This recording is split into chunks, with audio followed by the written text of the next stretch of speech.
Chapter 38:15. Xian Songzi, you too. Xiaohua waved his hand again and took out another spiritual wisdom amplification and sent it to Xian Songzi. When Xian Songzi used the spiritual wisdom amplification, his eyes also flashed with a strange emotion. Only after using it did he truly know the importance of the spiritual wisdom amplification. Xian Songzi glanced at perfected Jingting and then looked at Xiaohua deeply. Then, the two of them bowed at the same time. Master, disciple is truly grateful for Master's kindness of rebirth. There's no need to say anything more. Quickly go and cultivate. You're my disciples. What I can do for you? I'll do according to your requests. Xiaohua smiled and sent the two nascent souls into the Kunlun ruins. After putting away the Kunlun mirror, Xiaohua sat cross-legged on the futon and took out a mother-child spirit fruit. As he looked at it carefully, he thought to himself, Xian Songzi and perfected Jingting are nascent souls with primordial spirits. It's natural for them to use the mother-child spirit fruit and spiritual wisdom amplification. After all, they know the degree. However, the 100 or so nascent souls in my lower dantian are already damaged. I'm afraid it's difficult for them to distinguish the degree of use. It'll be difficult for me to cast the spell. Moreover, this spiritual wisdom amplification actually contains green seal text. Such a rare treasure can be used directly, but if it's tempered by my Dao sex alchemy method, won't it have a better effect? There's a pill called Spirit Awakening Fluid in Senior Tsang Langzi's pill formula. It seems to be related to spirit awakening. However, the main ingredient is not spiritual wisdom amplification. When green-robed Xiaohua in the space is free, I'll let him try refining some. Perhaps this spirit awakening fluid will have a better effect on these nascent souls with incomplete primordial spirits. Of course, these nascent souls are constantly tempered by the 5 Qi righteous thunder in their lower dantian. Moreover, they have obtained the essence of the ancient fierce soul. I believe their bodies are tougher than the two of them. It won't be difficult for them to pass the thunder tribulation. If it were in the past, I wouldn't be so anxious. I would definitely wait and see the results of Xian Songzi and the others' cultivation. But now, the matter of Yaotai Mountain has attracted the attention of the Immortal Palace. Perhaps they won't think of me now, but there's no such thing as a secret. Who knows when the Immortal Palace will send someone here? Even, not to mention the Immortal Palace, even the Confucian cultivators of Yuzhou might not be able to tolerate me. Therefore, this Shao cannot wait any longer. I can only make use of my time. At this point, Xiaohua was indeed staking everything on a single throw. Also, the things in this world are truly mysterious. Developing intelligence seems to be the second time this Shao has seen a heaven-earth spiritual object that contains green seal text. Ordinary spirit fruits that contained heaven-earth yuan qi were already rare, but this underworld fruit that could develop spiritual intelligence and grow in the water of the Yellow Springs were even more incredible. Of course, the effects of this miraculous item were miraculous as well. Not to mention the fact that it was able to penetrate the spiritual cavities of nascent souls. Just the underworld fruit was far more beneficial to soul cultivators than the daybreak moon. Previously, Xiao Mao's cultivation speed was already pretty good. However, after consuming the underworld fruit, the speed of cultivation became even more terrifying.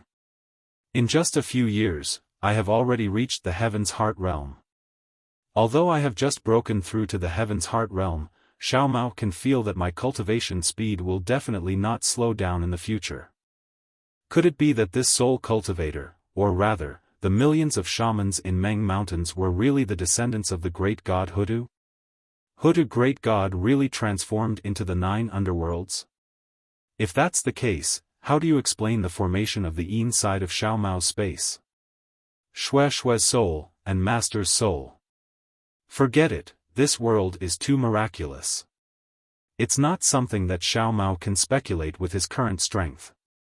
Let's not think about it for now. Just as Xiaohua thought of this, an indescribable surge suddenly appeared in his meridians. Then, Dragon Vein Xiaohua let out a furious roar and rushed out of Xiaohua's body, turning into a huge dragon and flying several dozen feet away. It flew straight to the restrictive spell of the quiet room, and only then did it trigger the restrictive spell. The dragon's body was forcefully stopped, and the huge dragon filled up the entire quiet room. "What's going on?" Xiaohua asked curiously. Dragon Vein Xiaohua turned into a dragon elephant and coiled around the quiet room. While swimming, he answered, "I sensed a kind of dragon aura soaring into the sky." Although this dragon aura was very weak and not much, after the dragon aura soared into the sky, the noble aura that descended was extremely vast and very tempting. "I couldn't help but fly out, oh." Xiaohua raised his eyebrows and looked at the direction Dragon Vein Xiaohua was facing. He asked curiously, "What's going on? What's going on over there?" Dragon Vein Xiaohua coiled around the quiet room for an hour before entering Xiaohua's physical body. Xiaohua walked out of the quiet room and released his Buddhist consciousness. When he saw what was happening over there, he couldn't help but sneer. However, the moment he withdrew his Buddhist consciousness, his expression suddenly changed. He released his Buddhist consciousness again and looked at it for a moment before withdrawing it thoughtfully. A short while later, Xiongyi entered the dwelling and said with a bow, "Master, Jiang country has been revived." Master knows." Xiaohua nodded and said, "This Chongling princess is amazing as expected. Not only did she kill 2 birds with 1 stone, she killed 3 birds with 1 stone. In just a few days, she actually found a suitable Jindan cultivator to establish a country. It seems, she knows that this old man will not make things difficult for her. Everyone knows that Master is benevolent. As long as you do not do anything outrageous, even if Master is angry, there is no need to be afraid." Xiongyi smiled and then winked as he lowered his voice and asked, "Master, that lightning tribulation, what was it?" "Lightning tribulation is lightning tribulation. What could it be?" Xiaohua waved his sleeve in annoyance and said, "This lightning tribulation is not this old man's, don't think so much." "Oh?" Xiongyi blinked. Seeing Xiaohua stand, he hurriedly stood and sent Xiaohua into the quiet room. However, before Xiaohua entered the quiet room, he stopped and turned around. "Also, Master is going into closed-door cultivation for a period of time. If there are any earth-shaking movements in the future, all of you don't have to be too surprised." "All right." Xiongyi hurriedly agreed. "Also, urge Black Bear to have all the Yaos, and the outer sect disciples go down the veins. Empty the veins as soon as possible." Xiaohua thought of something again and instructed, "When Master makes a move, there won't be any meat left for you." He understood. "Master, this disciple will roll up his sleeves and go to work." Xiongyi giggled and left. After Xiongyi left, Xiaohua did not enter the quiet room. Instead, his figure flashed and disappeared into the void. When Xiaohua reappeared, he was already outside the Black Wind Ridge. This place was about 40 li away from the Black Wind Ridge. Xiaohua's figure appeared in mid-air. He frowned as he looked down at the mountain rocks below. He seemed to be thinking about something.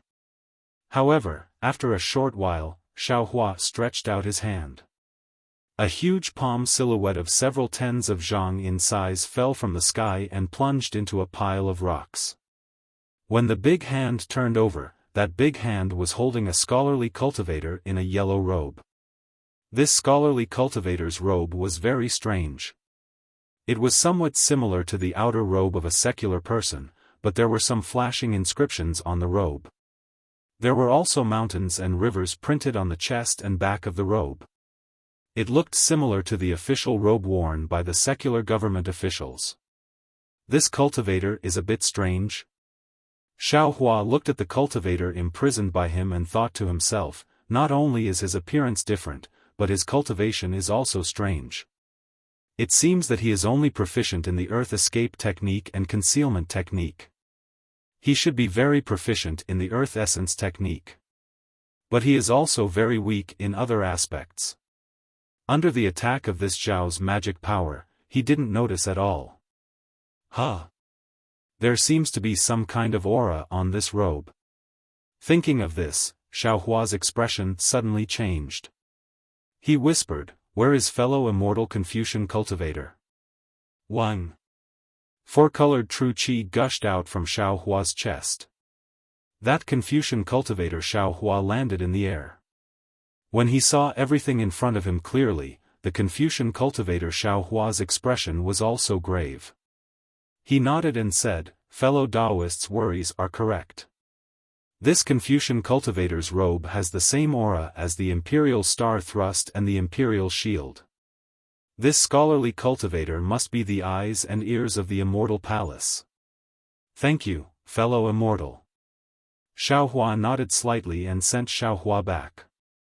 Then, he thought for a moment and slowly extended his finger. He was extremely careful as if he was afraid of breaking the cultivator's forehead. Then, he quickly withdrew his finger. "Earth Lord?" Xiaohua's face showed an astonished expression. The Immortal Palace really has Earth Lords all over the hidden Immortal Continent? Granny, no wonder the Immortal Palace can control the entire hidden Immortal Continent's information. Oh, that's not it. Not every place on the hidden Immortal Continent has Immortal Palace's eyes and ears. Although in name, the Earth Lord supervises the entire hidden Immortal Continent's information, these Earth Lords can't always pay attention to all the movements. Only the places that the Immortal Palace pays attention to have Earth Lords truly investigate. It turns out that the Black Wind Ridge doesn't enter the Immortal Palace's eyes at all. It seems that because of this Xiao, it attracted Earth Lord. But, this is troublesome. Xiaohua shook his head slightly. If my Fortune Gate's disciples leave the Black Wind Ridge, won't all traces be seen by Earth Lord? Then, won't the newly found cave be exposed to the Immortal Palace's surveillance? He. Xiaohua pondered for a moment and a smile appeared on his face. Several extremely small soul strands were released from between his eyebrows and landed on the Earth Lord's forehead. After a while, Xiaohua put the Earth Lord back into the ground and flew away with a smile on his face. After dealing with the Earth Lord's surveillance, Xiaohua formed an incantation and used the Earth Escape technique to escape towards the Black Wind Ridge. On the first day he returned to the Black Wind Ridge, he had tried to sense the metal and wood essence blood that had seeped into his body. Unfortunately, no matter how many times he tried, it was to no avail. Now that he had dealt with everything, he began to busy himself with the most important matter in his heart. At this time, Xiaohua's Earth Escape technique had already reached a high level. Not to mention that he could move extremely nimbly underground, even in places without Earth Attribute Origin energy. He could rely on his own Earth Attribute energy to move. Therefore, this time it was very easy for him to reach the location of the Black Fog. Chapter 38:16. However, the Black Fog underground was still like a viscous liquid. Clusters of tiny vortexes were endlessly produced from the inside, constantly spreading towards the outside. However, even at this place, Xiaohua was still unable to sense the blood essence in the water and fire magnetic field. Xiaohua's heart had already turned cold by more than half. Damn it, looks like this Zhao's method isn't working. Xiaohua breathed out spiritual fire and drilled through the fog while secretly thinking, I still have to. Ouch. Success.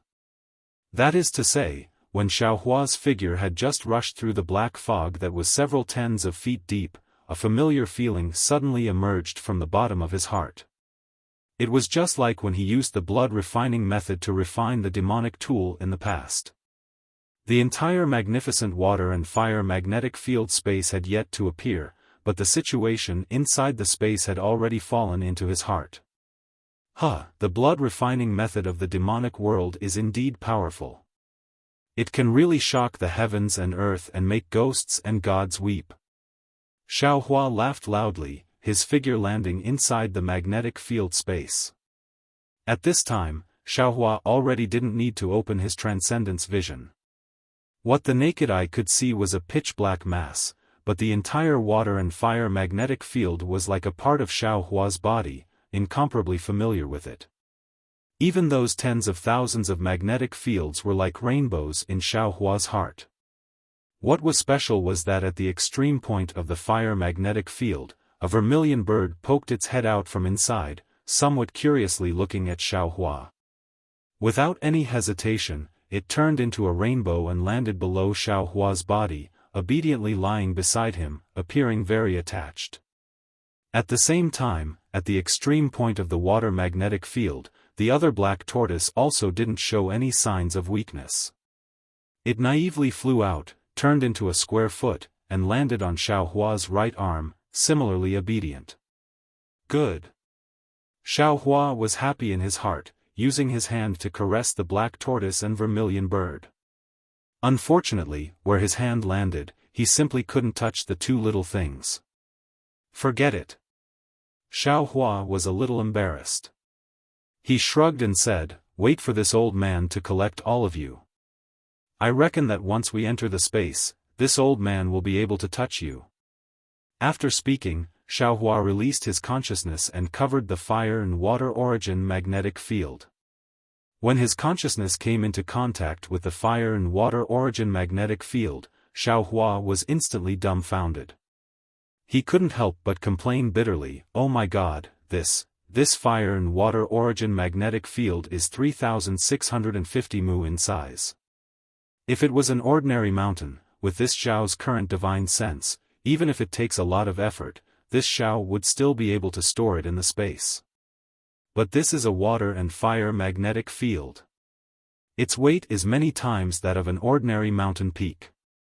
With this Xiao's current cultivation, I'm afraid I won't be able to store it in my space. Rise." At this moment, Xiaohua's mind was mixed with his divine sense and could already wrap up the entire water and fire magnetic field. While his mind was affected, Xiaohua secretly shouted in his heart, as if to encourage himself. Rumble. The entire magnetic field space shook several times, scaring the tiny black tortoise and vermilion bird into fleeing. The water and fire magnetic fields had only moved a few inches, and there was still a large gap between them and the space. "Forget it, today this old man will exhaust you to the end." After knowing the gap, Xiaohua wasn't discouraged. He simply sat cross-legged in the magnetic field space and released his consciousness, divine sense, and Buddhist sense.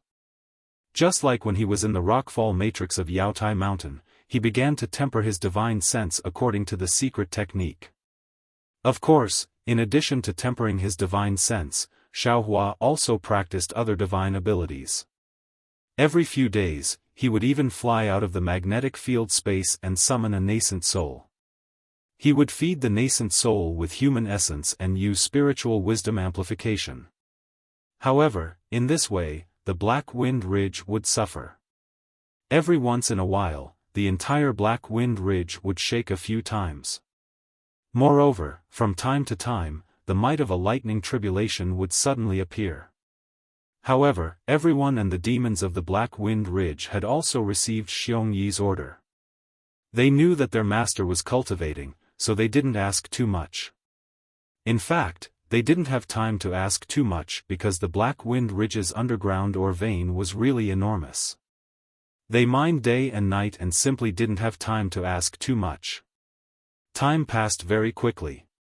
In the blink of an eye, more than 3 years had passed. On this day, the sky was clear and boundless. Outside the Black Wind Ridge, some of the Golden Eagle's subordinates were patrolling. Suddenly, the entire Black Wind Ridge shook violently. This shaking was far more weak than the previous weak shaking. Several of the vicious birds were shocked. The leading vicious bird let out a few loud cries and rushed into the great array. The other vicious birds spread their wings again, wanting to find the source of the abnormality. After all, In the past 3 years, although there were still some Confucian cultivators who came back to the Black Wind Ridge to provoke them, they were defeated by Xiong Yi, Li Xiang, and Prince Lan every time. There had never been such a big movement. However, before the vicious bird landed on the peak of the Black Wind Ridge, the shaking suddenly stopped. A powerful suction force was generated from the capital star array. Tens of thousands of hurricanes rushed in from all directions and madly rushed into the Great Array. With these hurricanes, the Great Array unexpectedly changed. Not only did it expand in all directions, but the power of the Great Array also suddenly increased. The vicious bird's body instantly stopped in midair. Then, as if a big hand had grabbed it, woo! It was thrown high into the sky. Ga! The vicious bird was shocked. It flapped its wings in midair, but it still couldn't stop its body. It didn't stop until its body was thousands of feet high in the sky. Ha ha ha! As soon as the vicious bird stopped, Xiaohua's laughter came from the cave. Then, a powerful divine sense that the vicious bird had never seen before suddenly grabbed it and pulled it down from the sky. When it fell outside the Great Array like a meteor, the divine sense suddenly disappeared. Thank you, Master. Thank you, Master. How could the vicious bird not know that this was Xiaohua's divine sense? It shouted loudly and flew into the distance to patrol. After the water and fire magnets were absorbed into the space, the capital star array's power actually increased by 40% without the interference of the water and fire magnets. If I used the water and fire magnets to set up a great array, wouldn't all the methods to break the array be useless? Xiaohua's divine sense swept and immediately understood the reason for the great array's change. Master, you've come out of seclusion? A moment later, Xiong Yi, Prince Lan, and Li Xiang flew out from the primordial stone vein and came to meet him. Yes, it's over. Xiaohua smiled. Xiong Yi was a little strange and whispered, Master, you've only been in seclusion for 3 years, right? Just 3 years. Xiong Yi didn't say anything else. Yes, ordinary nascent soul cultivators would enter seclusion for decades or even centuries. How could they come out in 3 years? Humph, you think I don't want to? Xiaohua snorted, but I'm a little uneasy, and I just finished a big thing, so I came out to take a look.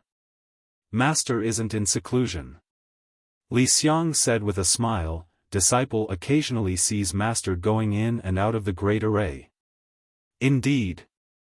Xiaohua nodded, Master is just making some preparations to prevent the Confucian cultivators from attacking my Black Wind Ridge. Right, have you heard of the Immortal Palace's eyes and ears? Earth? Earth? Li Xiang was stunned and shook his head, isn't the Earth Geezer a character in legends and stories?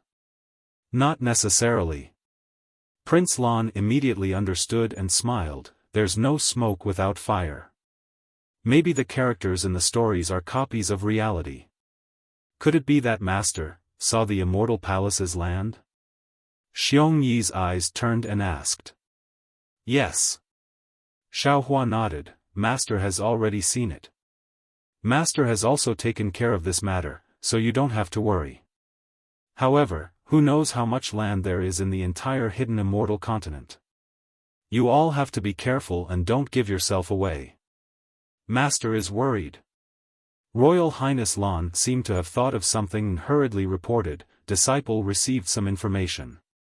After the Jade Pavilion meeting, on the hidden immortal continent, including the Jiang country next to it, there were a total of 10 Taoist countries that received the imperial tutor's signature to establish their own countries. And in the past year, there were actually 4 countries that were annihilated by the Immortal Palace. 2 of these 4 countries were in the Jing province, and the other 2 were near the Jing province. If this disciple's guess is correct, the remaining 6 countries, including Jiang country, will be destroyed by the Immortal Palace sooner or later. This is probably due to the contribution of this so-called land. Master, this matter is very strange. Your intuition is also reasonable. Li Xiang said from the side, the Immortal Palace has never interfered with the affairs of the hidden immortal continent on the surface. Unless a great demon of the Thousand Demon Saint realm appears, the Immortal Palace may send troops. How could they send troops to annihilate the Daoist country this time?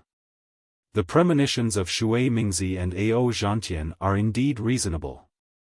Xiong Yi said with a frown, the current hidden immortal continent is really sensitive. Xiao Hua's heart skipped a beat, and an extremely bad feeling arose. Others might not know the intentions of the Immortal Palace, but how could he not know? Granny, maybe the Star Sovereign Palace really did something. Xiao Hua thought inwardly, the Immortal Palace probably couldn't find the culprit who killed Kong Hongwu, so they simply killed all the suspects. Who knows when it will be the Black Wind Ridge's turn?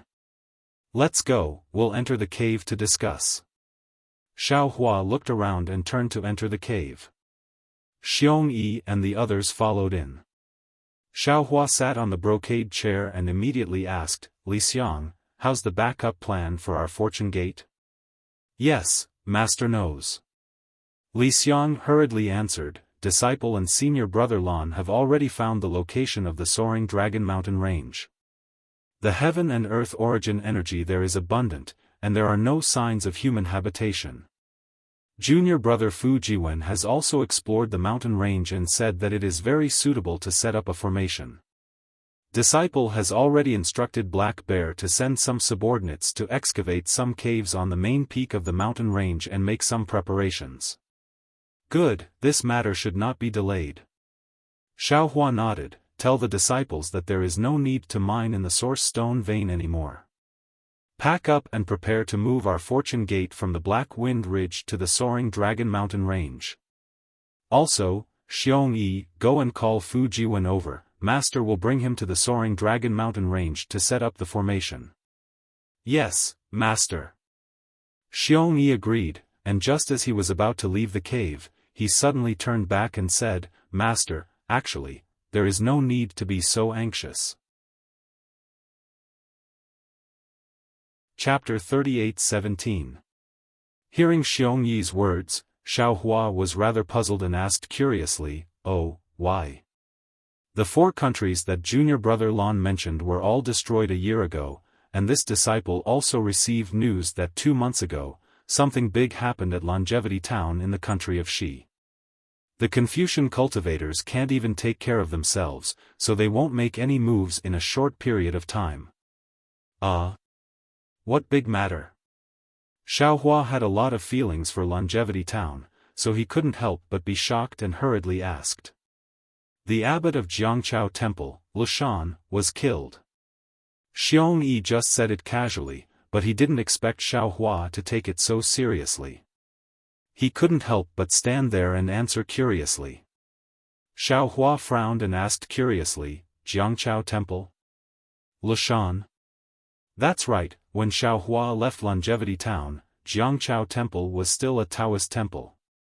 How did it become a Buddhist temple now? And wasn't Longevity Town's Little Gold Temple? Wasn't the abbot of Little Gold Temple that Mingyu? However, Xiao Hua immediately realized that if he could leave Longevity Town, then wouldn't the people and things in Longevity Town be changed? Do you know who killed him? Xiao Hua narrowed his eyes, was it a Confucian cultivator? It's definitely a Confucian cultivator. Xiong Yi answered with a smile, even if it wasn't a Confucian cultivator, it's definitely a Confucian cultivator. Hiss. When Xiong Yi said this, Xiao Hua instantly sucked in a breath of cold air. His entire body froze in place, and he couldn't help but exclaim in a low voice, the Battle of Swords. Not only was Xiao Hua shocked, but Lushan's death reminded him of the Battle of Swords in Xiaoyu continent. Now, Ci Mei, who was sitting cross-legged on Jiangchao Ridge, also had a myriad of thoughts in her heart. Where was the leisurely bearing she had when she sent Lushan to Longevity Town? The current Jiangchao Ridge was no longer the same as when Xiao Hua left. The entire dilapidated Jiangchao Temple had been completely demolished, and even the entire Jiangchao Ridge had been flattened. Right in front of Ci Mei, a 99 zhang tall Buddha statue stood in the rising sun. However, this Buddha statue was covered from top to bottom by a layer of huge yellow cloth, and the statue's true body couldn't be seen clearly. Under the Buddha statue, on the side of the Jiangchao Ridge, the thousands of farmers from before had also disappeared. The farmland had also disappeared, and in its place was a Jiangchao temple that was 10 times larger than the small golden temple. The fate of the world was truly a joke. The Jiangchao temple and the Shaojin temple fought each other. Whoever lost would disappear from the longevity town. Xiaohua transformed into Xiahang and defeated Shaojin temple. Originally, it should have been Jiangchao monastery that won, but Xiahang was a Buddhist, so Shaojin temple seized the victory and chased Jiangchao monasteries Shaojian, Xiaohua, and Yuanya out of longevity town. But now, the small golden temple had been completely forgotten by the longevity town. This previously unknown river and tide temple was famous far and wide. At this time, the entire Jiangchao Ridge was completely surrounded by the Jiangchao Ridge. The road under the Jiangchao Ridge was also included in the Jiangchao Monastery. Even the paddy fields under the road and the Liao River were filled up and repaired very smoothly. There were stone steps that led from the Liao River to the Jiangchao Ridge, and there were rows of neatly arranged guest rooms. Normally, some good men and women would come over from the Liao River on large boats or small boats, and it was precisely from here that they went up to the Jiangchao Ridge to worship the golden body of the Guanyin Bodhisattva. On the other side of the Jiangchao Ridge, where the incense was at its peak, there were many temple buildings like the Hall of Great Strength. Each of them had a majestic aura, and a myriad of scenes. Waves of sutra chanting came from within with a rhythm, and the occasional bell rang throughout the entire longevity town. If Xiaohua was here, he would definitely be full of praise. In just a dozen years, the entire Jiangchao monastery had undergone such a great change. Moreover, this change was not caused by the Buddhist sect's disciples, but purely by the spontaneous action of the ordinary people. It could be said that man could conquer the heavens.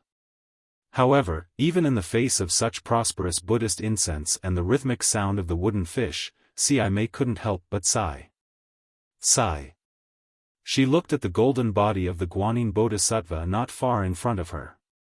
Although the golden body of the Guanyin Bodhisattva was covered by a brocade, when the endless sunlight shone on the Buddha statue, it was actually suffused with mottled colors. Within these colors, there were actually all kinds of living beings. It was truly bizarre. However, Xiaomei understood in her heart that this phenomenon was the phenomenon reflected when the extremely pure power of faith poured into the golden body of the Buddha statue. If she released her Buddhist consciousness and opened her eyes, she would definitely be able to see thousands of psyche power clustered around the power of faith flying over like waves from all directions. It was as if the power of faith had flowed into the sea and landed on this unconsecrated Buddha statue.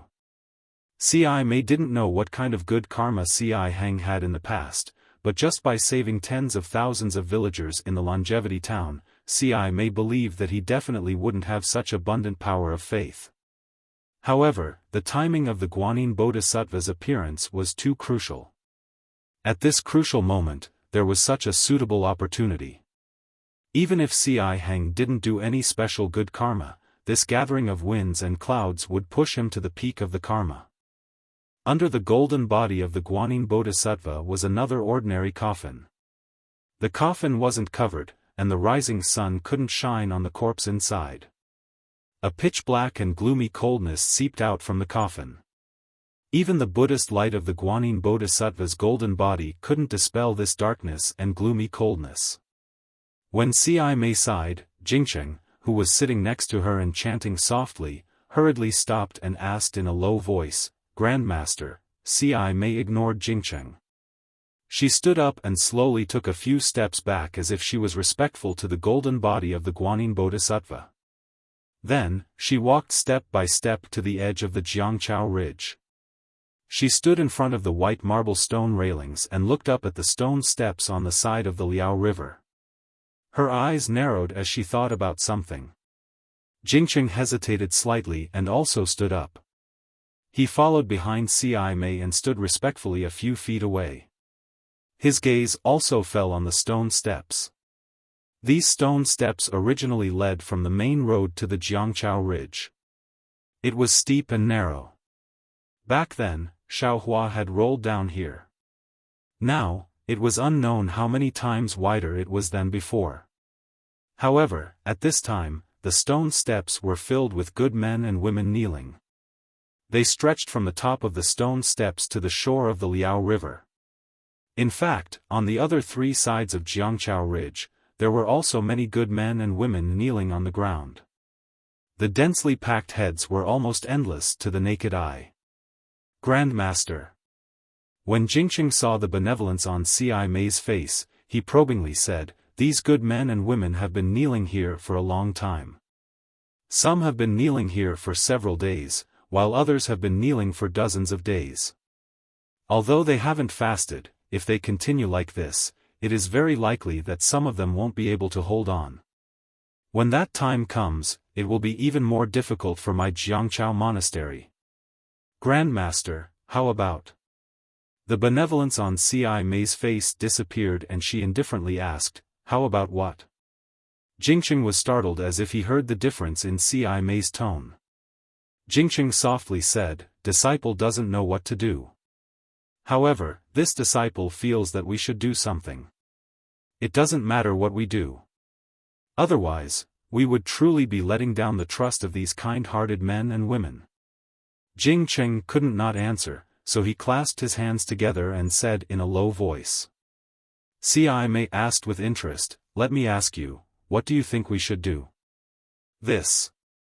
Jingqing was somewhat regretful and felt that he shouldn't have followed. However, if he hadn't followed, how could he have stood beside Grandmaster Ci Mei? There were so many monks in the entire Jiangchao monastery. He was probably the only one who had this qualification, right? No matter what we do, disciple feels that at the very least, we should give them a promise to find the real culprit who killed Marshal Uncle Shan. Only then will we be able to live up to their trust in our Jiangchao monastery. Only then will we be able to live up to their kneeling here for more than 10 days. He answered honestly. Could it be that Grandmaster doesn't think so? Alas. Ci Mei sighed again and shook her head. Jingqing, do you feel that I'm sighing because of their trust and sincerity? Then what is Grandmaster sighing about? Jingqing was somewhat dumbfounded. He felt that his brain couldn't keep up with Ci Mei's words. I'm envious of Senior Marshal Brother Ci Hang's luck. I'm sighing about my helplessness. With my current state of mind and what I've done all these years, I don't even know when I will be able to achieve fruition. I'll be able to achieve fruition in this lifetime. Ci Mei looked into the distance and said in a low voice, I'm envious of those Ku Tuchuo. Although their cultivation is difficult, their Buddhist heart is firm and untainted by any worldly affairs. This kind of cultivation is something that our Buddhist disciples should have. He, Grandmaster. Jingqing smiled and said, although Ku Tuchuo's cultivation is praised by our Buddha, our Buddhist sect has 13 Buddhas. However, our 13 Buddhist sects all have Buddhist fruits. Grandmaster, there is no need to be envious of others. Do you know? Ci Mei suddenly said, the most recent bodhisattva who achieved fruition is Nanwu Wise Manjushri Bodhisattva. Before achieving fruition, it was Ci Hui of the Green Lotus Temple of the Xiang sect.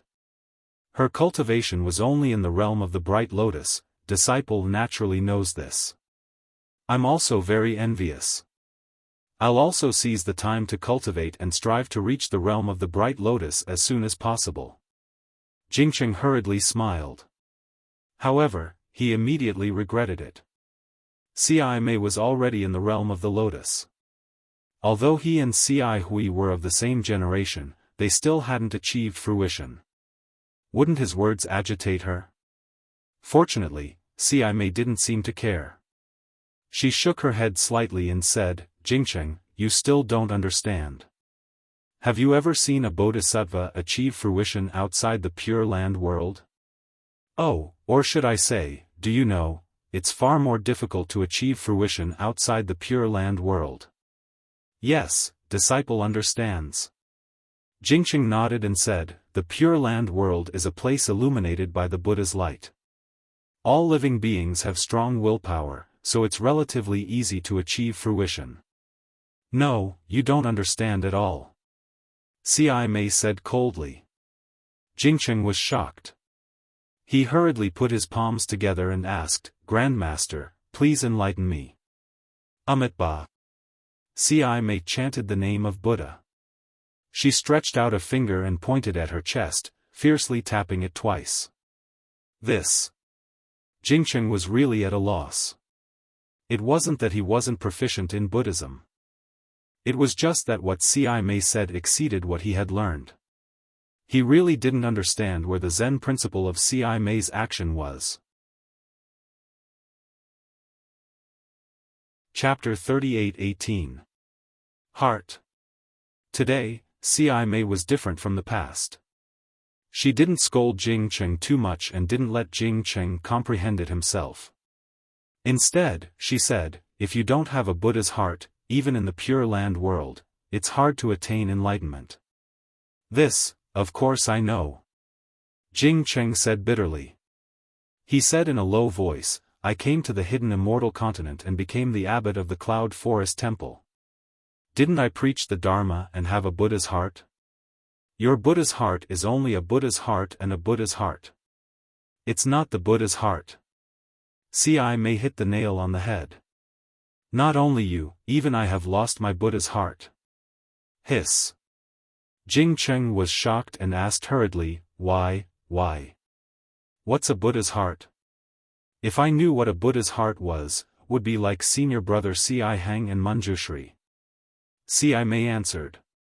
Then, she looked back at the coffin under the golden body and said, actually, when I sent kindness to Jiangchao Temple, the Buddha's heart that I could have, was already gone. Grandmaster.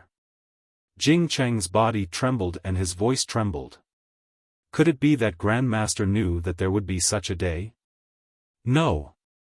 I didn't know. Ci Mei shook her head. Or I buried my head in the monk's robe. I didn't want to know. However, I heard the news that kindness was killed. I knew that kindness was the first, but he's definitely not the last. No one knows who the last one will be. No one knows when the last one will be. I understand. Jingqing seemed to have suddenly realized something and said hurriedly, the Buddha's heart that Grandmaster talked about is a heart that is clear and not tainted by the mortal world. We are Buddhas outside the Pure Land world who aim to promote the Dharma. How can we not be tainted by the mortal world and be clear? That's right, Jingqing. You finally got something. Ci Mei smiled. I'm very gratified.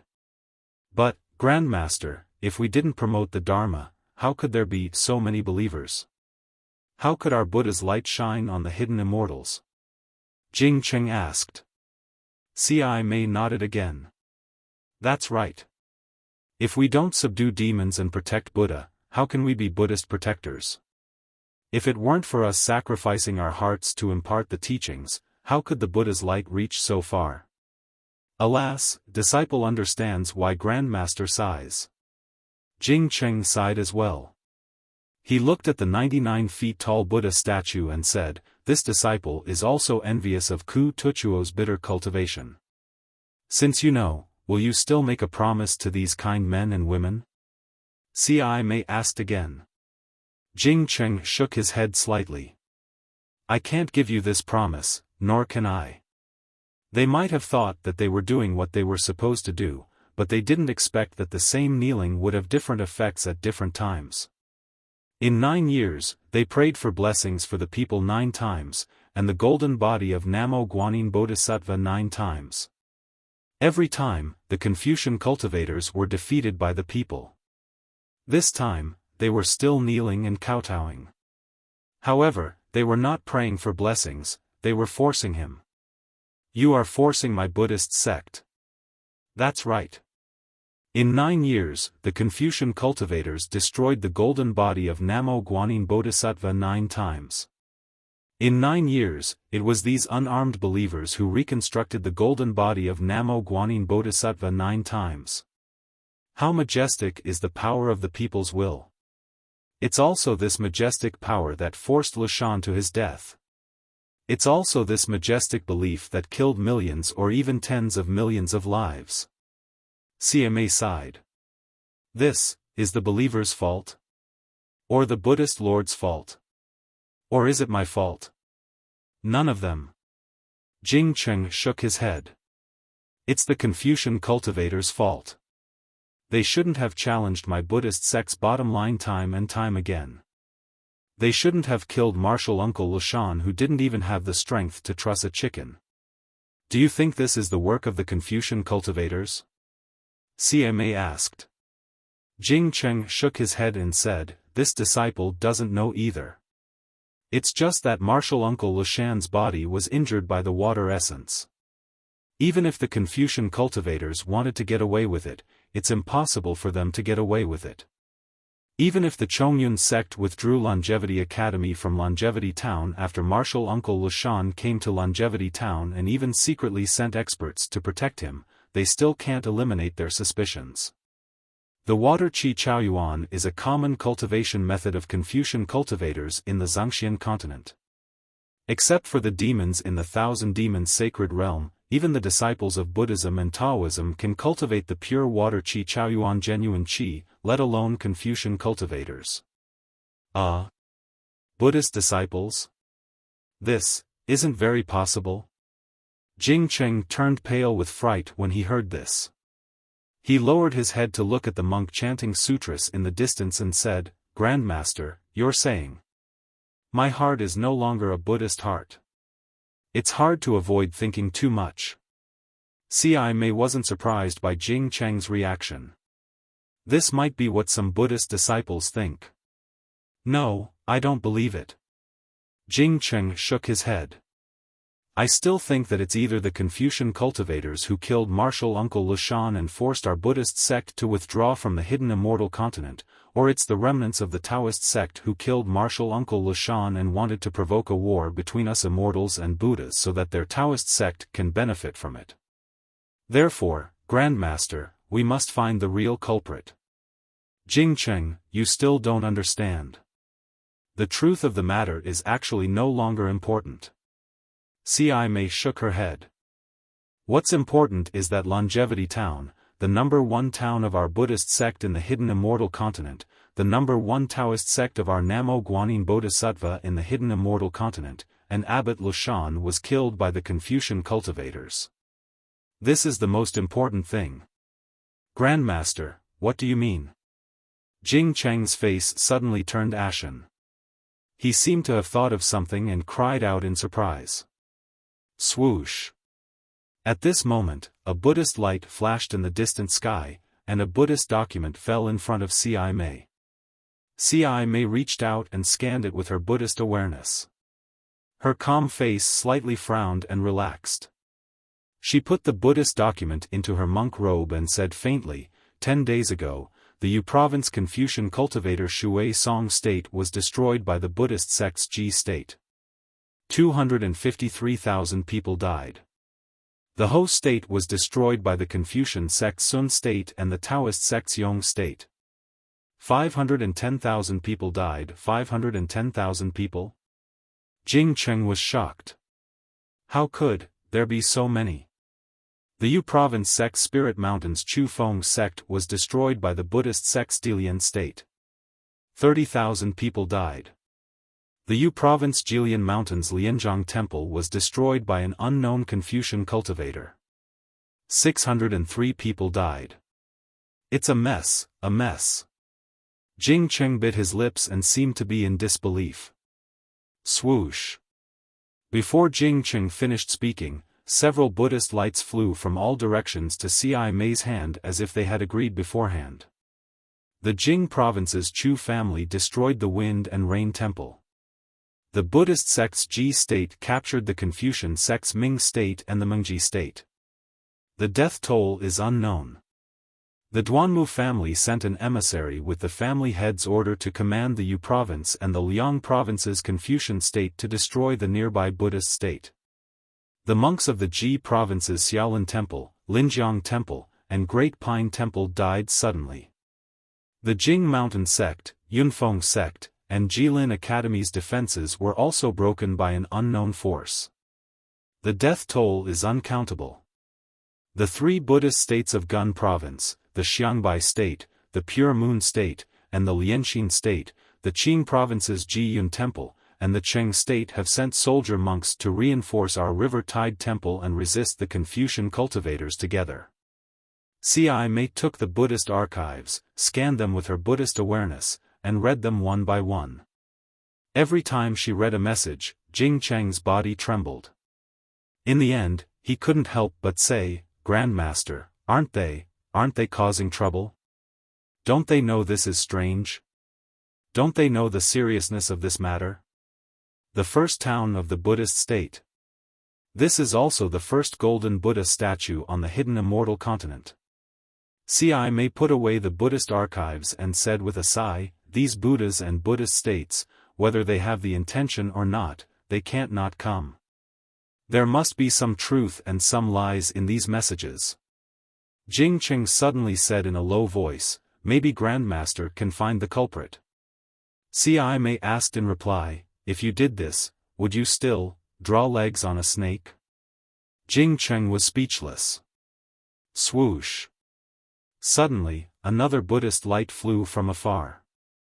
However, this Buddhist archive didn't land in front of Ci Mei, but in Jing Cheng's hand. Jing Cheng didn't dare to be negligent. He hastily grabbed it and scanned it with his Buddhist awareness. His expression immediately changed again, and he hurriedly sent it to Ci Mei's hand while shouting, "Grandmaster, the 10 Confucian states of Yu province have jointly sent 1,000,000 troops to besiege our Longevity town. They're preparing to forcibly disperse the believers and topple the golden body of Guan Yin Bodhisattva." Hiss! Ci Mei was also shocked when she saw this. They really dare to make a move. That's right, Grandmaster. What does the Buddhist Lord plan to do? Jing Cheng asked. Ci Mei smiled bitterly and said, "How can I know what the Buddha's plan is?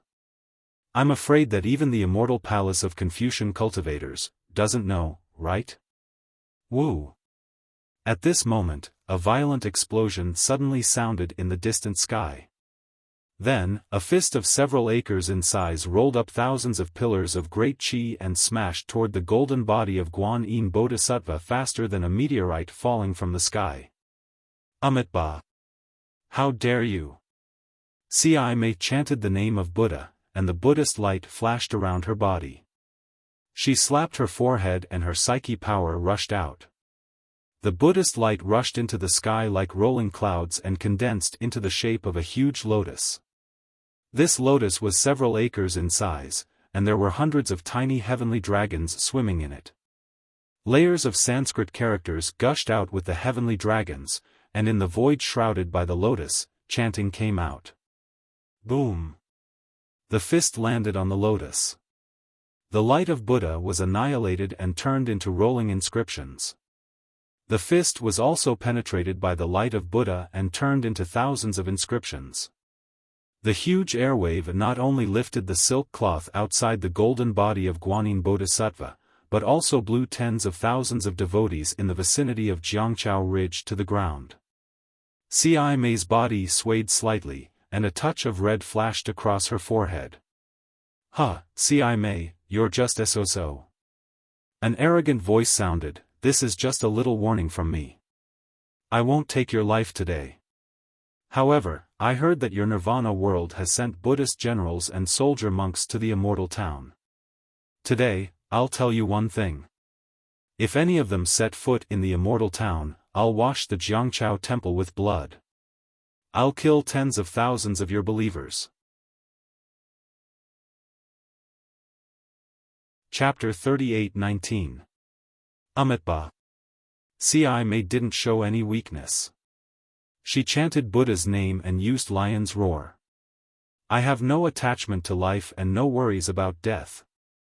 My Buddha is from the heart to the heavens. Today, my Jiangchao temple will be cleansed and your Duanmu family will be destroyed. Ha ha ha, then we'll wait and see. That arrogant voice laughed loudly and flew away like a whirlwind. Duanmu family? Jingqing trembled slightly and cried out in surprise, why would a secondary rank 1 scholarly family appear now? Is this the Duanmu family's patriarch? It's not Duanmu Tianji. Ci Mei's face was somewhat pale as she said softly, Duanmu Lianheng, a disciple of the Duanmu family who has the highest chance of becoming a literary saint. Literary saint? Jingqing didn't know what to say. Looking at the abnormally embarrassed monks and believers around him, he said softly, what about these believers who came to pray? Persuade them to leave. At this moment, Ci Mei also made up her mind. They can only force us here. It's enough that they have the heart. But Jingqing smiled bitterly. I heard that the Buddhist believers of the hidden immortal continent's 9 prefectures are also coming to my Jiangchao temple. How can we stop them? Even these believers. I feel that we might not be able to persuade them to leave. If they don't leave. Ci Mei bit her lips and said softly, then, it'll be a great war between immortals and Buddhas. Clang. Just as Ci Mei finished speaking, an earth-shattering sword cry sounded from the direction Duanmu Lianheng flew away from. It couldn't help but cover Ci Mei's words. Even the chanting of the tens of thousands of monks and the sound of the wooden fish bell were annihilated. Tens of thousands of believers couldn't help but cover their ears with their hands, and a painful expression appeared on their faces. Ci Mei looked up in shock. She saw a giant sword in the sky that was like a flying immortal, flashing with extremely dazzling sword brilliance. It swept up in almost unparalleled power and fell towards the golden body of Guanyin Bodhisattva beside her. The sound of the sword chime also shook the sky with the sound of thunder. Woo woo woo. Following the appearance of the sword light, a dozen powerful wills suddenly appeared around Jiangchao Ridge. As soon as these wills appeared, they immediately stirred up powerful winds and tornadoes. All the wills flew in all directions. Ci Mei was shocked. Not only was she shocked by the shocking sword, but she was also shocked by the consciousness hidden in the surroundings. Needless to say, it must be the consciousness of those strong Confucian cultivators, and it must be the doing of the strong cultivators who paid attention to the river and tide temple. She had been here for so long, but she did not notice it. Although she did not know whether they knew who killed kindness, but what she had just said. However, Ci Mei didn't have time to think too much about it. The style of that sword was truly dazzling, and the ferocity of that sword was truly arrogant. Everyone's heart gave birth to a kind of reverence, and a kind of fear. It was as if they were ants under this sword light. Amitabha. Ci Mei's eyes were filled with determination. The light of Buddha appeared under her feet, and the light of Buddha surged around her. As Ci Mei flew up into the sky, the light of Buddha flickered, and Ci Mei's transcendence golden body grew bigger. A huge lotus, even more compassionate than before, went to meet the sword light. Grandmaster. Beside her, Jing Cheng was shocked. Even with his cultivation, he could see that Ci Mei was no match for this sword light. If she flew out this time, Ci Mei had no other choice but to fall into the cycle of reincarnation. Amitabha. Ci Mei's light of Buddha was almost annihilated by the sword light. However, just as she was about to die, another Buddhist chant resounded through the sky. This Buddhist chant was unusually compassionate. When people heard it, they immediately felt an indescribable vicissitudes of life. Then, thousands of flowers bloomed in the sky above Ci Mei. Under each flower, there was a heavenly dragon supporting it, and beside each flower, there were fairies dancing.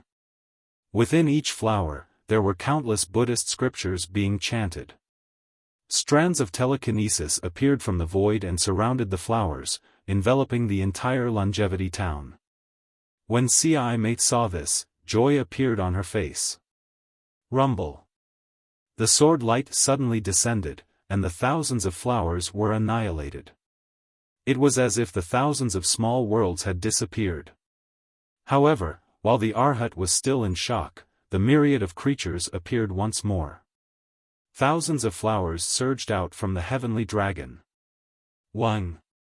The sword light shone brightly and sank into the flowers in a few breaths of time. The light on the sword light turned into thousands of tiny child bodies. The child bodies spat out sword light and killed the heavenly dragon under the flowers. Roar. A loud dragon roar suddenly came from the flowers again. 9 dragon bodies rushed out and instantly turned into 10,000 feet long dragons that pounced at the flying sword with their fangs bared and claws brandished. Boom! Countless fireflies flew out and waves of impact spread out in all directions. However, because the Longevity Town was protected by the flowers, it wasn't damaged at all. Amidst the explosion, a squarish flying sword was revealed. This flying sword looked ordinary, but the almost edgeless flying sword gave off an awe-inspiring majesty that made people tremble in fear. Under the flying sword, the 9 dragons also disappeared. A 9-dragon staff flashed with treasure light. The treasure light swayed as if it was filled with mercy. Amitba. A faint Buddhist chant shook the sky. A bright Buddhist cloud appeared from where the staff came from and slowly flew over. Before the Buddhist cloud got close, a faint voice sneered, "The Buddha Kingdom's new Manjushri Bodhisattva actually came to my burial immortal continent. It really is my burial immortal continent's fortune. Since it's Manjushri Bodhisattva, this old man will give you face and see how your Thunder Sound Temple handles this matter. If it's not to my liking, this old man will come back and cut down your golden Buddha statue." With that, the sword turned into a rainbow and flew away. The source of the voice was covered in white clouds, making it impossible to see who it was. Amitba, thank you Sandalwood.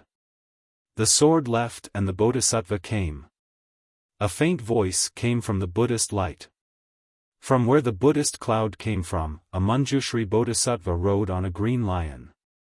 He had a green lotus in his left hand and a treasure sword in his right hand. Looking at the Buddha's light behind Manjushri's head condensing into a mirror, and the power of faith flowing like a river, Ci Mei felt a stabbing pain in her heart for no reason.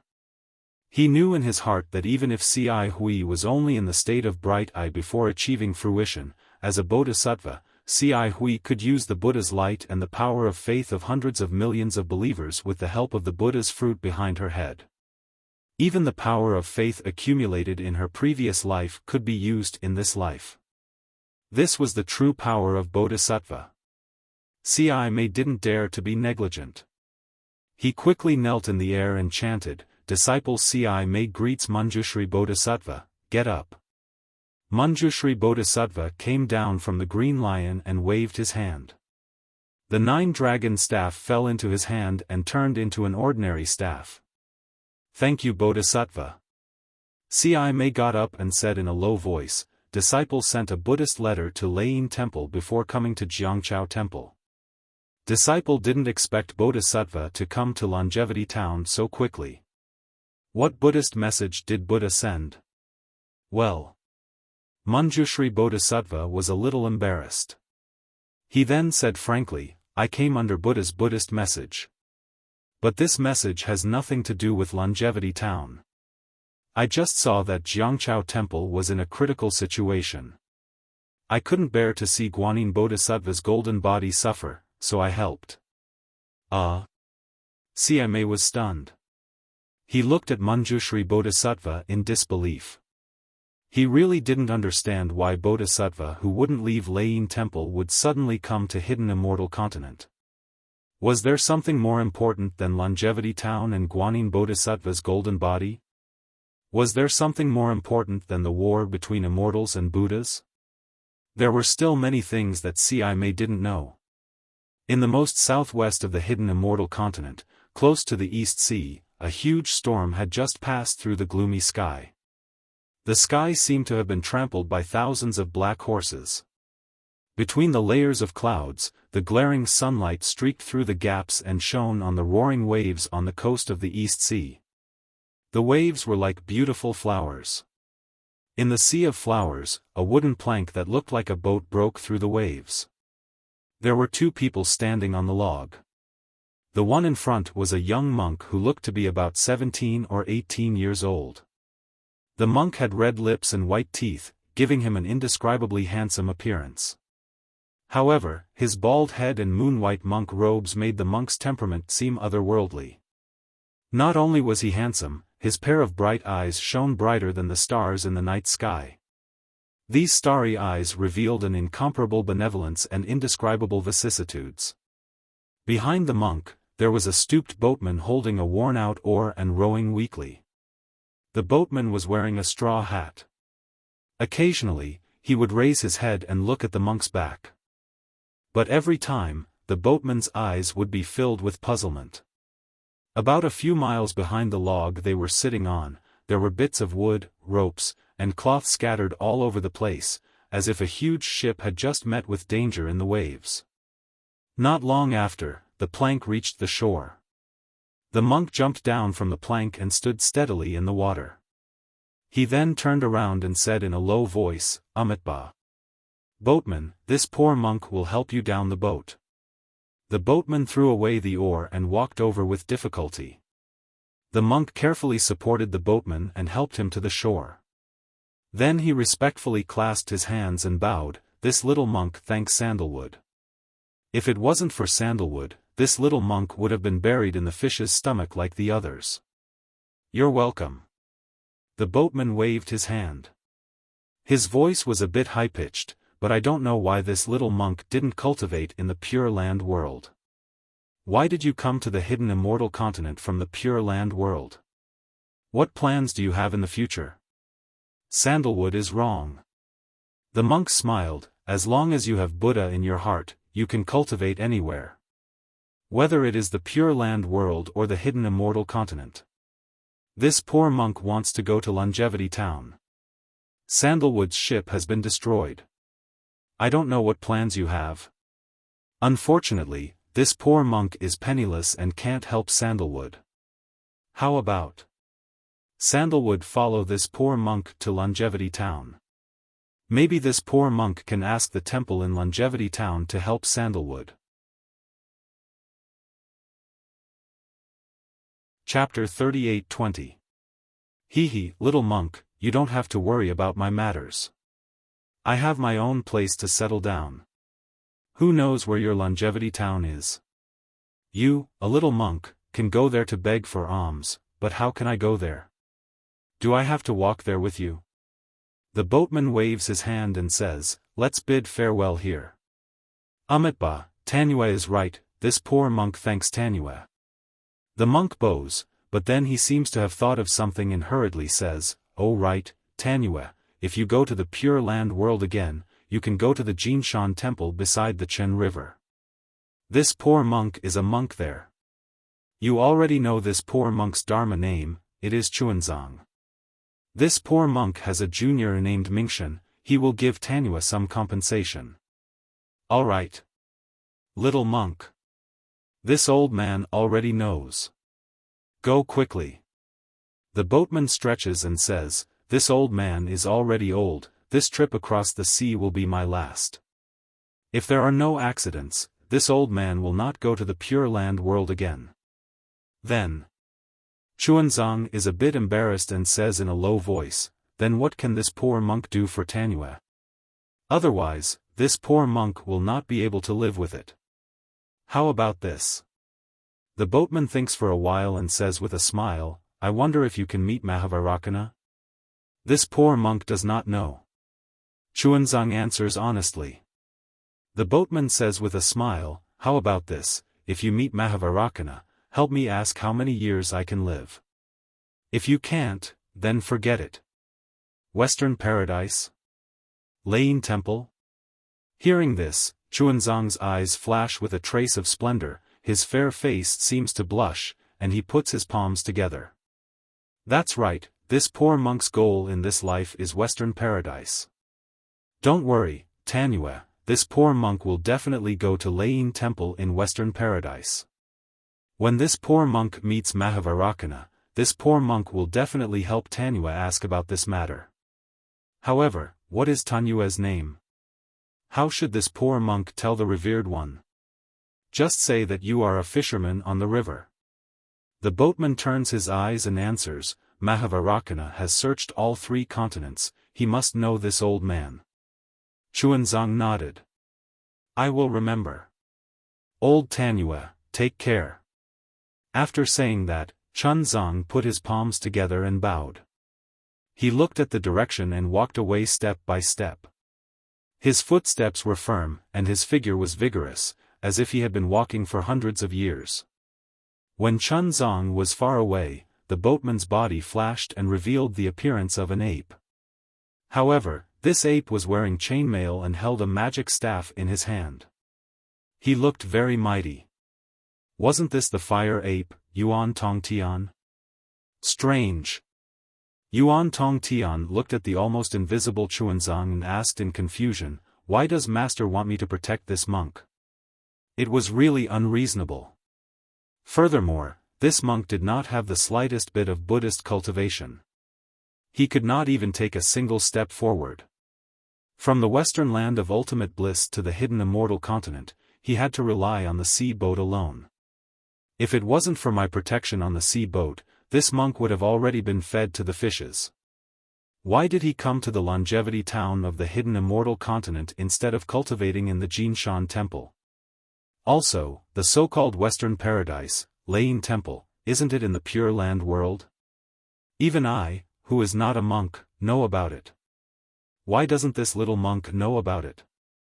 Isn't he going to the Lane Temple in the Pure Land world? Why did he come to the hidden immortal continent? Sigh, forget it, forget it. Master has given me a new life. Master told me to protect him. I will protect him. As long as I didn't find the wrong person. Yuan Tongtian scratched his ears and cheeks for a moment. He gritted his teeth and rushed into the air. From afar, he watched Chuanzang walk step by step into the depths of the hidden immortal continent. Isn't this Chuanzang the Jiang lure that Xiaohua brought from the Xiaoyu continent to the western land of ultimate bliss? Chuanzang naturally came to the hidden immortal continent because of the Buddhist edict from the Lane Temple. However, as for the Western Paradise, is it the Lane Temple in the Pure Land world? Or is it the Western Paradise in Xiaohua's space? That is not something that Chuanzang can distinguish. Even more so, it is not something that Yuan Tongtian can know. Who knows when Chuanzang will be able to find it? After walking for half a day, Chuanzang saw a fishing village in front of him. A net that was more than 10 zhang long was hung on a wooden frame to dry. A few fishermen were lying on the hillside basking in the sun while a few fisherwomen were repairing the net. Chuanzang licked his somewhat dry lips. He quickened his pace and walked forward. Before he could get close, a group of children playing on the hillside on the left saw him. A few timid ones quickly ran back to the adults. The remaining bold ones quickly ran down the hillside and stared at Chuanzang from afar. They looked at his monk robe and bald head. Little monk, you came from the Western Paradise? A fisherwoman not far from Chuanzang raised her head. Her hands did not stop working as she shouted again. Amitba, Chuanzang respectfully saluted and said, this poor monk came from the Jinshan temple in the Pure Land world. I want to go to the immortal town in the Shi country of Yu province. This poor monk encountered a tsunami on the East Sea. Right now, my mouth is thirsty. Can I ask benefactress to give me a bowl of water to drink? Hee, little monk, you are so soft and tender. You actually crossed the ocean. When the fisherwoman heard that Chuanzang really came from the Western Paradise, she was not surprised. She smiled and said, the tsunami a few days ago was indeed rare. In this small village, 4 people were killed. However, for a Buddhist expert like this little monk, it is nothing. Speaking of this, the fisherwoman suddenly woke up. She asked in surprise, little monk, what did you say? You want to drink water? You monks with great magical powers, still need to drink water? In this fisherwoman's view, which monk who came from the western paradise to the hidden immortal continent did not fly over the fisherman and fisherwoman's head? Which one of them would come to this small fishing village? Even if there were monks who would come to ask for directions, who would come step by step? Who would ask for water to drink? This poor monk specializes in chanting Buddhist scriptures. I don't know Buddhist magical powers. I have a mortal body. Of course, I know that I am thirsty.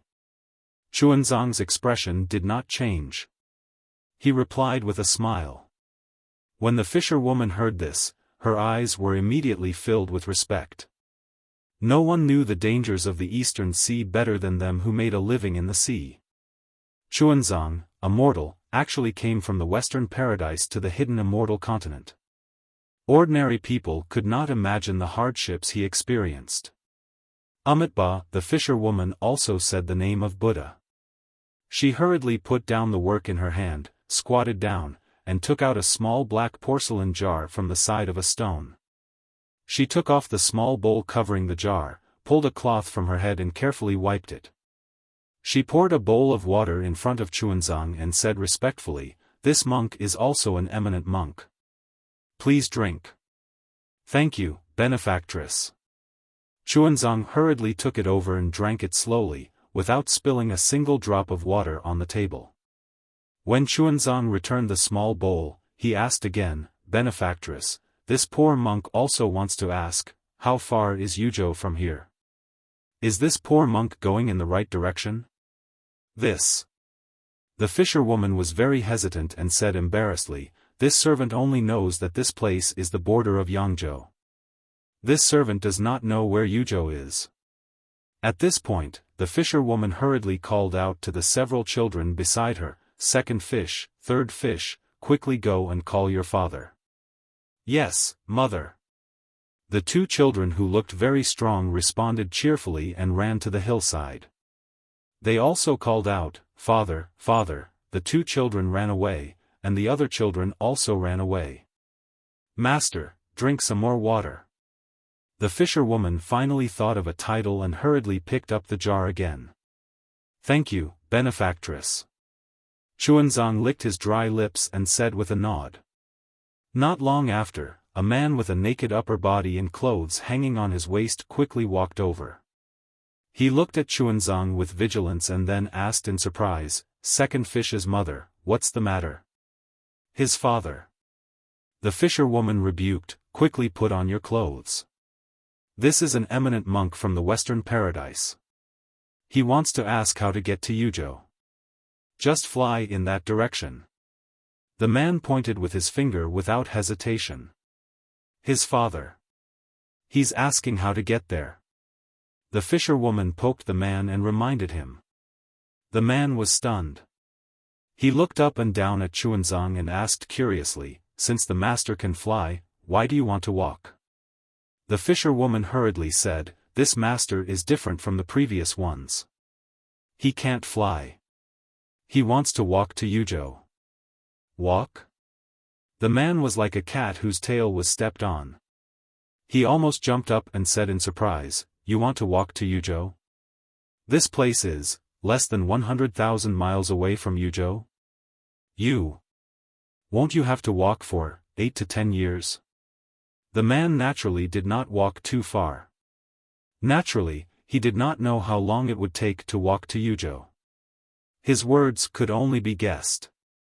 However, when Xuanzang heard this, he smiled and still put his palms together and said, "Amitabha. No matter how far it is, this poor monk will go. This is my Buddha's decree." Amitabha. Xuanzang had a kind of infectious power. It was a kind of propaganda that came from the inside out. Regardless of whether it was his actions or words, they were filled with a kind of heavy dharma. People could not help but feel respect and worship in their hearts. The fisherman who was originally vigilant immediately chanted Buddha's name, "The master is really an eminent monk. Second fish's mother, quickly prepare some dry food and give it to the master." I'll go and ask for the way to Yuzhou. Master, please wait here for a moment. Thank you, benefactors. Just ask for the way. There's no need to prepare any dry food. This poor monk can just ask for alms wherever he goes. Xuanzang said amiably. That won't do. The fisherwoman hurriedly shouted, this place is very far from the other fishing villages. If the master doesn't bring some dry food, I'm afraid he will starve to death on the way. No matter.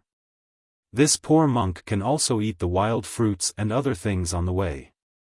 Xuanzang smiled and waved his hand. This poor monk came from Jinshan Temple like this. When they heard that Xuanzang came to hidden immortal continent by eating wild fruits, the two fishermen's hearts softened. The fisherman waved his hand domineeringly and said, Master, if you don't take this dry food, I won't ask for directions for you. How about I send you to Yuzhou? Chapter 38:21. That's right. The fisherwoman agreed with her husband's statement and said, threateningly, if you don't bring these dry rations, I will never let you go. Amitba, thank you two benefactors. Xuanzang smiled slightly, really radiating Buddha light. He put his palms together and thanked them.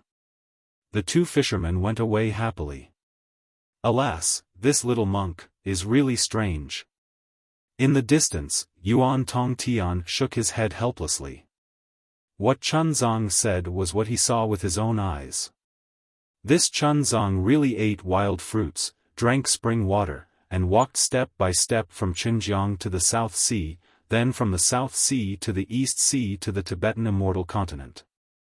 Of course, since Yuan Tongtian wanted to protect Xuanzang, he would not really let him starve to death.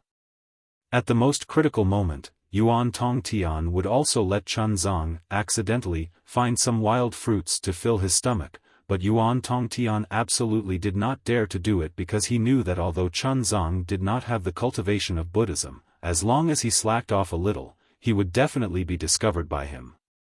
This strange behavior is really comparable to masters. Yuan Tongtian retracted his gaze and looked at the distant Elysium.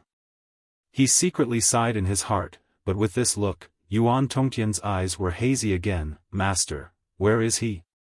Is he okay? The master that Yuan Tongtian thought of course, would not be in Elysium. Now Xiaofan was sitting in the sky above the soaring Dragon Mountain range. His hands were forming gestures, and he was very careful to activate his spiritual power. As the gestures flashed, a dark red brilliance was born in the mountain range below him, and then it swept a few miles like a flame. However, in this flame, even the flowers and grass did not suffer any damage, and they were still swaying in the wind. After waiting for half a day, Xiaohua's figure flew for dozens of miles and stopped. He waved his hand and took out a few elixirs from the space and put them into his mouth. He smacked his lips and shook his head helplessly. Damn, this sect protection array is really not easy, and combining a defensive array like the Capital Star Array with two offensive arrays, the Pleiades Demon Devouring Immortal Array and the Golden Crow Immortal Slaying Demon Array is really difficult. I originally intended to let Xiongyi and the other two help, but now it seems that I can only let them comprehend a part of the array first. With their current cultivation, it is already good that they can freely control it. This Xiao is destined to be exhausted. Speaking up to here, Xiaohua looked towards the direction of the country of Xi and muttered to himself, I wonder what's happening over there. However, what does it have to do with this Xiao whether they are in chaos or not? If I release my divine sense, I will be able to see it. But once I release my divine sense, it will immediately be seen by others. Why would they come looking for trouble for no reason? Why don't we just set up camp here and enjoy ourselves? That day, when Xiongyi said that Longevity Town's master Liao Shan was killed by a Confucian cultivator, Xiaohua immediately thought of the Sword Dao battle on Dawn Rain Continent. The current situation in Longevity Town was so similar to the situation before the Sword Dao battle on Dawn Rain Continent. How could Xiaohua possibly visit a place where a few words could ignite a fire? He turned around and flew to the Soaring Dragon Mountain Range with Xiong Yi. While observing the Soaring Dragon Mountain Range, he thought about how to set up the sect protecting formation. At the same time, he urged the Black Bear Spirit and the others to quickly move the Black Wind Ridges belongings to the Soaring Dragon Mountain Range. He knew better than anyone that if the Immortal Palace made trouble, his Black Wind Ridge would definitely bear the brunt. After all, he was the culprit of the Yaotai Mountain. However, he didn't know if the situation in Longevity Town was too sensitive, or if the Immortal Palace didn't think of attacking Black Wind Ridge, which was not too far away from Longevity Town, or if the Immortal Palace didn't realize that Xiaohua was the culprit. In this half a year, everything in Black Wind Ridge was moved to the Soaring Dragon Mountain Range. Moreover, Xiaohua spent a lot of effort to gradually set up the Capital Star Array that he had successfully comprehended, as well as the Pleiades Demon Devouring Immortal Array and the Golden Crow Immortal Slaying Demon Array that he had comprehended. However, he didn't see half a shadow of the Immortal Palace's immortal soldiers and immortal generals, nor did he receive any other special information. Under Xiaohua's soul technique, the Immortal Palace that had been patrolling Black Wind Ridge didn't notice anything strange about Black Wind Ridge. In order to not alert the Immortal Palace, Xiaohua never bothered to send messages to them. Presumably, this was one of the reasons. Master. While Xiaohua was resting, Imperial Prince Lan flew over from afar and bowed. You've worked hard. Xiaohua nodded. If you don't want this old man to work hard, you all should hurry up and comprehend the array and help me set it up. Master. Imperial Prince Lan smiled bitterly at first, then said with a flattering smile, it's not that this disciple doesn't want to help Master. It's just that Master's array is truly wondrous. Even little junior brother can't comprehend it. It's better for this disciple to assist Master. The little junior brother that Imperial Prince Lan spoke of was naturally Fu Jiwen. Fu Jiwen's array Dao was relatively profound, but if he were to comprehend the array formed by the three innate divine restrictions, it would be beyond his cultivation and knowledge. In fact, not to mention Fu Jiwen, even the Gongshu family's lass could only stand at the side and give pointers. If she were to help Xiaohua set up the array, she would also be unable to do so. You still need to cultivate more Xiaohua said helplessly. This array Dao will be part of my Fortune Gates lineage in the future. Yes, this disciple understands. Hearing this, Imperial Prince Lan's heart was filled with admiration. The longer he followed Xiaohua, the more he felt that Xiaohua's cultivation was unfathomable. It could even be said that Xiaohua was omnipotent. What smithing, what alchemy, what array Dao. Every single one of them was a breath of fresh air to Imperial Prince Lan. They were all out of his reach. This array Dao will be managed by little junior brother in the future. This disciple will depend on his own luck. There is no jealousy in your heart. This breadth of mind is much stronger than before. Xiaohua nodded. Just based on this breadth of mind, this old man's teaching of you was not in vain. Yes, Master. Imperial Prince Lan straightened his face and said, Master said that to become an immortal, this disciple remembers clearly.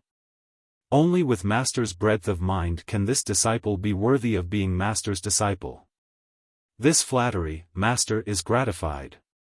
Xiaohua suddenly said such a sentence, making His Highness Lan stare blankly for a moment, then with a slightly embarrassed smile, he said, Disciple came today to inform Master that everything in the Black Wind Mountain Range has already been transferred to the Soaring Dragon Mountain Range. He Xiong asked this disciple to inform Master that there are too many origin stone veins underground. Not to mention the ones we have yet to excavate, just the ones we have are enough to mine for several years.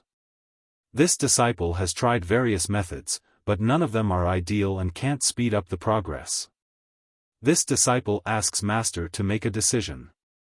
So it's like this.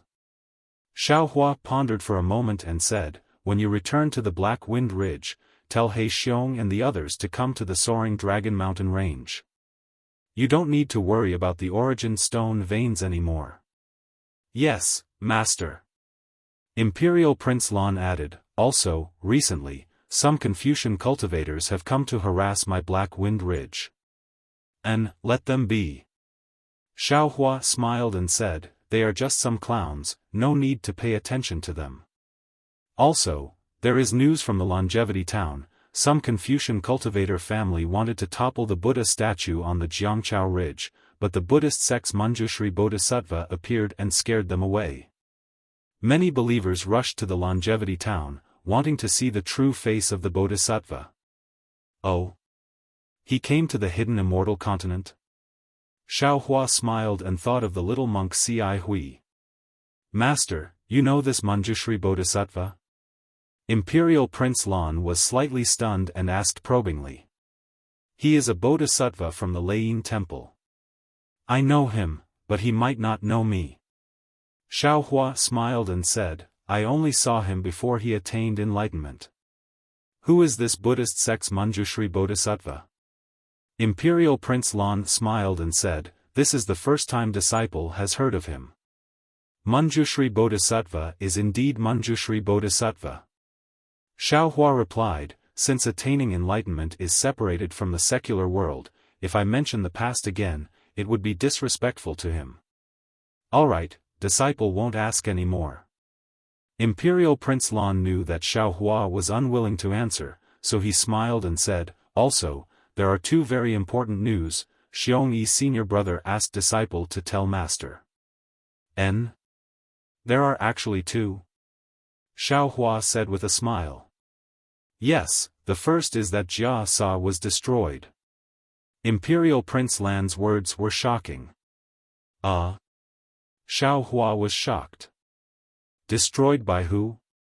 Master did not pay attention to this recently. Such a big thing happened near my Black Wind Ridge? Naturally, it was Bronze Pillar Country, Gu Country, and Jiming Country.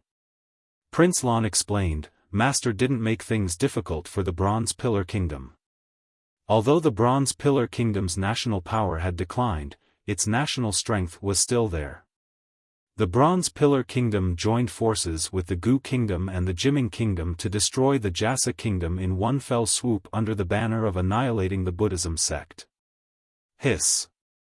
Xiaofan suddenly inhaled sharply, seeming to understand something. He looked at Imperial Prince Lan. What else did your senior brother say about Jia Sa country? Senior brother said that the national teacher of Jia Sa country is too powerful, and that Chongling Princess is also a strategist. They must have seen the difficulty of the Buddhist sect establishing a country in Yuzhou, and first planned to use Taoism to establish Jiang country. Now, Jia Sa country has been destroyed as expected, but Jiang country still exists. If the Chongling Princess is a descendant of Jia Sa country, then the present Jiang country is the original people of Jia Sa country. It's just that it changed from the Buddhist sect establishing a country to the Taoist sect establishing a country. These people's thoughts are too complicated. Xiaofan sighed.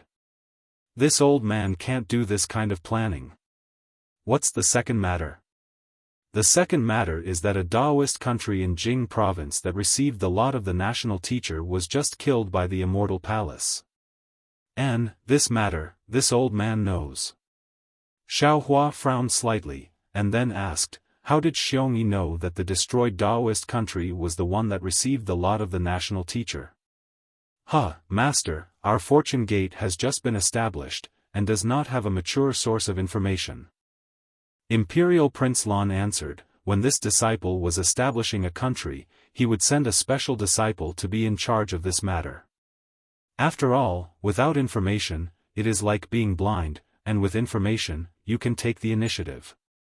Senior brother Xiong's information should have been sent by his former disciple. If he didn't personally investigate, then he got it from a place like Star Picking Tower. Usually, he wouldn't be wrong. Chapter 38-22. By the way, your disciples have also come to the Soaring Dragon Mountain Range, right? Xiaofan nodded, don't treat them unfairly. Senior brother Xiong and most of my disciples have come. There are still some scattered all over the hidden immortal continent who haven't had the time to come. His Highness Lan respectfully said, however, the disciples who have come are very satisfied with the situation in the soaring Dragon Mountain range. And, these are some things this old man obtained before. You can discuss how to distribute them among yourselves.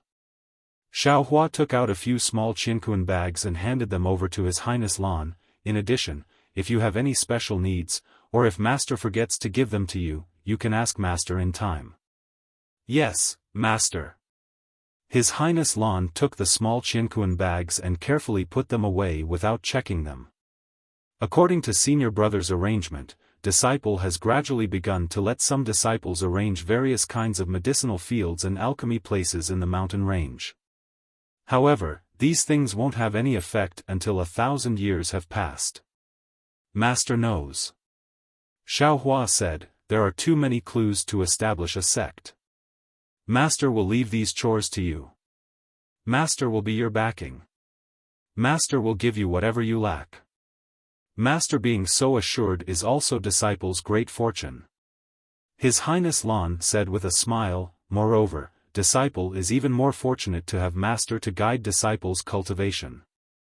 His Highness Lan's words were absolutely from the bottom of his heart.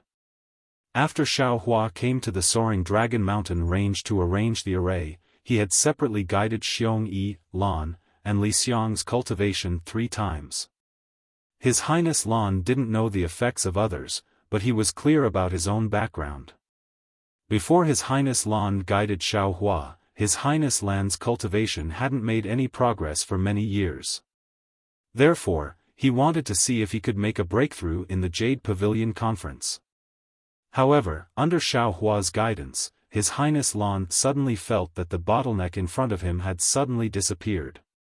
That layer of barrier in front of his eyes had suddenly disappeared. An indescribable feeling of enlightenment made him see the direction of his cultivation. Moreover, what made His Highness Lan excited was that the medicinal pills Xiaohua gave him were really effective. They were many times more effective than the medicinal pills he had obtained and taken before. Seeing his cultivation progress by leaps and bounds, His Highness Lan was really glad for his decision at that time. Alright, stop flattering me. Xiaohua waved his hand and said, go tell the disciples of Black Wind Mountain Range to return to Soaring Dragon Mountain Range. Be careful, don't attract the attention of others. In a few days, Master will go and deal with the matter of the elemental or vein. Yes, Master. Royal Highness Lan smiled, bowed, and flew away. Looks like, it's time for this old man to make a move. Xiaohua watched His Highness Lan fly away and smiled faintly. His hands once again formed seals and set up the array formation step by step. A few days later, the disciples of the Black Wind Ridge gradually returned. Xiaohua's arrangement of the Great Array had also come to an end. Xiaohua handed over the newly refined array flags and array talismans to Xiong and the others, then flew to the Black Wind Ridge alone. Just as Imperial Prince Lan had said, there were a few more Confucian cultivators patrolling around Black Wind Mountain Range. However, these cultivators didn't deliberately attack, as if they were waiting for an opportunity. Xiaohua didn't care about these cultivators. They couldn't even sense Xiong and the others leaving, so it was even more impossible for them to know that Xiaohua had arrived. Xiaohua once again took out the soil and examined it. After confirming that there was nothing unusual, he entered the ore vein and followed the tunnel that the Black Bear Spirit and the others had opened up. Over the years, the Black Bear Spirit and the others hadn't slacked off. The number of tunnels in the ore vein had increased by a lot, and the number of caves for storing primal stones had also increased by a lot.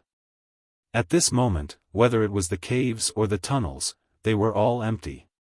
Not a single primal stone had been left behind. Xiaohua was very satisfied as he flew to the end of one of the tunnels. Looking at the dazzling array of primal stones embedded in the ground, he released his divine sense.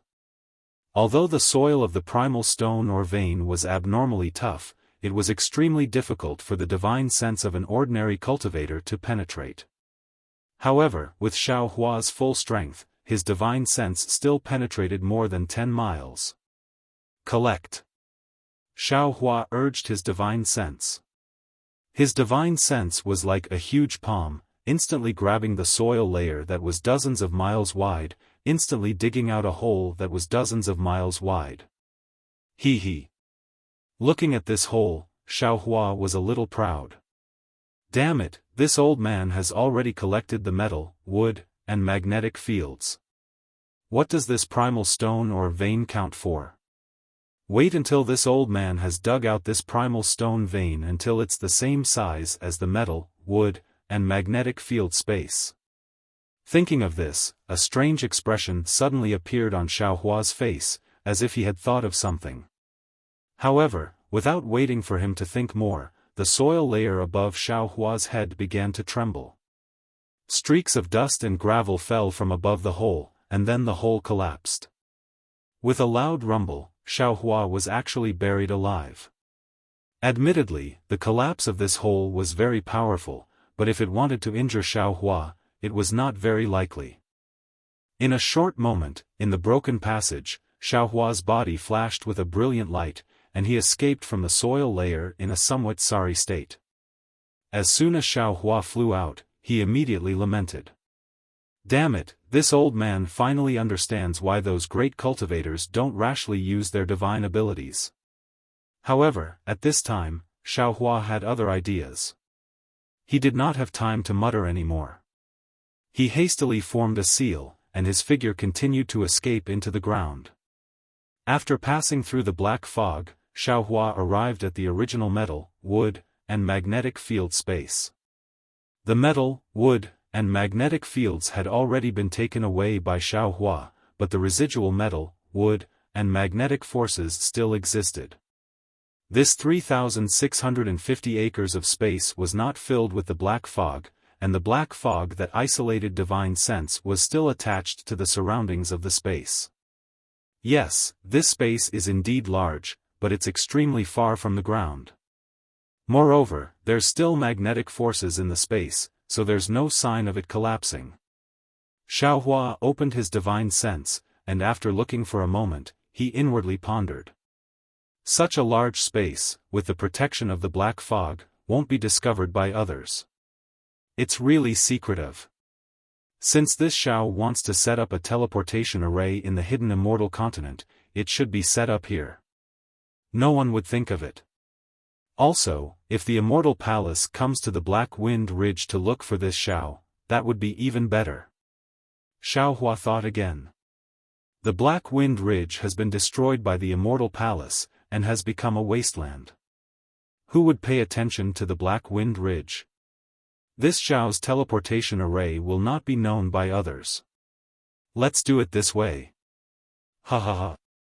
Xiao Hua laughed heartily as he flew out of the magnetic field space, and continued to plunder primeval stones. Xiao Hua's thoughts were not wrong. He had obtained the Grand Universe Teleportation Token for a long time, and he had already comprehended the teleportation array inside, especially after activating the divine restriction. After he personally set up the Capital Star Array, he already had 80% confidence in setting up the teleportation array. Within his space, he had already obtained a lot of materials to set up the teleportation array.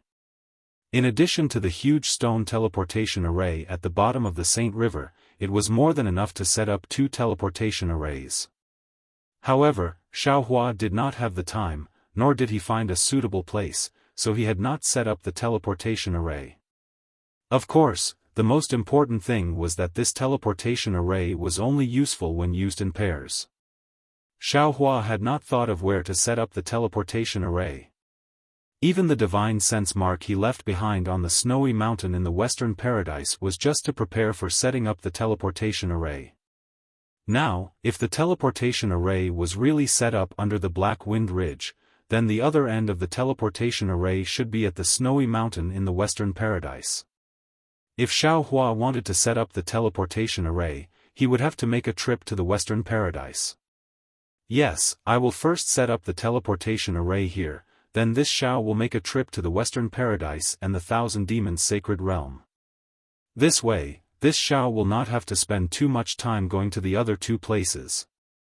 Xiaohua thought as he used his mind to tidy up the primeval stone mine. This grand universe teleportation token, its origin is indeed mysterious, and the secrets within it are definitely strange. The grand universe teleportation token. It is far from what ordinary cultivators think, it is purely to reduce the pressure of the teleportation array.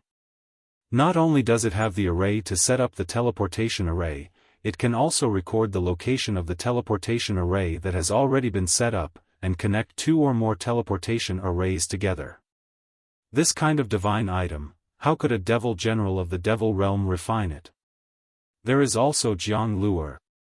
After so many years, I wonder if he has already come out of the Nirvana realm. Presumably, not only has he grown up, his Buddhist cultivation is also astonishingly powerful, right? When this Xiao goes to the Western Paradise, I will still have to go to the Golden Mountain Temple to take a look. With the lesson of the collapse of the primeval stone mine, Xiaohua was already very careful when he collected the primeval stones again. Every time he collected the primeval stones, he did not collect as much as the first time, but the speed at which he released his mind and divine sense increased by a lot. Sometimes, when he saw that the shape of the primeval stone mine was different, he even increased the range of the primeval stones. As a result, Xiaohua became more familiar with the process, and the primeval stones in the primeval stone mine became fewer and fewer, just as Xiaohua was working hard to collect the primeval stones. In the sky above the 9 provinces of the hidden immortal continent, where the heavenly fire, wind, and thunder were rampant, several colorful clouds suddenly flashed. These clouds immediately blocked the surrounding heavenly fire, wind, and thunder. As the clouds surged, a belt of light twisted and entwined out. When the belt of light formed a straight passage in the astral wind high up in the sky, dozens of banners fluttered in the wind. A group of immortal soldiers dressed in bright armor, holding various weapons, or riding on auspicious clouds, flew out from this passage. After the 100,000 immortal soldiers rushed out, another dozen immortal soldiers rode chariots that spewed out flames, clustered around several immortal generals, and flew out. The immortal generals stood on the chariots, and their figures were blocked by the flames of the chariots, so their true faces could not be seen. However, these immortal generals were tall and sturdy, and the flames could not block the threatening evil chi of the immortal generals. The chariots were also hung with war banners. Some of the war banners had Qingyuan written on them, some had Sun Palace written on them, and some had Great General written on them. Although the handwriting on the war banners was different, each war banner surged with multicolored light. Streams of awe-inspiring chi came from the void and rushed into the war banners, and the big characters on them also showed incomparable majesty.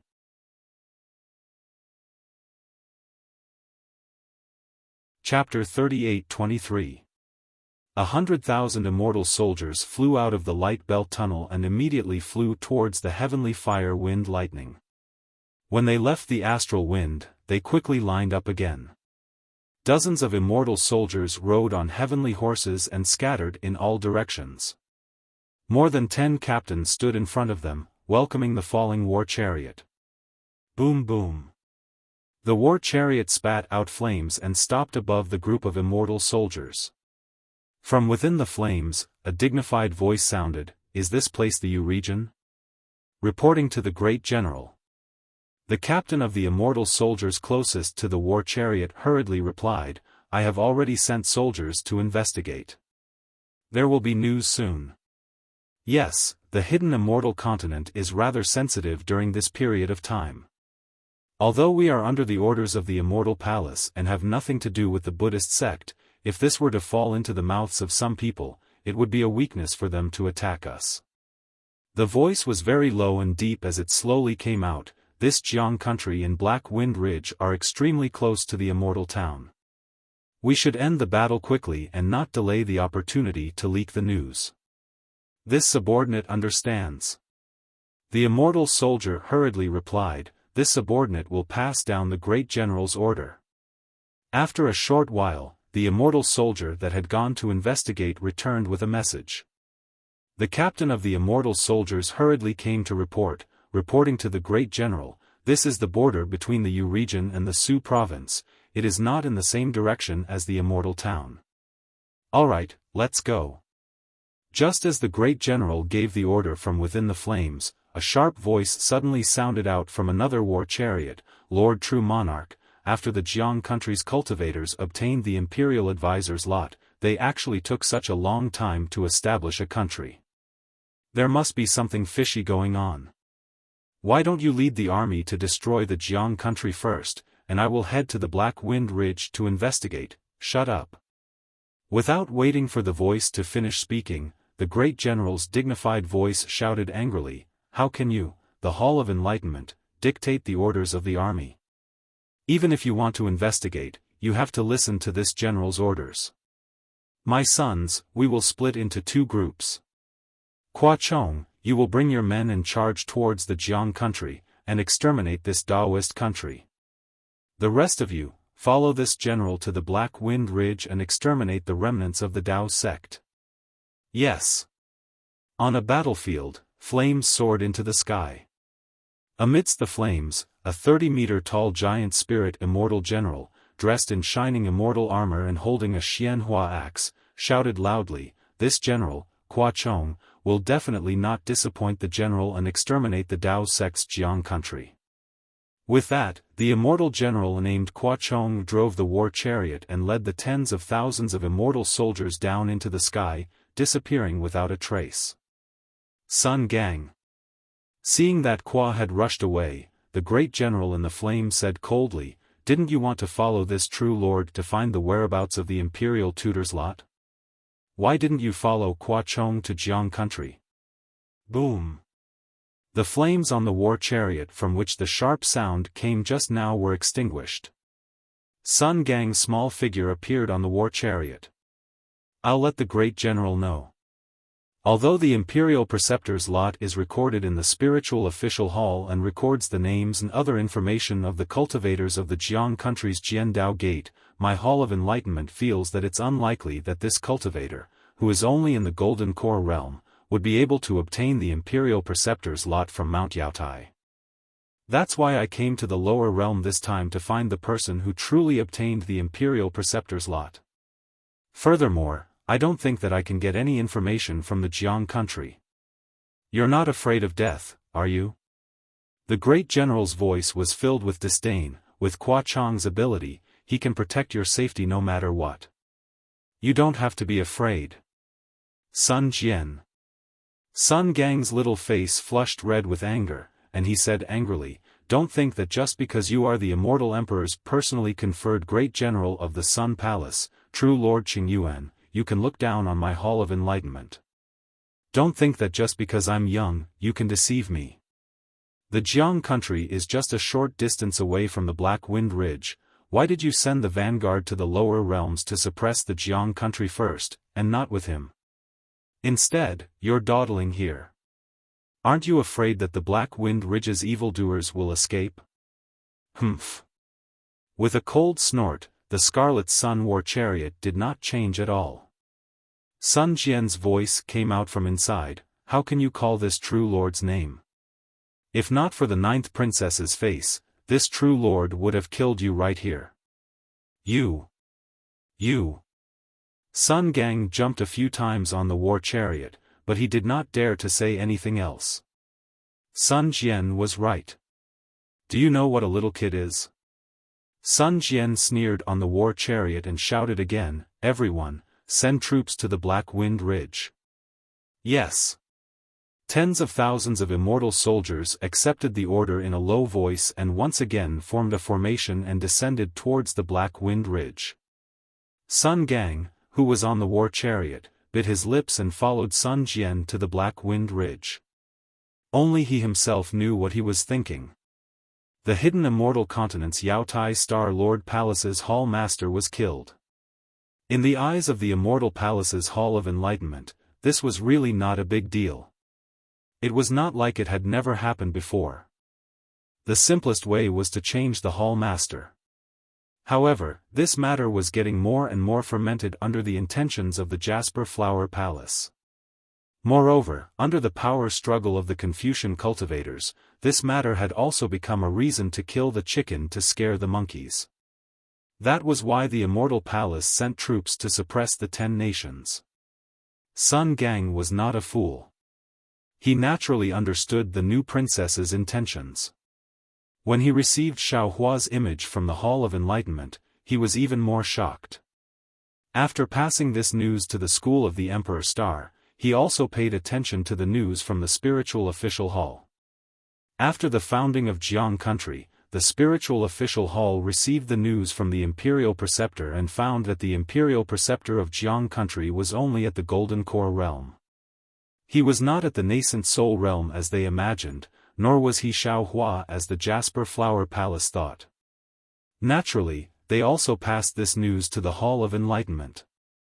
Of course, at this time, the Immortal Palace had already begun to conquer the 10 nations of Taoism. No matter who founded Jiang Country, they would inevitably be killed by the Immortal Palace. However, the matter of the Longevity Town delayed the expedition for a while, and during this time, the Black Wind Ridge was also added to the scope of annihilation. Of course, the new princess also knew the news, but she could not show too much concern for Xiao Hua in front of others, let alone attract more attention from the Jasper Flower Palace. Sun Jian, the general of the Hall of Sun who was conquering the 10 nations of Taoism, was a trusted aide of the Immortal Emperor. Although he respected her, he would never listen to her. That was why Sun Gang volunteered. Sun Gang wanted to send a message to Xiao Hua in advance, but he was immediately noticed by Sun Jian. He also knew that this was a dead end. He could only act according to the situation before the two armies. As for whether he could save Xiao Hua, only the heavens would know. At this time, the Black Wind Ridge was no different from before. There were still some Confucian cultivators who were unwilling to give up wandering around. From time to time, they would fly to the Black Wind Ridge's great formation to attack a few times, and then flee far away. Although it was an incomplete capital star formation, it was enough to block the eye clarity technique and divine sense technique of these Confucian cultivators. No one knew that the Black Wind Ridge was already empty. Woo! A gust of wind blew out of nowhere, and then, like a layer of biting cold wind and frost, swept across the Black Wind Ridge. All the Confucian cultivators in the surroundings could not help but shrink their necks. An indescribable feeling of being spied on arose in their hearts. Who is it? Many Confucian cultivators raised their eyebrows and looked up in shock. In the sky above, the originally blazing sun was now accompanied by a gust of wind. Dark clouds poured out from all directions. These dark clouds did not carry any lightning, but the thick black color was enough to whet the hearts of the Confucian cultivators. Rumble. Suddenly, the sound of drums came from the dark clouds like mountains. The sound was like thunder, and the surrounding sky trembled slightly. The true qi in all the Confucian cultivators' bodies suddenly boiled and rushed out uncontrollably. Not good. The Confucian cultivators were shocked. Just as they were about to urge their cultivation methods to control their true qi, in the sky above the heavy clouds, layers of multicolored light rolled out. At this time, the multicolored light had already covered 1,000 miles around the Black Wind Ridge. Groups of immortal soldiers holding weapons arrogantly appeared in the clouds. The Immortal Palace's punitive expedition? The Confucian cultivators suddenly woke up, and a few of the younger ones shouted, "The Black Wind Ridge is going to be unlucky." Dong dong dong. The war drum sounded. In the flames, several war drums that were like the sun let out rumbling sounds. In the midst of the war drums, 2 sun chariots spat out flames and rushed out of the clouds. The Immortal Palace's crusade, the innocent cultivators forced back the 3 sects. The war chariots appeared and the war flags waved. A voice came from an unknown place in the clouds, accompanied by the sound of the drums. Let's go. How could the Confucian cultivators not know how powerful it was? Before they could see the flag on the war flags, they immediately used their flying techniques to escape. If the immortal soldiers attack, no one will be able to escape. As for the land that they were previously patrolling, they looked very far away and shrank back into the ground, disappearing in a moment. The war chariot stopped in the air and an immortal general flew out. He saluted and said, reporting to the great general, "There is a Taoist formation on the Black Wind Ridge. This humble one has already investigated it. It is a high-level Taoist formation. If there is no accident, it should be the Taoist's great heavenly star formation." This humble one couldn't see the situation inside clearly. Did any Taoist cultivators escape? Sun Jian's voice was very calm, as if he didn't care about the great heavenly star formation. Aside from the 121 Confucian cultivators within 100 miles of the Black Wind Ridge, not a single cultivator escaped from the Black Wind Ridge.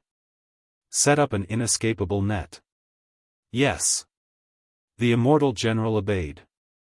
Not long after, more than 10,000 immortal soldiers descended from the clouds and landed in an oval shape above the Black Wind Ridge capital star formation. Many immortal soldiers took out their weapons and flew out. The awe-inspiring Qi pillar outside the Black Wind Ridge from before rumbled incessantly. Great General Sun. Sun Gang stood on the war chariot and sneered, "This place doesn't seem to be too far from the Longevity Town. With such a large formation, I'm afraid it has already attracted the Buddhist sect's attention. Is this your plan to intimidate them?"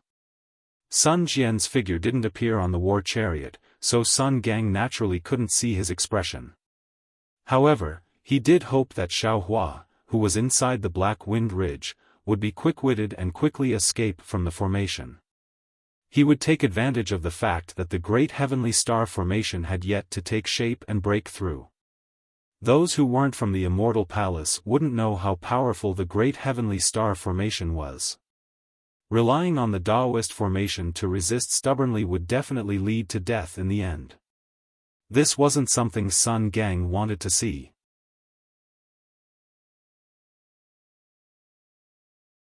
Chapter 38-24. Unfortunately, the inescapable net's power was not small, and the sound of the war drums was also very loud, but Xiaofan, who was deep under the Black Wind Ridge, could not sense it. Looking at the colorful clouds filling the sky and the countless golden rope-like engraved rule chains covering the entire Black Wind Ridge like a big net, and the engraved rule chains even penetrated the ground, Sun Gang suddenly realized something. Maybe Xiaofan was not in the Black Wind Ridge at all? Xiaofan was of course in the Black Wind Ridge. At this moment, Xiaofan was brimming with confidence and prepared to work harder to clean up the Black Wind Ridge's source stone vein. Suddenly, an extremely strange aura appeared from underground, and then it instantly surrounded Xiaohua's figure like mercury. Moreover, that aura didn't stop at all, and it continued to spread towards the surroundings. This aura overflowed the engraved rule chains, and Xiaofan was very familiar with the power of order between the engraved rule chains. This. Xiaofan was a little surprised.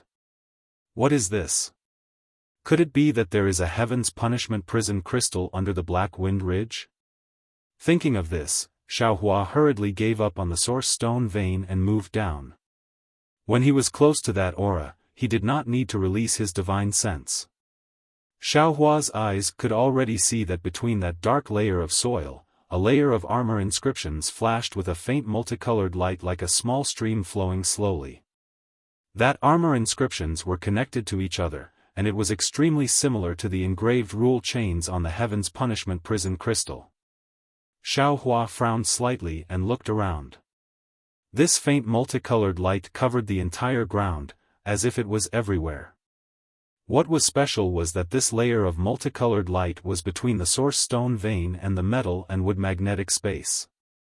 Xiaohua could be sure that this multicolored light was definitely not there before, and was just born. Xiaohua thought for a moment, and released his divine sense. Boom! Xiaohua's divine sense had just touched the multicolored light when a huge thunderbolt rushed out from the engraved rule chains and pounced on Xiaohua's Naiwen palace along with his divine sense. The power of this thunderbolt was even more fierce than the heaven's punishment prison crystal.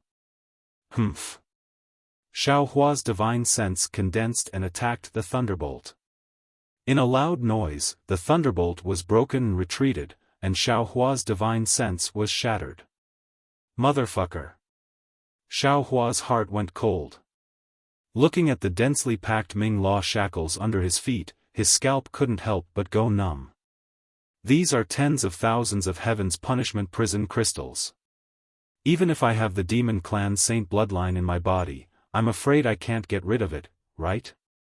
Inside Xiaohua's body, the 132 million small dots were constantly changing. The bloodline of the Absolute Saint was also constantly transforming Xiaohua's body. However, this bloodline was known as the Absolute Saint. How could it possibly complete the transformation of the body in just a few years or a dozen years? Even if Xiaohua had successfully obtained the inheritance of the demonic beast clan, it would still be impossible for him to break this strange engraving chain. No, no. Xiaohua looked at the crisscrossing Ming Lu chains and suddenly realized, this thing definitely didn't exist originally, it was originally hidden in the ground. Instead, it had just been laid down by someone.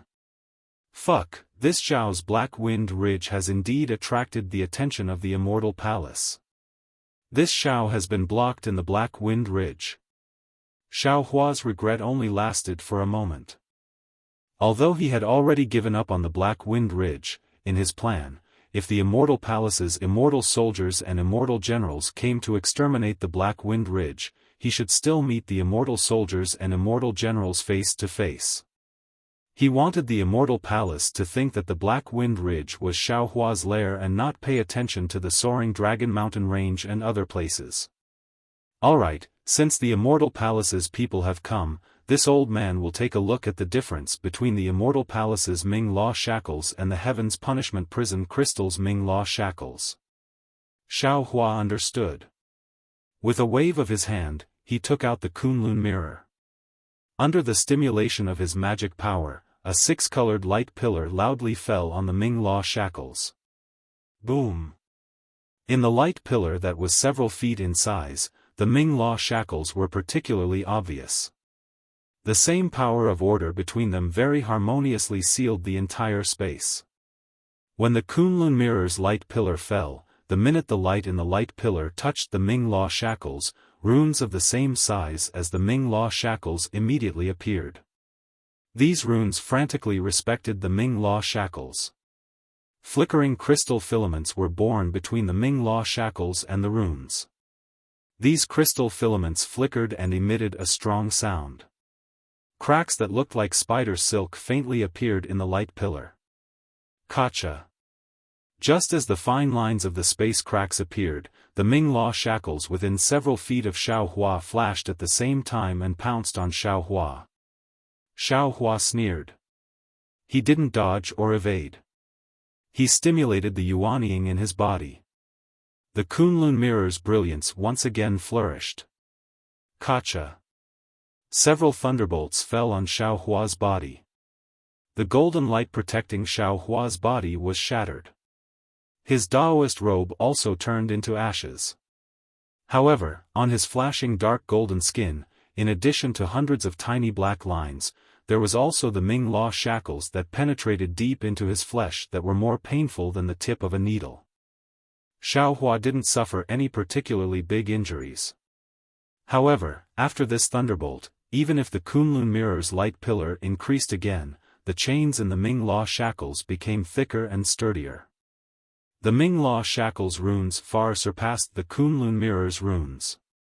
Even more Ming Law shackles pounced on the Kunlun mirror with flickering crystal filaments. Seeing this, Xiaohua understood that his Kunlun mirror might not be able to resist the entire Ming Law shackles. If he wanted to escape, he would need to use other methods. At this moment, Xiaohua didn't have time to think anymore. The entire Ming Law shackles trembled. Countless thunderbolts turned into a torrent and pounced on Xiaohua. An incomparably majestic voice came from the thunderbolts. "Evil path, you dare to break my immortal palace's inescapable net? Why don't you come in front of this general and admit your crimes before being captured?" The enormous thunderbolt forced Xiaohua to have no choice but to flee upwards. He originally wanted to take out another magic weapon, but when he heard this voice, he sneered and shouted, "What big words! This old man wants to see just how great your divine ability is to capture this old man." At this moment, high up in the sky, the immortal general in charge of setting up the inescapable net frowned. He urged his body to look down and then hurriedly flew to the front of the war chariot. He bowed and said, "Reporting to the great general, there are signs of the inescapable net being attacked under the Black Wind Ridge. What's the result? Did anyone escape?" "No." The immortal general hurriedly replied, "There are no signs of the inescapable net being broken." Sun Jian, who was on the war chariot, said indifferently, "Set up the formation. Prepare to use the inescapable net to attack the Tao sect's great heavenly cycle star formation. When the formation is broken, capture all the evil path members of the Black Wind Ridge." "Yes, sir." The immortal general gave the order and waved the flag in his hand. Tens of thousands of immortal soldiers activated their bodies and surrounded the Black Wind Ridge. Seeing that not a single person had come out of the Black Wind Ridge, Sun Gang finally relaxed. No matter where Xiaohua went, as long as he was not in the Black Wind Ridge. Even if Xiaohua was in Jiang country, with Qua Chang's strength, he might not be able to take Xiaohua down. But right at this moment, a gust of wind rose in the distance, and another war chariot swayed with flames as it flew over. Qua Chang's striking 30-meter figure appeared in Sun Gang's line of sight. Looking at Qua Chang and the tens of thousands of immortal soldiers behind him, Sun Gang maliciously guessed that Qua Chang had been defeated by Xiaohua. Why are you back so soon?" Sun Jian was also a little surprised, but seeing that Qua Chang and the rest did not look like they had been defeated, he asked curiously. Qua Chang drove the war chariot closer and bowed, reporting to the great general, "Although the country of Jiang was established by the Tao sect, there are very few Tao sect cultivators in the country, and there are very few of them. Under the siege of the city, these Tao sect cultivators were so scared that they pissed their pants. However, there is an unexpected matter that I have to report to the great general. I believe that the great general would not have thought of it." "Oh." Sun Jian was startled and asked, "What is it?" "After the Tao sect cultivators of the Jiang country were killed by my subordinates, many Buddhist sect disciples flew out from the surroundings of the capital. There were even monk soldiers." "What? Buddhist sect? Monk soldier?" Sun Jian, who was inside the flames, was truly surprised. In the current situation, it was not wise to rashly go against the Buddhist sect country. "Yes, it's the monk soldier." Qua Chang nodded, "But what's strange is that the cultivation of these Buddhist sect disciples is relatively low, and none of them can be the master of a country. Thus, this general might as well go all out." You sure are bold." Sun Jian sneered, "I told you to destroy the Tao sect's Jiang country, but you actually killed the disciples of the Buddhist sect." Qua Chang said in a low voice, feeling wronged, "Great General, the Jiang country is indeed a Tao cultivator country. The imperial advisors lot recorded at the Tao sect cultivators established a country. My Sun Palace is under the orders of the immortal emperor to annihilate the Jiang country. Not to mention the appearance of the Buddhist sect in the Jiang country, even if it was a Confucian cultivator. This general does not dare to disobey the orders of the immortal emperor." "That's right, that's how it should be." When Sun Gang heard this, no matter what happened to Xiaohua, he was already in high spirits. He did not have a good impression of the Buddhist sect. Hearing that Qua Chang had killed a Buddhist sect disciple, he naturally cheered from the side, "Kill all these bald donkeys." Unfortunately, after Sun Gang finished speaking, he suddenly came to his senses. If Xiaohua was not in the Jiang country, where could he be? Wasn't he inside the Black Wind Ridge's great formation? Sun Jian muttered to himself on the war chariot. He was born to kill, and who knew how many vengeful spirits he had under his command? How could he be afraid of killing a few more Buddhist sect disciples? The only person he was afraid of was Sun Gang. Now that Sun Gang had spoken, what else could he say? Those who shouldn't be killed, none of them can be killed. Those who should be killed, not a single one of them can be let off. Sun Jian's voice was very indifferent, as if tens of thousands of lives were nothing more than a gust of wind. Don't worry, great general. Hua Chong laughed, this general's subordinates will definitely not touch the people of the secular world. They will not let any of the descendants of the royal family go. Humph. Sun Jian snorted, feeling that Hua Chong had said too much. Hua Chong looked at Sun Gang's war chariot, and then said to Sun Jian, Great General, this Black Wind Ridge seems to be rather troublesome. Great General, please wait a moment, and let this general be the vanguard. Go. Sun Jian nodded, don't be careless. Yes sir. Hua Chong waved the axe in his hand and laughed, this general is not an idiot. How could this general dare to be careless with a Tao sect cultivator who could kill Kong Hongwu of the Star Lord Palace?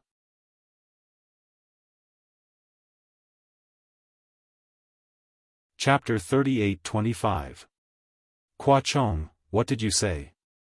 Sun Jian said sternly, who told you that the cultivators of Black Wind Ridge were the ones who killed Kong Hongwu?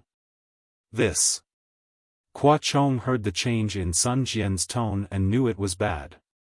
He quickly bowed and said, this general deserves to die, this general deserves to die. Speak, who told you?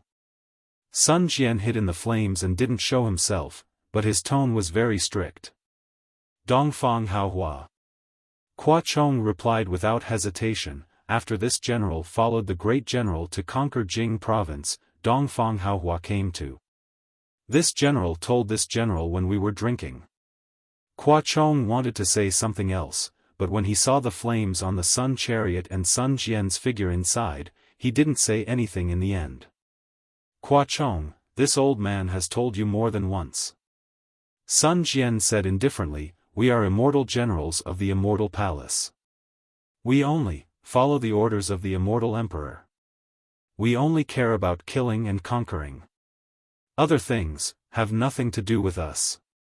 Could it be that you've forgotten? Yes, this general knows his mistake. Hua Chong's huge body slightly bowed. It seemed like he was very afraid of Sun Jian.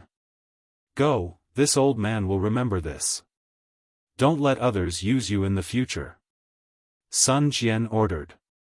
Hua Chong lowered his head and retreated. After flying for a while, he suddenly turned around and waved the broad axe in his hand in midair. The layers of clouds were torn in half by the broad axe. Roar! Hua Chong roared and shouted angrily, damn evil path. Come out and die. Sun Jian's words clearly had a double meaning. Sun Gang was shy and his face was burning. However, he didn't care because he was young. Sun Jian, on the other hand, stood on the war chariot like an iron tower. He looked at the red-faced boy on the battlefield with a puzzled expression on his cold face. He really did not understand why the Hall of Enlightenment would send this boy over for no reason. However, since Sun Gang was holding the token, he could not be bothered to care too much. In front of 100,000 immortal soldiers, Sun Gang was nothing. Hua Chong cursed a few times in the Black Wind Mountain, but no one came out. Hua Chong was furious. Roar! Hua Chong opened his mouth and spat out Zhen Qi. The Zhen Qi tumbled in the air and condensed into pillars of Zhen Qi from all directions.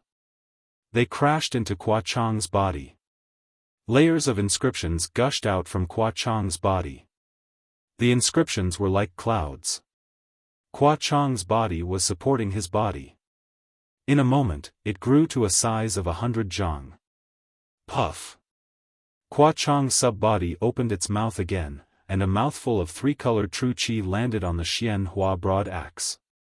Layers of inscriptions also appeared on the surface of the Xian Hua broad axe, and in a few breaths, it expanded to a size of 1,000 feet. Since you don't want to come out. If you want to be a coward, then take a look at my axe. Hua Chong shouted and waved his arms. The Xian Hua broad axe let out a thunderous roar in the air. Gray cracks faintly appeared on the sharp axe. Woo! The axe was like a mountain as it chopped down on the capital star formation, General Hua. Another immortal general standing in the distance saw Hua Chong swing his axe to attack the formation and quickly wanted to warn him. Unfortunately, just as he shouted, a huge crack appeared where the axe landed. It was as if the entire void had been split open by Hua Chong. Hua Chong, dodge. Suddenly, Sun Jian's voice came from the war chariot. Hua Chong was stunned and somewhat puzzled. It was at this moment that he saw the crack suddenly sink. Then, there was a flash of brilliance at the deepest part of the crack. A seemingly cryptic rune moved slightly, and starlight appeared. A powerful force that suffocated Hua Chong came rushing at him. This force was like a huge hand that pushed Hua Chong's axe in the opposite direction and cleaved at Hua Chong's sub-body. At this moment, a huge flaming arm extended from the Sun War chariot and grabbed Hua Chong's arm. Hua Chong's 1,000-foot-tall body dodged to the side. Whoosh! The back of the huge axe whistled past the sub-body. It was completely out of Hua Chong's control. The huge sub-body was even brushed by the huge axe, and a few feet of it was sliced off by the huge axe. Damn it! Hua Chong could not help but curse. What kind of array is this? General Hua. The immortal general in the distance hurriedly replied, this is the Taoism's grand heavenly cycle star formation. See. Hua Chong could not help but exclaim when he heard that. Grand heavenly cycle star formation? Isn't this the Taoism's long-lost ancient great array? How did it appear in Black Wind Ridge? Hua Chong was so surprised that he stuttered. Damn it! Before the immortal general could reply, a rather arrogant voice came from the great array. Which shameless thing actually dares to smash my door? Do you not want to live anymore? While speaking, a figure slightly distorted and flew out from the capital star formation. Wasn't that Xiao Hua? See, it really is. Seeing Xiao Hua fly out like in the image, Sun Gang cried out in his heart. His eyes turned rapidly, wanting to warn Xiao Hua of something. However, looking at the inescapable trap that had already been set up, and thinking about his cultivation that could almost ignore it, he could only sneak a glance at the distant Sun War chariot, not daring to act rashly. Are you that Xiao Hua of the evil path? Hua Chong saw Xiao Hua fly out and pointed with his wood-like finger. Xiao Hua ignored Hua Chong. He first looked at the flashing inescapable trap in the sky, then looked at the distant flaming battlefield. His gaze swept across the 100,000 immortal soldiers surrounding them before finally landing on Hua Chong. He said coldly, are you immortal soldiers and immortal generals of the immortal palace? What immortal law did this Xiao violate to actually use immortal soldiers to destroy my Black Wind Ridge? Xiao Hua, you killed. Hua Chong immediately came to his senses and hurriedly corrected himself. I am Hua Chong, a vanguard official under perfected Lord Qingyuan of the Sun Palace. My Sun Palace was ordered by the immortal emperor to send troops to suppress Black Wind Ridge. As for what immortal law you violated, we don't know. If you know what's good for you, follow us back to the immortal palace to apologize. There will definitely be an immortal official who will tell you the cause and effect. If you don't know what's good for you, don't blame me for being merciless and taking your life. All brawn and no brains. Simple-minded. Xiao Hua curled his lips and said disdainfully, you don't need to play this kind of trick to coax children in front of this Xiao. Your immortal palace has always treated my Tao sect cultivators as fish. You can conquer whoever you want. Now that you've attacked my Black Wind Ridge without any reason, you actually want this Xiao to bind my arms and apologize? Does the immortal palace still want face? Xiaohua, you know what you've done. Qua Chong sneered. There's no need to quibble here. I don't want to listen anymore. If you don't want to follow me back to the immortal palace, I'll make my move. If you want to fight, then let's fight. Do you think this Xiao is afraid of you? Xiaohua sneered and raised his hand to take out the wishful staff. Ha ha ha, this kind of child's toy actually dares to embarrass itself in front of me. You really don't know the immensity of heaven and earth. Qua Chong couldn't help but laugh. His figure swayed slightly in midair. Xiaohua was now smaller than a child in front of Qua Chong, who was like a giant spirit immortal. Woo! As soon as Qua Chong's mocking voice fell, a gust of wind whistled. The heaven and earth essence chi within a few miles began to surge and rushed into Xiaohua's body. Xiaohua's body flashed with a dark golden brilliance and began to expand wildly. Stop! The immortal general controlling the inescapable net in the distance was shocked and hurriedly ordered. Sure enough, the inscriptions in the sky quickly overflowed, isolating the Black Wind Ridge from the outside world. Without sufficient heaven and earth essence chi, Xiaohua's transcendence golden body gradually slowed down. Can such a shameless method stop Grandpa Xiao? Xiaohua laughed a few times and no longer absorbed the heaven and earth essence chi. The 13200 small dots on his body began to rotate. Each dot was like an ancient evil spirit. The power of tens of thousands of stars in the sky rushed down, ignoring the inescapable net and rushing into Xiaohua's body. Roar! Xiaohua roared, and his transcendence golden body turned into the size of 100 feet in the blink of an eye. Qua Chong's mouth and nose were overflowing with a violent aura, but whether it was the eye-clearing technique or other magical powers, they could not detect any difference. Qua Chong was a little surprised. Grow, grow, grow! Xiaohua roared several times. In front of Qua Chong's stunned eyes, the wishful steel staff also grew to the size of 100 feet. It was not inferior to Qua Chong's axe. Sun Gang had already stood up from the chariot, his little face flushed with excitement. If it weren't for Sun Jian, he would have already clapped his hands.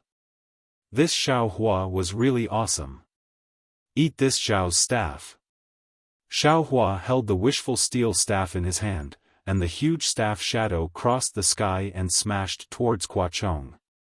Seeing that the wishful steel staff had not yet fallen, the huge whistling sound of the wind and the suffocating strength had already hit. Qua Chong's heart was excited for no reason. He also shouted, "Good! You also eat this Xiao's axe." As he spoke, the Xianhua axe made a trembling sound. It was as excited as Qua Chong, and it split a subtle arc in the air to meet the wishful steel staff. Boom! A loud sound was mixed with violent shockwaves. This was the first time the two of them clashed, but they had already set off a powerful aura. Not to mention the surrounding immortal soldiers and immortal generals, even the capital star formation above the Black Wind Ridge was rippling slightly. Qua Chong's figure quickly retreated 100 feet. The handle of the Xianhua axe was still trembling violently. Obviously, in this fight, Qua Chong did not have any advantage at all. However, Qua Chong wasn't depressed. Instead, he was unusually excited. It was as if he was happy that he had met his match with Xiaohua. He was so excited that he actually forgot about Sun Jian's warning and shouted, "Ha! You are really powerful. Sure enough, you are the cultivator who killed Kong Hongwu." Xiaohua's figure also retreated. His astonished eyes were also slightly narrowed. Qua Chong's strength was really great, only inferior to the dwarf he saw above the Liao River in the Longevity Town. However, thinking about it, Qua Chong's surname was Qua. He was afraid that the Qua bloodline of the Sunset Island would be normal for him to have such strength.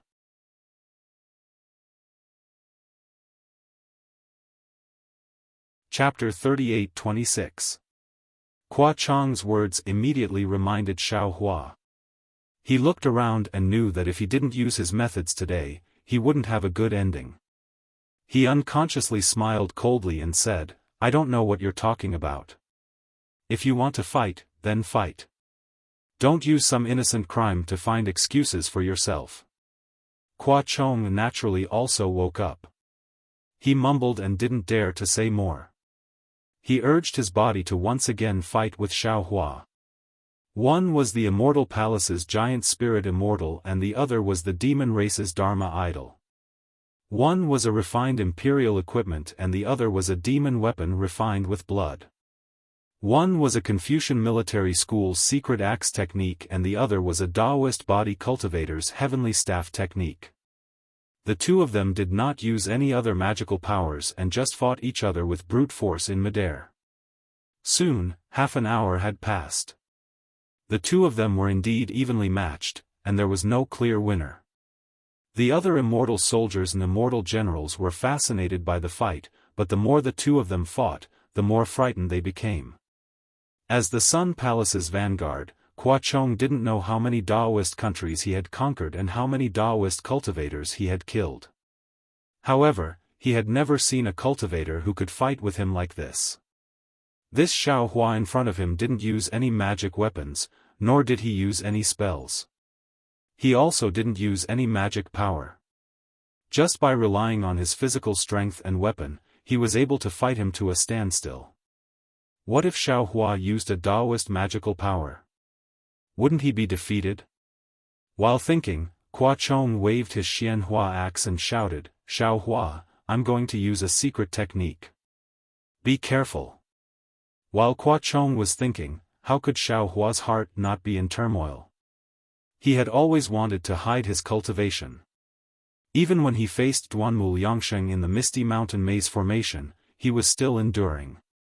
He let Duanmu Yangsheng have the misconception that he was only at the upper 4th level of essence energy, or at most at the lower 5th level of essence energy.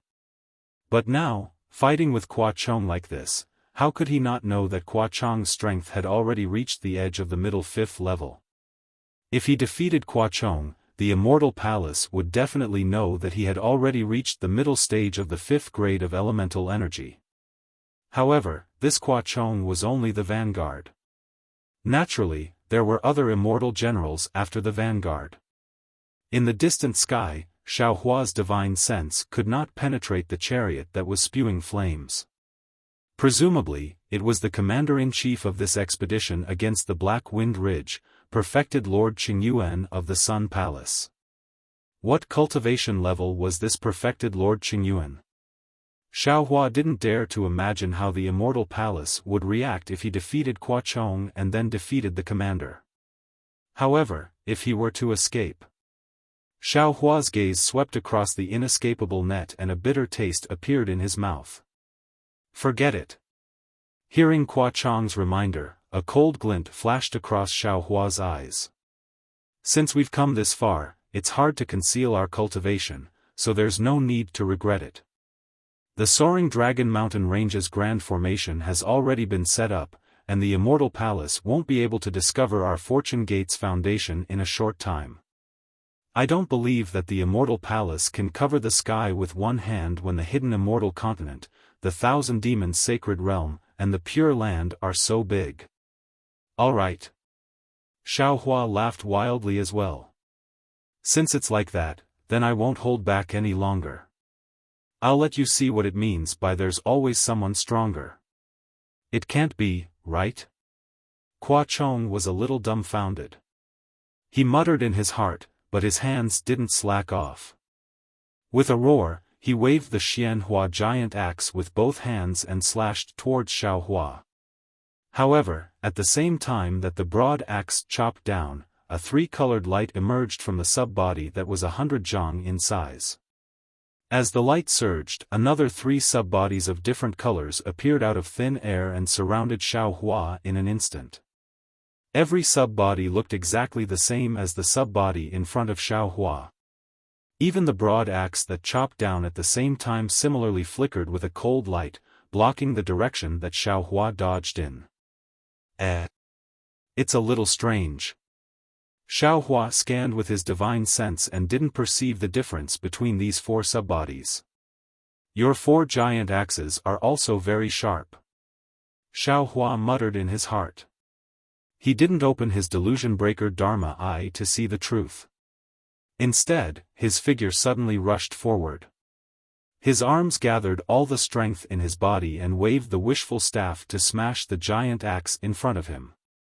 At the same time, he released his divine sense and condensed it into a hammer, directly facing the giant axe on the left side. Boom! 2 loud sounds came out at the same time. Xiao Hua's wishful staff hit Qua Chong in front of him and sent him flying 100 meters away. The giant axe in his hand had thousands of inscriptions on its handle and instantly shrunk like a child's toy. Looking at Xiao Hua's left side, the hammer of divine sense also sent the giant axe flying. Moreover, the giant axe was extremely sharp. Xiao Hua's divine sense was actually split in half. However, at the same time that Xiao Hua's Naiwan palace shook violently, the 2 hammer of divine sense crashed into one of Qua Chong's sub-bodies like meteors. Amidst a loud explosion, Qua Chong's avatar was pierced through. 2 massive holes appeared like a pair of soulless eyes. Swish! The 1,000-meter-sized avatar collapsed in a flash. It was even faster than melting snow. Boom boom! When the sub-body clone collapsed, the other 3 clones had fear in their eyes. As the sound of their bodies collapsing rang out, Qua Chong's clone disappeared, and so did his main body. In fact, his body, which had gradually returned to its original size of 100 feet, was covered in layers of cracks that resembled spiderwebs. A bloody aura gradually spread out from the cracks. Damn it! Qua Chong had never imagined that he would actually fall into such a losing situation. It seemed that before he used his divine ability, he was still evenly matched with Xiao Hua. How could there be such a huge difference with just 1 strike? However, he didn't have the time to think any further. His intuition from the bloody battle told him that he was absolutely not a match for this Taoist sect cultivator, and he could only flee now if he didn't want to die. Qua Chong hurriedly moved his body, ignoring his injuries as he tried to escape. You want to leave?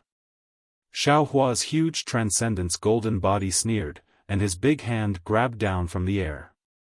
In an instant, Qua Chong was imprisoned by the big hand for hundreds of feet. Kill! Qua Chong resisted stubbornly, waving his Xian Hua axe. Unfortunately, his axe was also broken by Xiao Hua, and it didn't show any special light. Break! The immortal general at the side naturally waved the formation flag in his hand. Above the inescapable net, a thunderous chain of Ming Lu issued a crackling sound, wrapping around Xiao Hua's large hand. Ah, troublesome!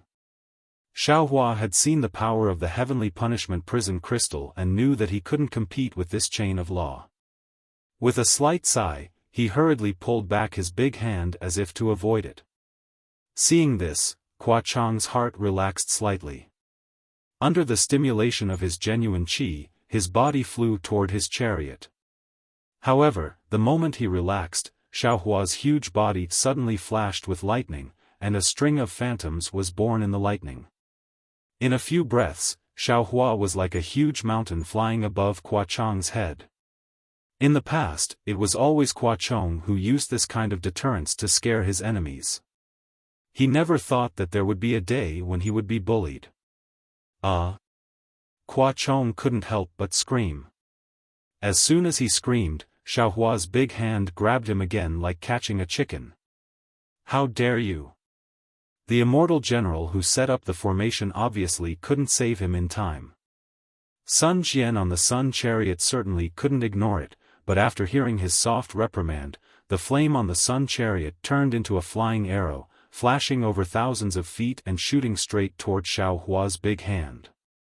Although Xiaohua was very confident in his transcendent's golden body, he still didn't dare to rashly collide with the fire arrow.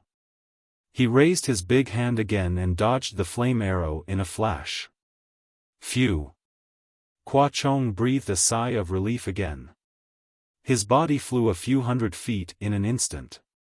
Seeing that he was close to the sun chariot, suddenly, another kind of suffocating aura appeared, as if an invisible big hand had appeared out of thin air and tightly grabbed Qua Chong. How dare you! The flame arrow that had just flown by suddenly exploded, as if Sun Jian was angry, turned into thousands of fire points and rushed toward Xiaohua. Hee hee! Xiaohua sneered. His big hand didn't hesitate and grabbed upward. The innumerable flames immediately froze under Xiaohua's universe in the sleeve technique. However, just as Xiaohua was about to extinguish the flames, rumble.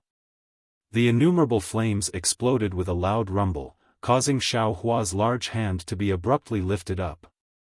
However, although the flames were powerful, the dark golden light on Xiaohua's large hand flickered slightly, and it was not damaged at all. When Xiaohua raised his big hand, his face suddenly changed slightly and he roared like Sun Jian. Then, with his other hand, he suddenly waved the wishful steel staff and very strangely smashed it into a place in the air, clang. With a crisp sound, a flame was born under the wishful steel staff. Under the splashing of the flame, a three-pointed double-edged sword was revealed. And behind this three-pointed double-edged sword, Sun Jian's burly figure appeared in the air with flames lingering around him. Humph, the immortal general of the immortal palace is really powerful. Xiaohua waved his left hand and pinched Qua Chong in his big hand. He sneered, this sneak attack ability, one is better than the other. Xiaohua. Sun Jian's voice was like a burning flame, let go of Qua Chong. Xiaohua sneered, Lord Supreme, I am so scared. The immortal palace really thinks highly of this Xiao. With that, Xiaohua's figure slowly shrank, but his big hand still held Qua Chong tightly. If you want to live, let go of Qua Chong. Sun Jian did not reveal his figure and said, this lord knows that you may be wronged, but this lord is under the emperor's order. If you let go of Qua Chong, this lord promises not to hurt you. You only need to go to the Lingyun Palace and explain things clearly. There is no danger to your life.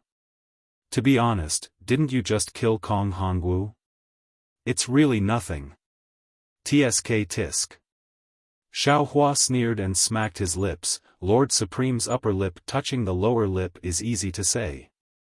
Not to mention whether this Xiao killed Kong Hongwu or not, just by the fact that Lord Supreme led so many immortal soldiers and immortal generals to besiege my Black Wind Ridge and set up such a huge defensive formation here, this Xiao can't see that the immortal palace wants to exterminate my Black Wind Ridge without leaving anyone alive. This Xiao took a lot of effort to capture a hostage. If I let him go, how can this Xiao face the disciples of my Black Wind Ridge?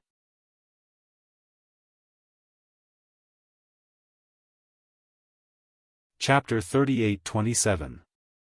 Xiaohua, don't think that just because you have an immortal general of my Sun Palace, this true monarch will hold back. Sun Jian replied decisively, in this inescapable net, this true monarch has 10,000 ways to capture you. Ha ha ha. Xiaohua laughed and raised Qua Chong, you can try. If you don't put your vanguard's life in your eyes, you can come at me. This Xiao can't guarantee that you won't crush Qua Chong into flesh and blood when you try. Oh, right, my Dao sect seems to have another method. This Xiao also wants to try it.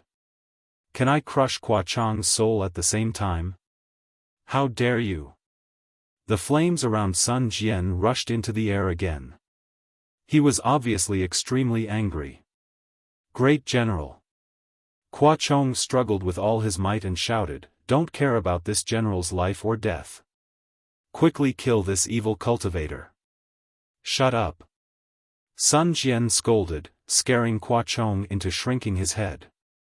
He knew that Xiaohua suddenly released his magic power to let him speak. This was Xiao Hua's plan to lure the enemy. Xiao Hua. Sun Jian pondered for a moment. The flames around his body suddenly disappeared, revealing his true body. He said, "Look at who I am." Sun Jian. When Xiao Hua saw Sun Jian, who had thick eyebrows, big eyes, a lion's nose, and a tiger's mouth, he was slightly stunned. Then, he mocked himself, "I really didn't expect you to be the great general of the Immortal Palace." Sun Jian ignored Xiao Hua's sarcasm and said indifferently, "When this son obtained the emperor's decree, I also obtained your image. This son obviously knows that the enemy this time is you. However, this son is a great general of the Immortal Palace. Therefore, this son can't violate the emperor's decree because of some previous friendship. Moreover, to tell you the truth, I've already decided to follow the Celestial Emperor's order to annihilate your Black Wind Ridge and capture you to the Lingyun Palace. I'll personally plead for mercy on your behalf and ask the Celestial Emperor to forgive me with my status as a great general, then I really have to thank Lord True Monarch." Xiao Hua laughed and said, "However, this Xiao is a remnant of the Dao sect. I don't dare to associate with Lord True Monarch of the Immortal Palace. True Monarch, you don't need to worry about your former friendship. You should only worry about your vanguard. I'm sure True Monarch already has a plan in mind. No matter how high True Monarch's cultivation is, no matter how fierce this inescapable net is, as long as I'm determined, Hua Chang's life will be in my hands." "That's right. You have the ability to do so. This son has long known about it." Sun Jian nodded and raised his hand, throwing a universe bracelet into the air as he said, "This is what I owe you. Take it." I didn't expect Lord True Monarch to be such a trustworthy person." Xiao Hua stretched out the wishful steel staff and picked up the heaven and earth bracelet. He was not afraid of Sun Jian's tricks and directly put the heaven and earth bracelet into the space. Then he said, "Presumably, once this thing is returned, you and I will no longer have any entanglements. Are you going to make a move?" "That's right. Xiao Hua, if you are a man, then release Hua Chong. This son can give you a guarantee. If you defeat this son can let your Black Wind Ridge live." This. Xiao Hua hesitated. He had seen Sun Jian's strength. Previously, he might be stronger than him, but now, Sun Jian may not be his opponent. But then Xiao Hua narrowed his eyes and asked faintly, "What if this Xiao doesn't release him? Then, you are not the man this son has seen before." Sun Jian frowned, "And even if this son lets you live, this son will kill your Black Wind Ridge until blood flows like a river." Okay, you are a man. Your Immortal Palace is full of men." Xiao Hua waved his hand disdainfully. Puchi. Sun Gang, who had been paying attention to the situation in the distance, couldn't help but laugh. When Xiao Hua said this, the new princess who was concerned about Xiao Hua naturally became a woman. Xiao Hua glanced at the boy and ignored him. Sun Jian's face changed, and he said in a deep voice, "So, you are determined to cut off all ties with this son?" "That's right." Xiao Hua nodded, "But this Xiao is unworthy. Now that this Xiao has fallen into the hands of the Immortal Palace, this Xiao's life is no longer in this Xiao's hands. Moreover, this Xiao has doubts as to whether True Monarch can save this Xiao's life. In a matter of life and death, this so-called kindness, if it's cut off, then so be it. You don't believe this son? Sigh, Sun Jian, it's not that this Xiao doesn't believe you." Xiao Hua sighed and pointed around, "The tens of thousands of immortal soldiers and generals besieging my Black Wind Ridge must be your subordinates. But can you guarantee that these immortal soldiers and generals are wholeheartedly loyal to you?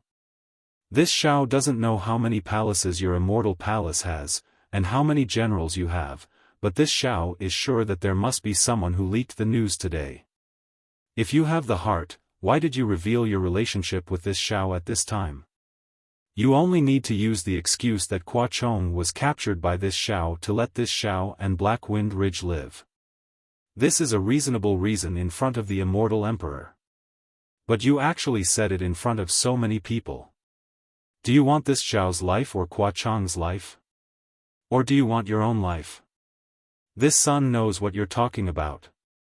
Sun Jian said indifferently, but this son is true monarch Qing Yuan, personally conferred by the immortal emperor, and also a general of the Sun Palace.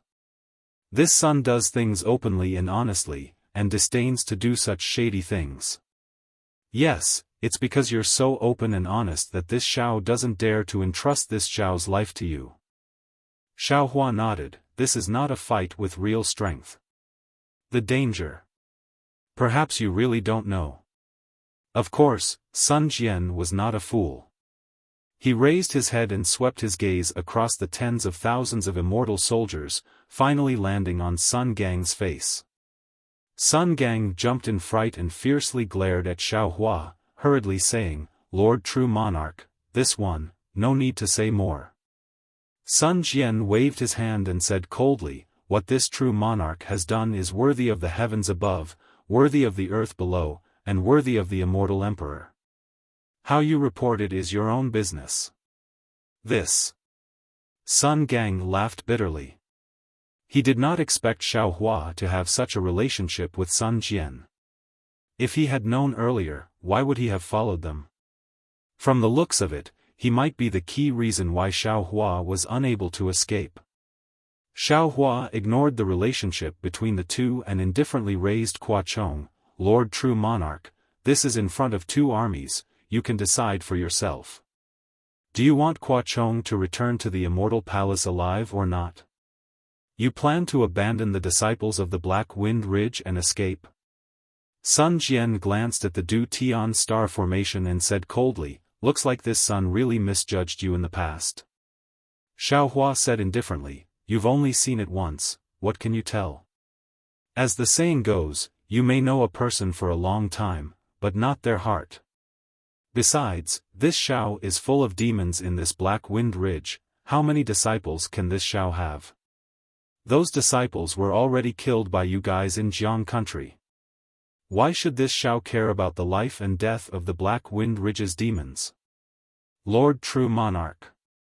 Sun Gang rolled his eyes and anxiously said, "Qua Chong is a general of my immortal palace, his identity is not something that this evil Xiaohua can compare to. In my opinion, why don't we let Xiaohua go in exchange for General Qua Chong's life? All the demons in the Black Wind Ridge are here. If we kill all of them, we won't go against the immortal emperor's orders." "Shut up." Sun Jian berated, "This true monarch knows what to do. How can a child with a yellow mouth speak in front of two armies?" Seeing Sun Gang shut his mouth in anger, Xiaohua sighed. It was obvious that Sun Gang wasn't Sun Jian's subordinate. Now that Sun Jian knew him, Sun Gang already had something on him, and Sun Jian still scolded him like this. This kind of upright and plain-spoken person was worthy of being friends, but the chances of this kind of person being framed was also very high. Thinking of this, Xiaohua's eyes flashed with a fierce light as he looked at Sun Gang. Hiss. Although Sun Gang was small, he was very quick-witted. Seeing Xiaohua looking at him, his heart turned cold. He hurriedly shrank his body and hid behind the immortal soldier driving the carriage, afraid that he would attract Xiaohua's attention. At this moment, the Black Wind Ridge was truly cold, as if the tens of thousands of immortal soldiers did not exist. In the air, other than the whistling of the wind, there was only the roaring of fire on the flaming chariot. Sun Jian's gaze was fixated on Xiaohua, as if his gaze was about to pierce into Xiaohua's body. "This son. I thought you were a peerless hero." Sun Jian said word by word, his tone heavy, "I've always wanted to come down to the lower realms to pay you a visit, but who would have thought that you are actually such an irresponsible person? The cultivators of the Black Wind Ridge who are about to die are the same as this son. I didn't see your true face. Since you want to escape, fine. This son will risk being punished by the immortal emperor and let you live today. Everyone, open the inescapable net. Sun Jian's order was like a mountain. The immortal general who set up the formation didn't dare to say a word. He slightly raised the formation flag in his hand and a ray of light shot through the inescapable net. Looking at the way to live and then looking at Sun Jian's heartbroken expression, Xiaohua slightly frowned. Sun Jian's words moved his heart. After all, Xiaohua and Sun Jian worked together to kill the strange insect in the void. Xiaohua's strength had already shown that he was at the lower fifth level of origin energy. If Sun Jian wanted to, he would have already reported to the immortal palace. Xiaohua might not be able to live freely in the future. If Sun Jian wanted to capture him, he would definitely have a hard fight with him. But why didn't Sun Jian reveal his strength to the immortal palace? But at this moment, Xiaohua didn't have time to think too much. He coldly waved his hand and said, "Lord True Monarch, don't think too much. This Xiao is the vanguard that captured your Sun Palace. You have no choice but to let this Xiao go. Even if you say so much, this Xiao won't accept your kindness. You don't need to accept my kindness. This true monarch disdains to make you accept my kindness." Sun Jian waved his hand. "This true monarch will let you go today, but the next time this true monarch sees you, will definitely meet and capture you." Ha ha ha. Xiaohua laughed loudly. He held the Kuachong in his hand and calmly flew to the gap of the inescapable net and said, "If you want to see this Xiao, then go ahead. This Xiao doesn't want to see you. Wait until you're no longer a man, then we'll talk."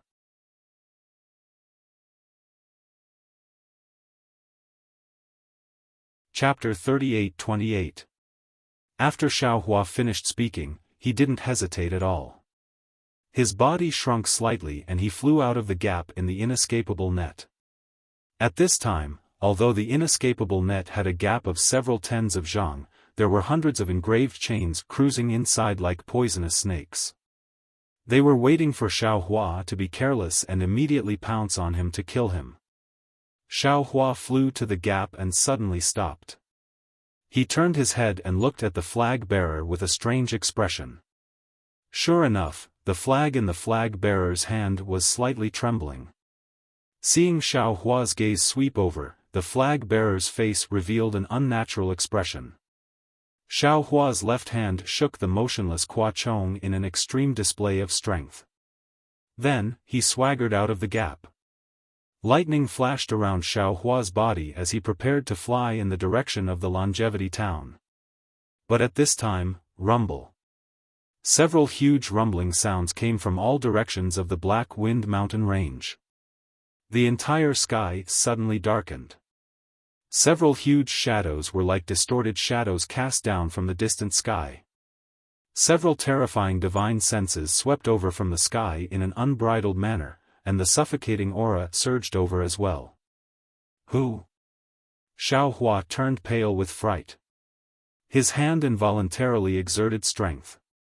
Kuachong's eyes rolled. He was almost crushed to death by Xiaohua.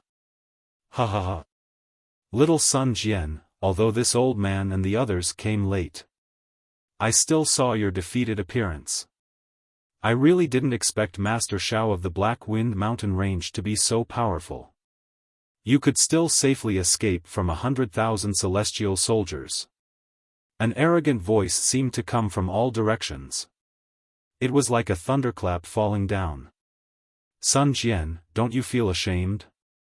You are the dignified Sun Palace's true monarch Qingyuan. You actually let someone escape like this. Don't you feel ashamed? Come out. This old man will let you capture this old man and report back.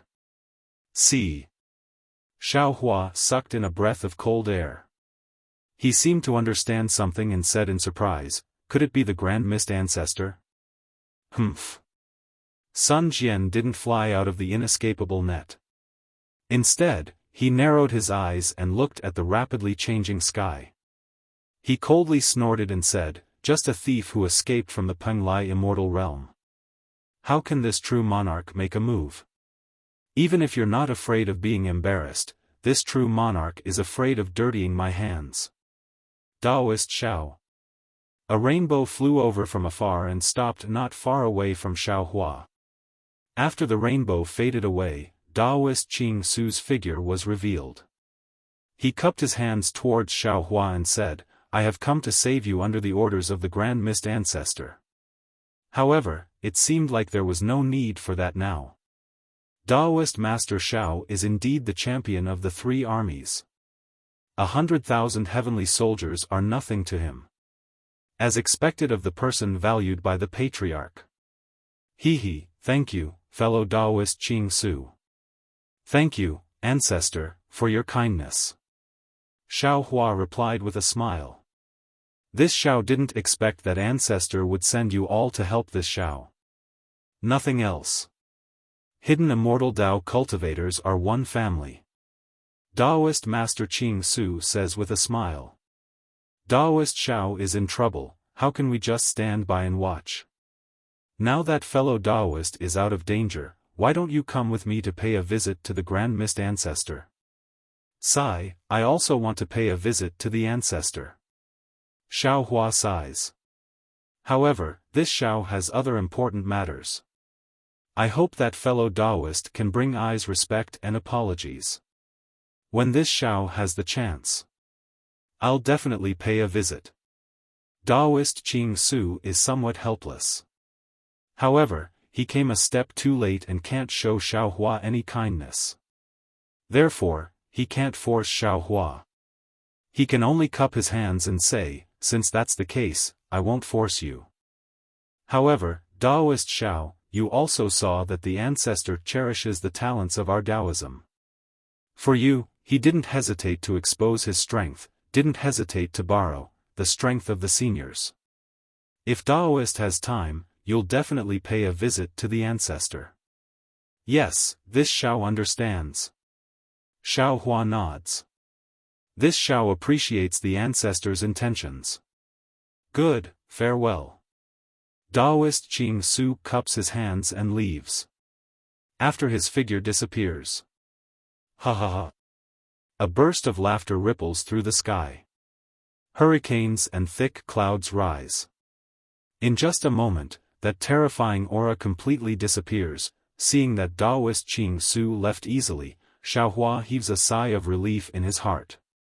He understands that with the Grand Mist Ancestor's character, Taoist Qing Su has the intention to save him, but more importantly, he wants to pull him closer to the Grand Mist Ancestor and let the Immortal Palace force him a little more.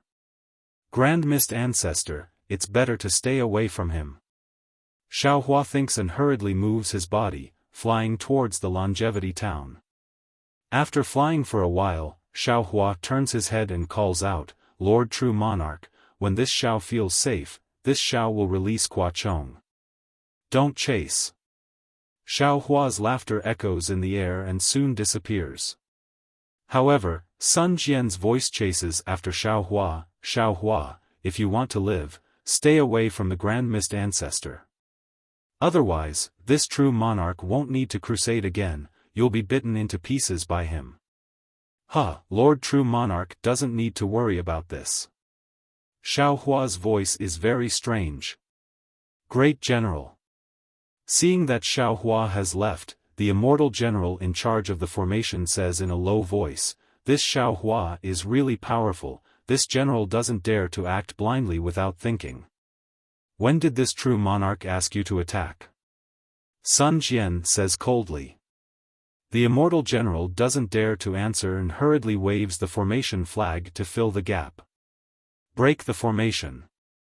Sun Jian retracts his gaze from the distance and looks at the capital Heaven Star formation under his feet.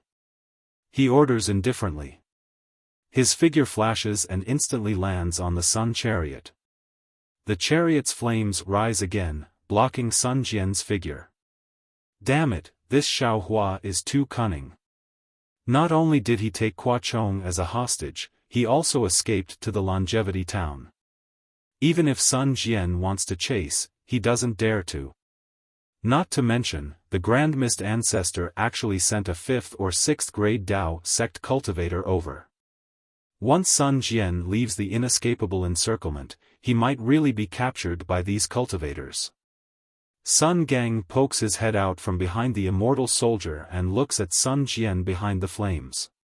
He laughs bitterly and thinks, it seems that true monarch Qingyuan is really angry. This Black Wind mountain range is probably going to be a bloodbath. Boom!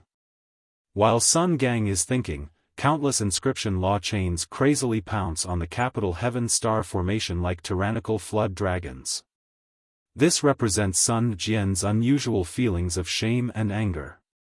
Although the capital star formation that Xiaohua had set up in the Black Wind Ridge was incomplete, it was still a famous defensive formation of the Daoist sect. Under the inescapable attacks of the 100,000 celestial soldiers, this unmanned formation actually managed to hold on for 2 hours before it collapsed with a loud bang. At this moment, Qua Chong, who has already returned, looks at the messy but dead Black Wind mountain range and is dumbfounded. The Immortal Palace spent so much energy to suppress the Black Wind mountain range, but actually, nothing. Thinking that he was still captured by Xiaohua, Qua Chong clenches his teeth and flies to the front of the Sun Chariot. He bows and says, reporting to Great General, there is no one in the Black Wind mountain range. Sun Jian's tone is calm as he orders, destroy all the elemental ore veins underground and flatten the Black Wind mountain range. Yes. Qua Chong passes down the order, only to see the entire Black Wind mountain range shaking. Tens of thousands of inscription law chains shuttles on the ground. As the inscriptions burst one by one, as the majestic pillars of Qi rumbles down, the heaven and earth elemental Qi like a hurricane is born from the underground veins. It is the heaven and earth elemental Qi that was destroyed by the inscription law chains and dissipated. Great General. Qua Chong looks at the Black Wind mountain range collapsing like tofu and asks in a low voice, since there is no one in the Black Wind mountain range, Xiaohua's disciple must have fled elsewhere. Why don't we search around the Black Wind mountain range, maybe we can find something. My Sun Palace was only ordered to suppress Jiang country and the Black Wind mountain range. Now that it has been completed, there is no need to do anything else. Sun Jian replied indifferently, when the Hall of Enlightenment finds the information of the other survivors of the Black Wind mountain range, it won't be too late for us to follow orders. Good. Sun Gang cupped his hands and said, I will definitely report this matter to the deacon. Sir, please make a decision. The Black Wind mountain range's primordial stone mine was almost completely plundered by Xiaohua. The inescapable net only used an hour to destroy the remaining primordial stones. As Sun Jian activated the Sun Chariot, the 100,000 immortal soldiers returned to the Immortal Palace. Just as the immortal soldiers left, the Confucian cultivators who had been coveting the Black Wind mountain range flew over. When they saw the Black Wind mountain range changed beyond recognition and the dense heaven and earth elemental Qi in the air, they unconsciously understood. Many cultivators turned and flew away.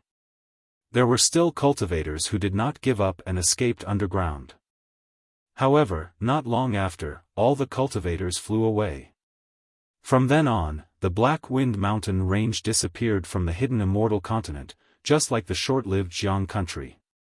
After a few months, the black gas that was no longer suppressed by the capital star formation began to seep out again. Gradually, the Black Wind mountain range returned to its former state. Tongzhou country, Gu country, and Ji Ming country all sent troops to investigate.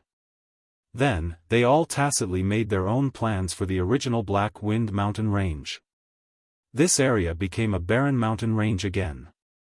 It was also at this time that Xiaohua, who had almost finished setting up the Soaring Dragon mountain range's great formation, escaped underground into the metal and wood magnetic space and began to set up the transmission formation. The majority of the transmission formations at the bottom of the Sage River were intact. Xiaohua only needed to refine these intact materials again. Of course, this teleportation array was different from the capital star array and so on. It needed to be meticulous, but Xiaohua wasn't in a hurry. While he was refining it, he carefully comprehended the array and practiced his divine sense. In this leisurely manner, the entire teleportation array took 5 years to set up. 5 years was not a long time, but it was extremely important for Xiaohua, who especially needed to go into seclusion. In these 5 years, Xiaohua's cultivation in all aspects advanced by leaps and bounds. Although he did not encounter any bottlenecks in his cultivation and reached the point of breaking through, compared to before he went into seclusion, it was incomparable.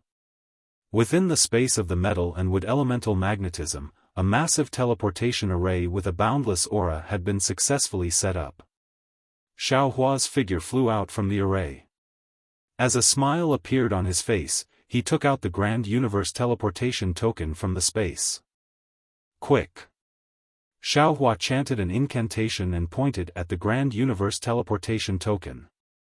A crystal thread fell from Xiaohua's finger into the Grand Universe teleportation token.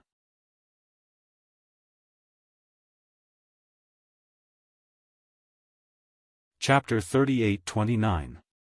Buzz. The Grand Universe teleportation token in midair made a strange sound. A faint green color began to flash in the void within a 1-foot radius. It looked extremely strange. As the strange sound appeared, an even greater movement rippled in the void. The void swelled as though Xiaohua was using green seal text. Xiaohua was a little surprised. Seeing the teleportation array in this state, how could he not know that the sacrificial refining of this teleportation array was related to the green seal text of soul cultivators? Xiaohua hurriedly released his soul consciousness. Indeed, several soul strands had appeared around the Grand Universe teleportation token. These soul strands extended out from the Grand Universe teleportation token and entered the void. The grayish-white air current in the void started to revolve around the soul strands. Waves of green seal text sounds were emitted from this vortex. Looking at the Grand Universe transference token again, as Xiaohua activated his technique, it gradually expanded. The dark green brilliance gathered into a ball, and even more soul strands extended out from the void and stuck onto this ball of light. Similarly, even more vortexes appeared around the Grand Universe transference token. In the end, it actually formed a spatial crack that was invisible to the naked eye. Go! Xiaohua observed and activated his magic power. The Grand Universe teleportation token fell into the teleportation array that was as silent as a monster. Like a spark falling into a withered leaf, the green brilliance of the Grand Universe teleportation token instantly lit up the huge teleportation array. After this brilliance, that strange fluctuation spread out from within the teleportation array and passed through the entire teleportation array in a few breaths. Boom! The ball of light around the Grand Universe teleportation token began to expand again and drowned the entire teleportation array inch by inch. As the ball of light expanded, the vortex in the void also pushed the silent teleportation array and began to emit a roaring sound from the inside out. It was like the roar of a monster that had woken up from a deep slumber. Xiaohua watched as the entire transmission array began to revolve like a giant stone ball. Sounds that sounded like green seal characters began to reverberate within the magnetic space. His brows unconsciously furrowed. Obviously, the teleportation array in front of him was different from the one he had seen in Sky Patrol City. He did not know if his teleportation array was successful. It took a few hours for the Grand Universe transference token's green light to cover the entire teleportation array. Moreover, the entire teleportation array was rotating in different ways. It was as though there was a strange giant hand pushing it and it didn't seem like it would stop. Xiaohua took a deep breath as his hands started to form seals, and a solemn expression appeared on his face. Following Xiaohua's incantation, the huge ball of light began to slowly recede from the outermost edge of the transmission array. This receding speed was even slower than before. Every inch of movement consumed a huge amount of Xiao Hua's spiritual power. This continued for several days. Xiao Hua's face was pale. With the help of the green-robed Xiao Hua twice, the huge green light finally shrank to the area around the grand universe shifting token. Quick! With the incantation for the last time, Xiao Hua's figure swayed, and he actually sat in the air limply. The green light emitted an intense brilliance around the grand universe shifting token. A strange rune appeared. This rune was not green seal text, but it was flashing with green light. Puff! The rune landed on the grand universe shifting token. The grand universe shifting token shook violently for a moment before becoming still. At this moment, all the sounds disappeared, the void disappeared, and the teleportation array stopped moving. It was as though Xiao Hua had never cast a spell. The exhausted Xiao Hua waved his hand, and the grand universe shifting token landed in his hand. Xiao Hua scanned it with his spiritual sense, and a strange fluctuation and imprint emerged from it. Xiao Hua understood that this imprint was the location of the teleportation array in front of him. If he wanted to set up a teleportation array that was connected to this teleportation array, he had to use this imprint. Otherwise, he would not be able to connect to this teleportation array. If I'm not mistaken, the teleportation array of my Taoism should be derived from the teleportation tunnel of soul cultivators. Xiao Hua put away the grand universe shifting token.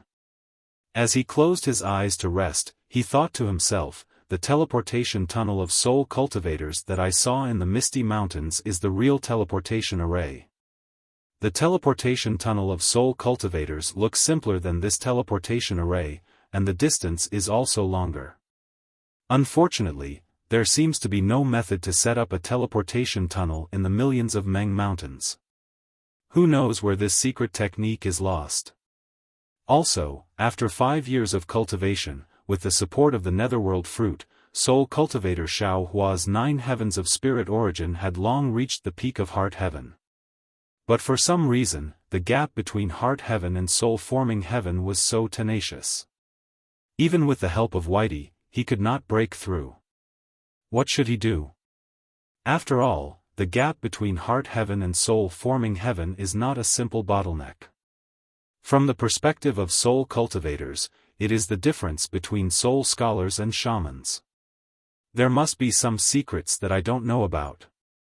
Soul cultivators, even if I am about to reach the shaman realm and enter the 3rd heaven of spirit origin, I am still so mysterious. Xiao Hua had consumed a lot of magic power this time, so he had to rest for more than a month to recover. After he put away the spirit stones he needed for the teleportation array, he circulated his magic power and left the magnetic space. Looking at the faint black fog lingering within 100 li radius, Xiao Hua was very satisfied. He knew that there would be very few cultivators coming here in the future. Finally, Xiao Hua released his soul sense and carefully scouted the area within 1,000 li radius. After confirming that there was no immortal palace, he flew towards the soaring Dragon Mountain range. Xiao Hua's several years of closed-door cultivation were not just for setting up the teleportation array and cultivating.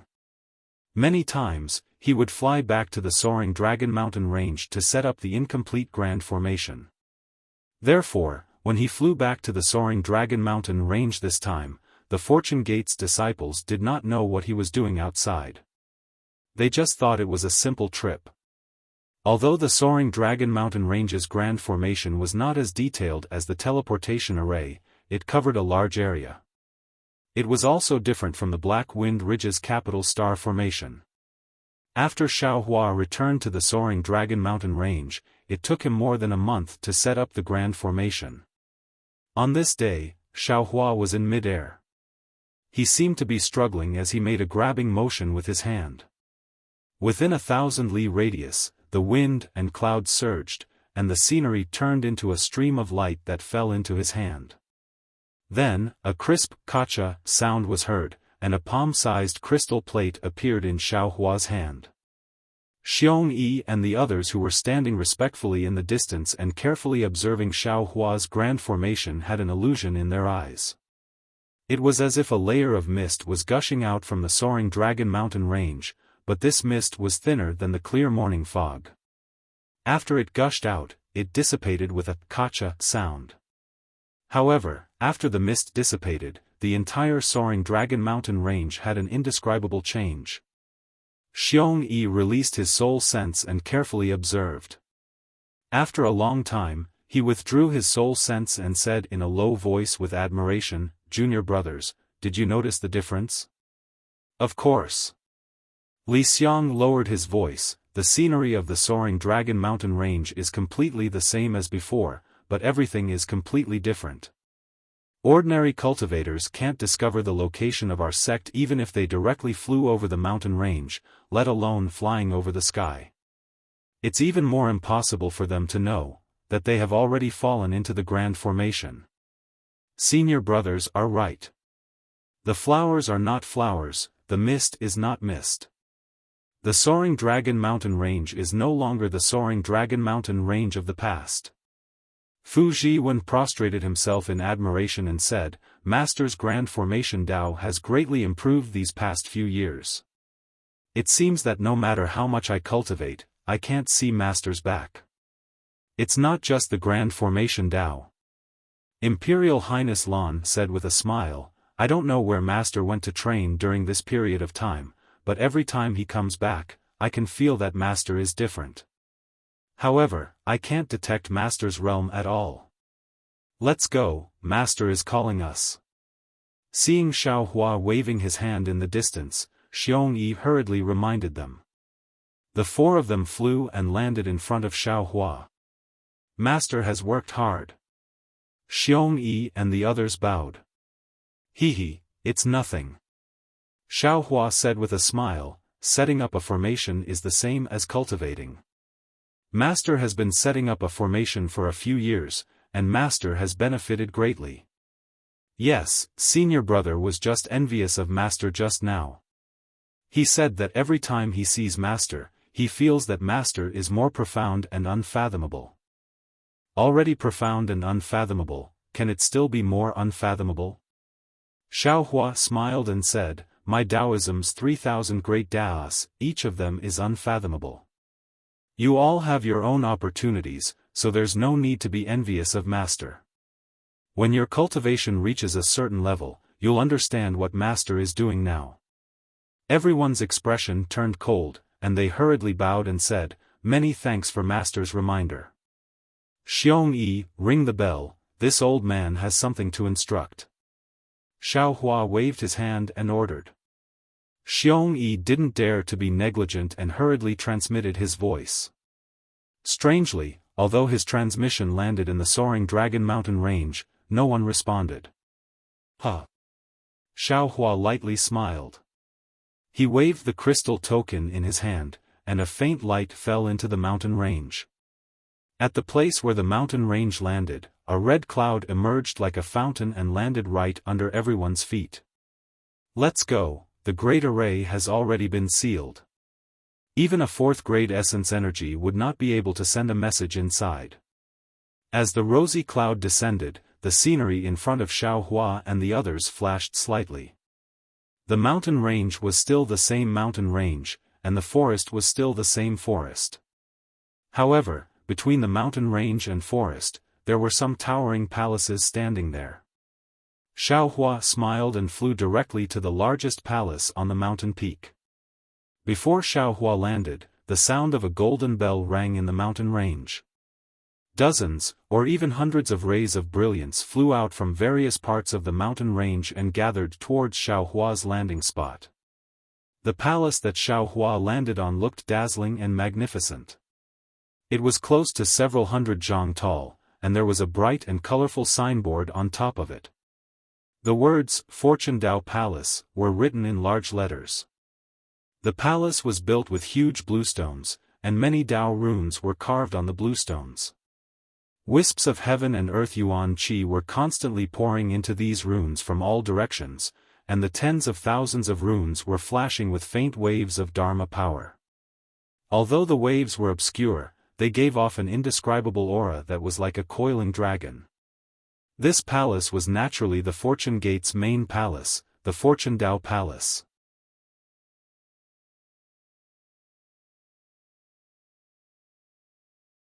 Chapter 38:30. The Fortune Gate was currently entrenched in the soaring Dragon Mountain range, and they had already built more than 100 palaces. However, the Fortune Dao Palace was different. The Fortune Dao Palace was created by the combined efforts of Xiong Yi, Prince Lan, and Li Xiang, and the restrictions inside were personally laid down by Xiaofan. These runes not only contained the Dao sect's restrictions, but also the Confucian Cultivator's dragon qi, occupying the fate of tens of thousands of li around it. When the Fortune Dao Palace's restrictions were completed, there was a faint dragon roar coming from the ground, followed by a 9-colored radiance soaring into the sky. If Xiaofan hadn't used the capital star array to conceal it, it would have attracted the greed of the Confucian cultivators. Xiaohua's figure landed in front of the Fortune Dao Palace, pausing for a moment before walking up the steps. There were 365 steps in front of the Fortune Dao Palace, and the center of the steps was not only engraved with dragons and phoenixes, but also inscriptions of mountains and rivers. Walking up the steps, there was a supreme majesty coming from the steps. Xiaohua had just led Xiong Yi and the others up the steps when they saw the black bear spirit, white lion, and golden condor kneeling on the steps to welcome them. The black bear spirit even shouted, "Welcome Master into the palace." Following the black bear spirit's shout, a tsunami of shouts came from the platform above the steps. "Welcome Master into the palace." On the platform, there was a black mass of Fortune Gate's disciples kneeling on the platform. "Rise."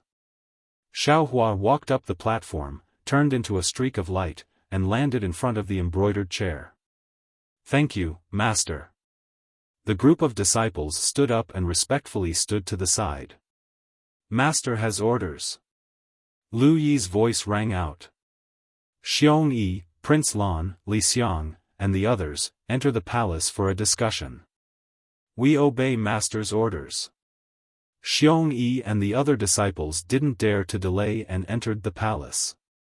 The interior of the Fortune Dao Palace was similar to the other palaces. There were several huge coiling dragon pillars in the palace, and Xiaohua sat on the embroidered chair on the high cloud platform. Lu Yi and Wang Yifei stood on the sides of the embroidered chair. Seeing that all the disciples were standing in order, Xiaohua opened his mouth and said, "This old man established a sect on the hidden immortal continent and established the Fortune Gate on the soaring Dragon Mountain range. Although I don't dare to say that I'm the first to establish a Dao sect, but looking at the current Dao sect sorrow, I can be considered as a prodigy. This old man is very happy that all of you have chosen to join my Fortune Gate. Today, my Fortune Gate's grand protective formation is finally completed. We can retreat, defend, or attack. Even if the Immortal Palace attacks again, even if there is an inescapable net, there is no need for you to be afraid. Many thanks for Master's grace." All the disciples were beaming with joy when they heard this. They bowed and saluted. Xiaohua continued, "Although our Fortune Gate has risked universal condemnation and dared to drag the Immortal Palace down to the mundane world, our foundation is still lacking. Compared to the hundreds of millions of years of heritage of Confucian cultivators, we are just children. However, a child will eventually grow into a strong man one day. This old man believes that as long as our Fortune Gate disciples work together and cultivate diligently, there will come a day when our Fortune Gate will become the most brilliant Dao sect on the hidden immortal mainland." Although Xiaohua was encouraging everyone, everyone's blood was boiling with excitement. It was not only because of Xiaohua's words, but also because of the rapid improvement in their cultivation after entering the Fortune Gate. This was something they could never have imagined even in their dreams. After Xiaohua said a few more words and asked about the Fortune Gate's recent affairs, he asked, "Xiong Yi, how is the situation in Yu province?" "Good, Father knows." Xiong Yi's face lit up with excitement. "Today's Yu province, no, the entire hidden immortal continent is in a mess. Oh? What do you mean? Xiaohua was already prepared, but when he heard this, he couldn't help but be slightly stunned. He asked, could it be that the battle between the immortals and Buddhas in Shi country's Longevity Town has spread to the entire hidden immortal continent? Not only the battle between the immortals and Buddhas. Xiongyi laughed, there is also the 100 schools of thought debate of the Confucian school. 100 schools of thought contending? Xiaohua raised his head and looked at Fu Jiwen, frowning slightly. After thinking for a while, he said, let's talk about Longevity Town first. Yes, master. Xiongyi continued to explain, just like what disciple reported to master earlier, the Longevity Town's immortals and Buddhas have been in an extremely delicate situation. The hidden immortal continent's kind-hearted men and women have been trekking from all over the continent to worship the Guanyin Bodhisattva's golden body. Shi country's monarch and Chongyun sect have been thinking of ways to stop this, but after all, they couldn't compete with the millions of people's hearts. Therefore, the Confucian cultivators gradually retreated under the pressure of the Buddhist sect. Yu Province's other Confucian cultivators, seeing the Buddhist sect's expansion, began to pay attention to Longevity Town. At the same time, this attention attracted the attention of many Confucian cultivators. When the Immortal Palace was conquering my Black Wind Ridge, the Dongfang family's martial grandmaster brandished his sword to destroy the Guanyin Bodhisattva's golden body. At this time, the Southern Paradise's Manjushri Bodhisattva's golden body suddenly descended to the Rivertide Temple and waved his 9-dragon staff to block the sword. After that, Manjushri Bodhisattva took charge of the Rivertide Temple and investigated the murder of the Rivertide Temple's abbot Lushan. This matter has been going on for almost 10 years. Is there still no result? Xiaohua listened to Xiongyi's detailed explanation and didn't say much. When he heard this, he couldn't help but feel moved and asked, how can there be a result? Xiongyi's face showed a mocking expression, even if there is a result, Manjushri Bodhisattva will definitely not announce it. Why? Fu Jiwen was puzzled and asked curiously, didn't Manjushri Bodhisattva come to investigate the murder of Lushan? It's very simple. Prince Lan laughed, the Confucian cultivator who killed Lushan was very skillful. That Cloud Forest Temple's master Ci Mei couldn't find any clues at that time. After that, Manjushri Bodhisattva couldn't find any clues. There's no need for any clues, the Buddhist sect has many ways to find clues. Fu Jiwen retorted. Manjushri Bodhisattva naturally has the Buddhist sect's supernatural powers, but why didn't he announce it? The biggest reason is that he couldn't find it. In other words, Thunder Temple's Mahavarakana also couldn't find the real murderer of Shan. Then isn't it done by the Immortal Palace or the patriarch of a first-class family? Fu Jiwen was dumbfounded. Xiaohua nodded, if that's the case, it must be someone who inverted yin and yang and disturbed the 5 elements. Without extraordinary supernatural powers, it can't be detected. There's another possibility. Prince Lan said, Manjushri Bodhisattva found the real murderer, but the real murderer is an important figure of the Confucian cultivator. Once it is announced, the anger of the Buddhist sect's followers in the hidden immortal continent and the anger of the Nirvana world's followers will ignite a war between the immortals and Buddhas. Therefore, Manjushri Bodhisattva didn't dare to announce it. Speaking of this, Prince Lan showed a worried expression. He looked at Xiaohua and said, actually, disciple is worried that not finding the real murderer is not a good thing for our Tao sect. Maybe one day, the Buddhist sect and the Confucian cultivators will pour this dirty water on our Tao sect. Li Xiang nodded, disciple has also considered this matter. But fortunately, the hidden immortal continent is in dispute with the Confucian cultivators. Although our Tao sect's disciples are weak, they are still useful in restraining the Buddhist sect. The Confucian cultivators won't agree to frame our Tao sect. Other than the country of Shi's Longevity Town, the hidden immortal continent's 9 prefectures is already burning with the flames of war. Xiong Yi said, not only were the Buddhist sect's countries destroyed, but the Confucian cultivators' countries are also fighting with each other. It is said that 10 countries in the Su province were destroyed in one day. The 100 Confucian cultivators each occupy a part of their sphere of influence. It's really a mess. It's also because of the war between the Confucian cultivators and the immortals and Buddhas. Li Xiang smiled, our fortune gate has a chance to breathe. Otherwise, Master's big movements might have attracted the attention of the Confucian cultivators. All right. Xiaofan nodded, our fortune gate's strength is weak. It's already not easy for you to find out so much. We don't care about other people's matters. We only work behind closed doors.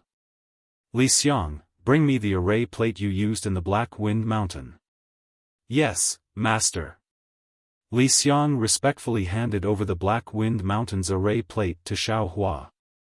Xiaofan casually refined the array plate and passed it to Li Xiang. However, Li Xiang did not put the array plate into his cosmos bag after receiving it. Instead, he smiled and said, Master, disciple was guarding the Black Wind Mountain, so of course I had to use this array plate. Among us disciples, senior brother Xiong Yi is the leader, so this array plate should be under his control. You have yours, and he has his. Xiaofan waved his hand and took out the crystal plate he had refined earlier. He tapped on it, and the crystal plate split into two. With a wave of his sleeve, the two pieces of crystal plate fell in front of Xiong Yi and Prince Lan. He said, this array plate is the main array plate to control the Soaring Dragon Mountain Range's Grand Array. The two of you will control it together. Inside the array plate is the method to control the Grand Array, and there are also other methods to enter and exit the array plate. You two can decide on your own. Yes, disciple understands. Xiong Yi and Prince Lan carefully answered. Li Xiang's array plate was personally refined by Master.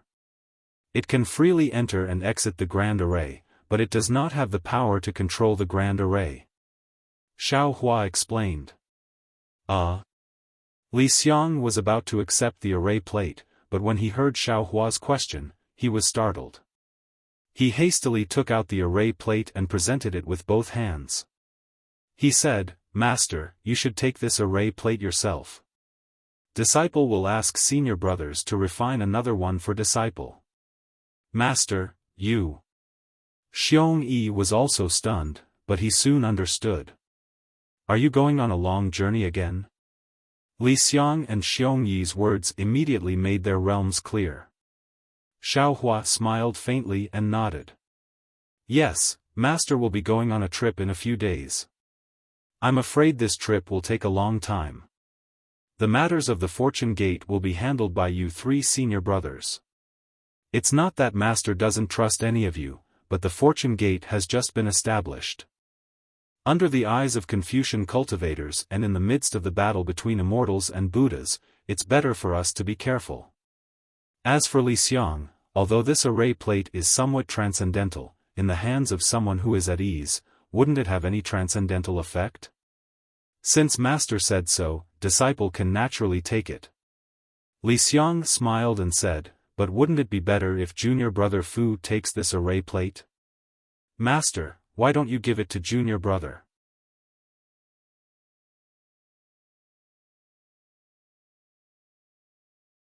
Chapter 38-31. These disciples' cultivations are too low. Xiaofan naturally understood Li Xiang's indecisiveness and indecisiveness. He smiled and said, moreover, they are detrimental to the three of you controlling the Fortune Gate. When Master leaves, I will bring them along with me. Master. His Highness Lan was a little anxious. What do you mean Are you going to abandon the three of us and not control the Fortune Gate? How is that possible? Xiaofan waved his hand. Your cultivation is still too low, there are some things you cannot understand. Master felt it when he was setting up the formation. The three of you will definitely bring glory to the Fortune Gate in the Soaring Dragon Mountain Range. Lu Yi and the others will also improve in terms of cultivation following Master. Master is the sect leader, bringing a few junior brothers with you is also quite ostentatious. This is how it should be. Xiong Yi smiled and added, moreover, Master controls the nation weapon, it won't be a problem to take them into the nation weapon in times of danger. Exactly. Xiaohua nodded. He raised his head to look at the great hall and instructed again, Xiong Yi, Highness Lan, Li Xiang, it was not easy to establish our fortune gate. Now, it is just a spark, if we want to grow into a prairie fire, we need all of you to work together. Master does not want to see anything that Master does not want to see when he returns. Master's thoughts, I'm sure nascent soul realm cultivators like you who have gone through life and death trials can understand. Master. Xiong Yi, Highness Lan, and Li Xiang hurriedly knelt and said, disciples can swear a blood oath to be loyal to our fortune gate, and will absolutely not do anything that will harm the fortune gate. Sigh. Looking at the 3 disciples who swore a blood oath, Xiaohua sighed inwardly. Although he was very conflicted with the method of refining the natal spirit tablet, now that he thought about it, this method was indeed an effective method to control the entire fortune gate. Xiaohua waved his hand and took out 3 jade-eye pouches and handed them to the 3 disciples. He said, get up, inside these pouches is the refining method of the natal spirit tablet. Cultivate on your own and you can refine one for each of our fortune gate's disciples. Yes, Master. The 3 disciples stood up and received the jade-eye pouches. Also. Xiaohua stretched out his hand and took out a lot of Qiankuan bags from his bosom. He waved his hand and gave them to the 3 people. He said, this is what Master obtained from traveling these past few years. You and your disciples should be able to satisfy the cultivation expenses. Our fortune gate is not lacking in origin stones, we can simply bid for common items. Hiss. The 3 of them opened the Qiankuan pouch to take a look, and they were all dumbfounded. The medicinal pills and spirit herbs inside were things that even if one had primeval stones, they wouldn't be able to bid for. Master, thank you for your hard work. Thinking about how Xiaohua still went out to look for these medicinal pills and spiritual herbs while setting up the formation, the 3 nascent soul cultivators felt extremely grateful. Yes, this is what I should do.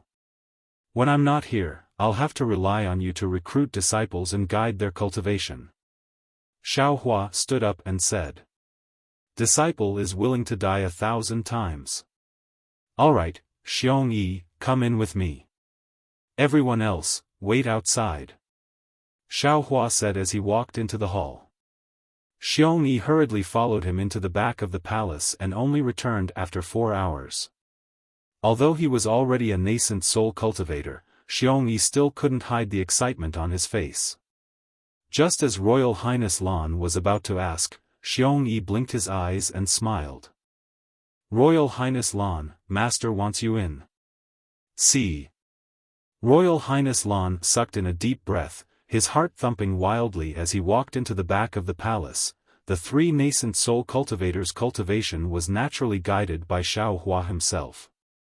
Not only did Xiaohua teach them the astral soul and soul-severing stage cultivation techniques according to their cultivation realm, he even took out the spiritual artifacts refined by the green-robed Xiaohua. How could the 3 nascent soul cultivators not be overjoyed to receive such generous rewards?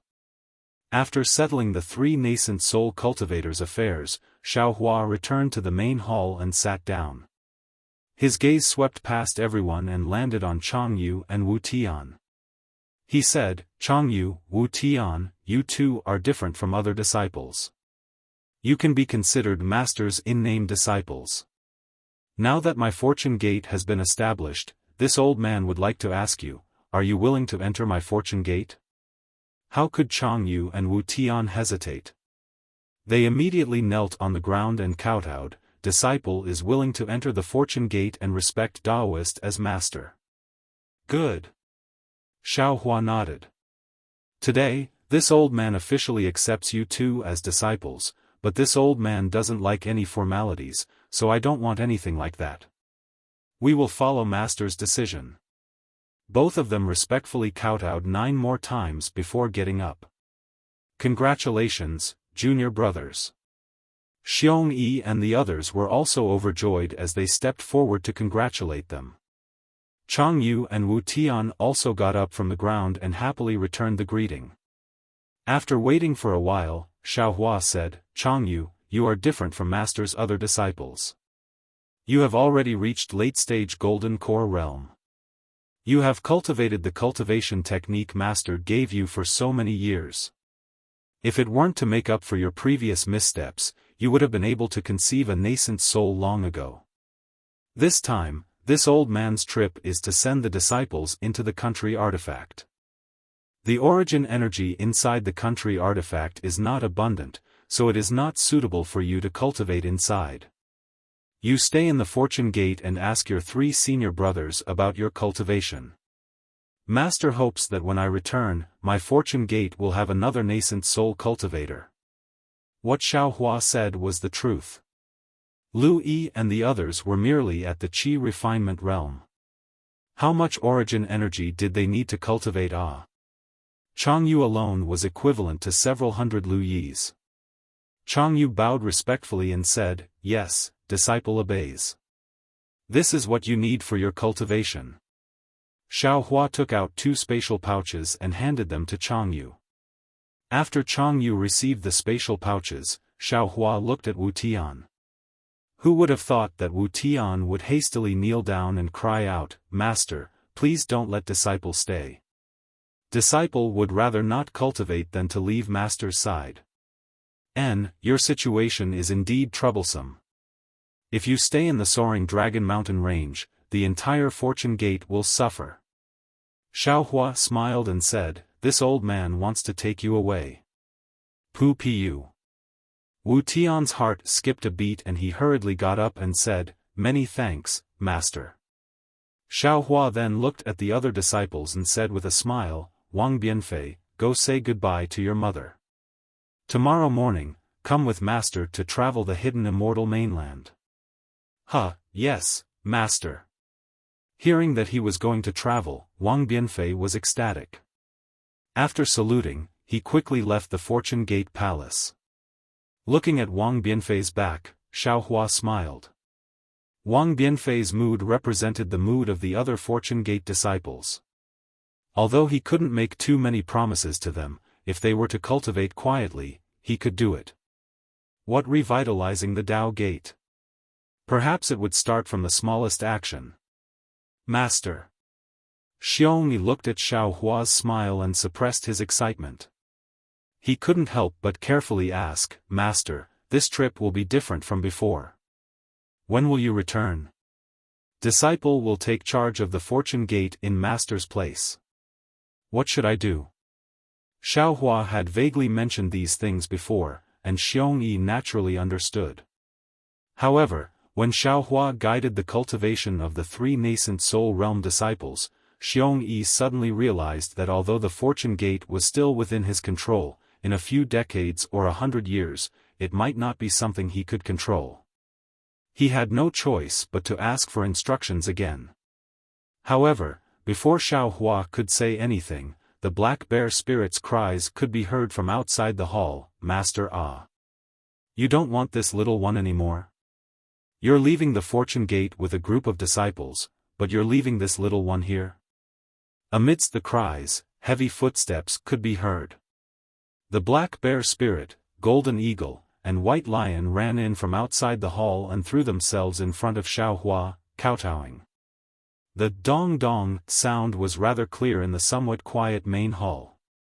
Xiaohua looked at the 3 demons and frowned slightly. He understood in his heart that when he was in the Black Wind Ridge, other than himself, the highest cultivation was the Foundation Establishment Qin Xiaoyao. But now, not to mention Golden Core disciples, there were 3 nascent soul realm disciples. The Black Bear spirit and the other 2 demon status in the soaring Dragon Mountain range was getting lower. Moreover, he was going to travel, and these demons could only be mountain guards, their importance was getting lower and lower. The other demons were better, but the black bear spirit, golden eagle, and white lion might not be able to stand the loneliness. Especially the fickleness of human nature, the three demons might not be able to understand. They might even start a dispute with Xiong and the other human cultivators. Forget it. Xiaohua's thoughts turned, and he smiled. You three get up, this old man will take the three of you out to travel. Really? Old master. The black bear spirit raised his head, his bare face full of tears. Beside him, the golden eagle and white lion were also surprised. If you three leave, how will the demons be arranged? This old man will not take them out to travel. Xiaohua asked. The black bear spirit did not even look at the golden eagle and white lion, and hurriedly said, Old master, this little one's boy, Qin Xiaoyao, Jiang Ming, Qin Chengyi, and Jiang Haodong are all good. If possible, this little one will let these disciples lead the little one's boy. This little one too. The golden eagle and white lion hurriedly agreed. Now that old master has made the fortune gate impregnable, this little one does not need to patrol, just let Qin Xiaoyao and the others be in charge of these boy. Xiaohua nodded, and ordered, pass down this old man's decree, order Qin Xiaoyao and the others to take over the fortune gate's disciples. In addition, Black Bear, Golden Eagle, and White Lion, you all must obey Qin Xiaoyao and the other disciples' orders. If there is anything you don't agree with, kill without mercy. Yes, old master. Black Bear and the other two demon beasts' hearts trembled, and they hurriedly complied and retreated. Xiong-yi.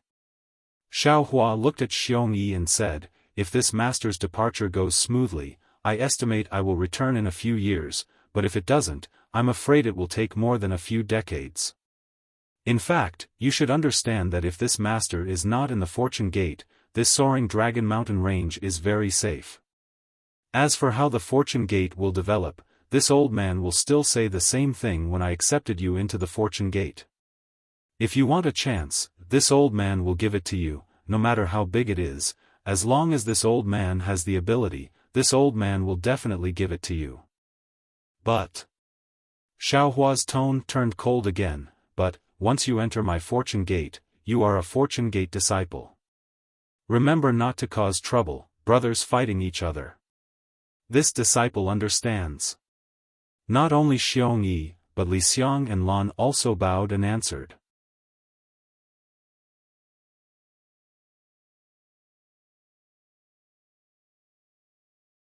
Chapter 38-32. Xiong-yi, these guards are old friends of my Black Wind Mountain range. Don't treat them lightly. Xiaohua nodded slightly and instructed, of course, the demonic beast race is not our human race, so this old man doesn't dare to judge them. If there are any abnormalities, there is no need to hold back. The safety of our Fortune Gate disciples is the most important. Yes. Xiong-yi hurriedly replied. Disciple understands. Xiaohua pondered for a moment and felt that there was nothing else to say. He stood up and said, this old man will not say much. The hidden immortal mainland is only so big. If there are any abnormalities, this old man will be able to hear them. With this old man's ability, it is not impossible for me to rush back in time.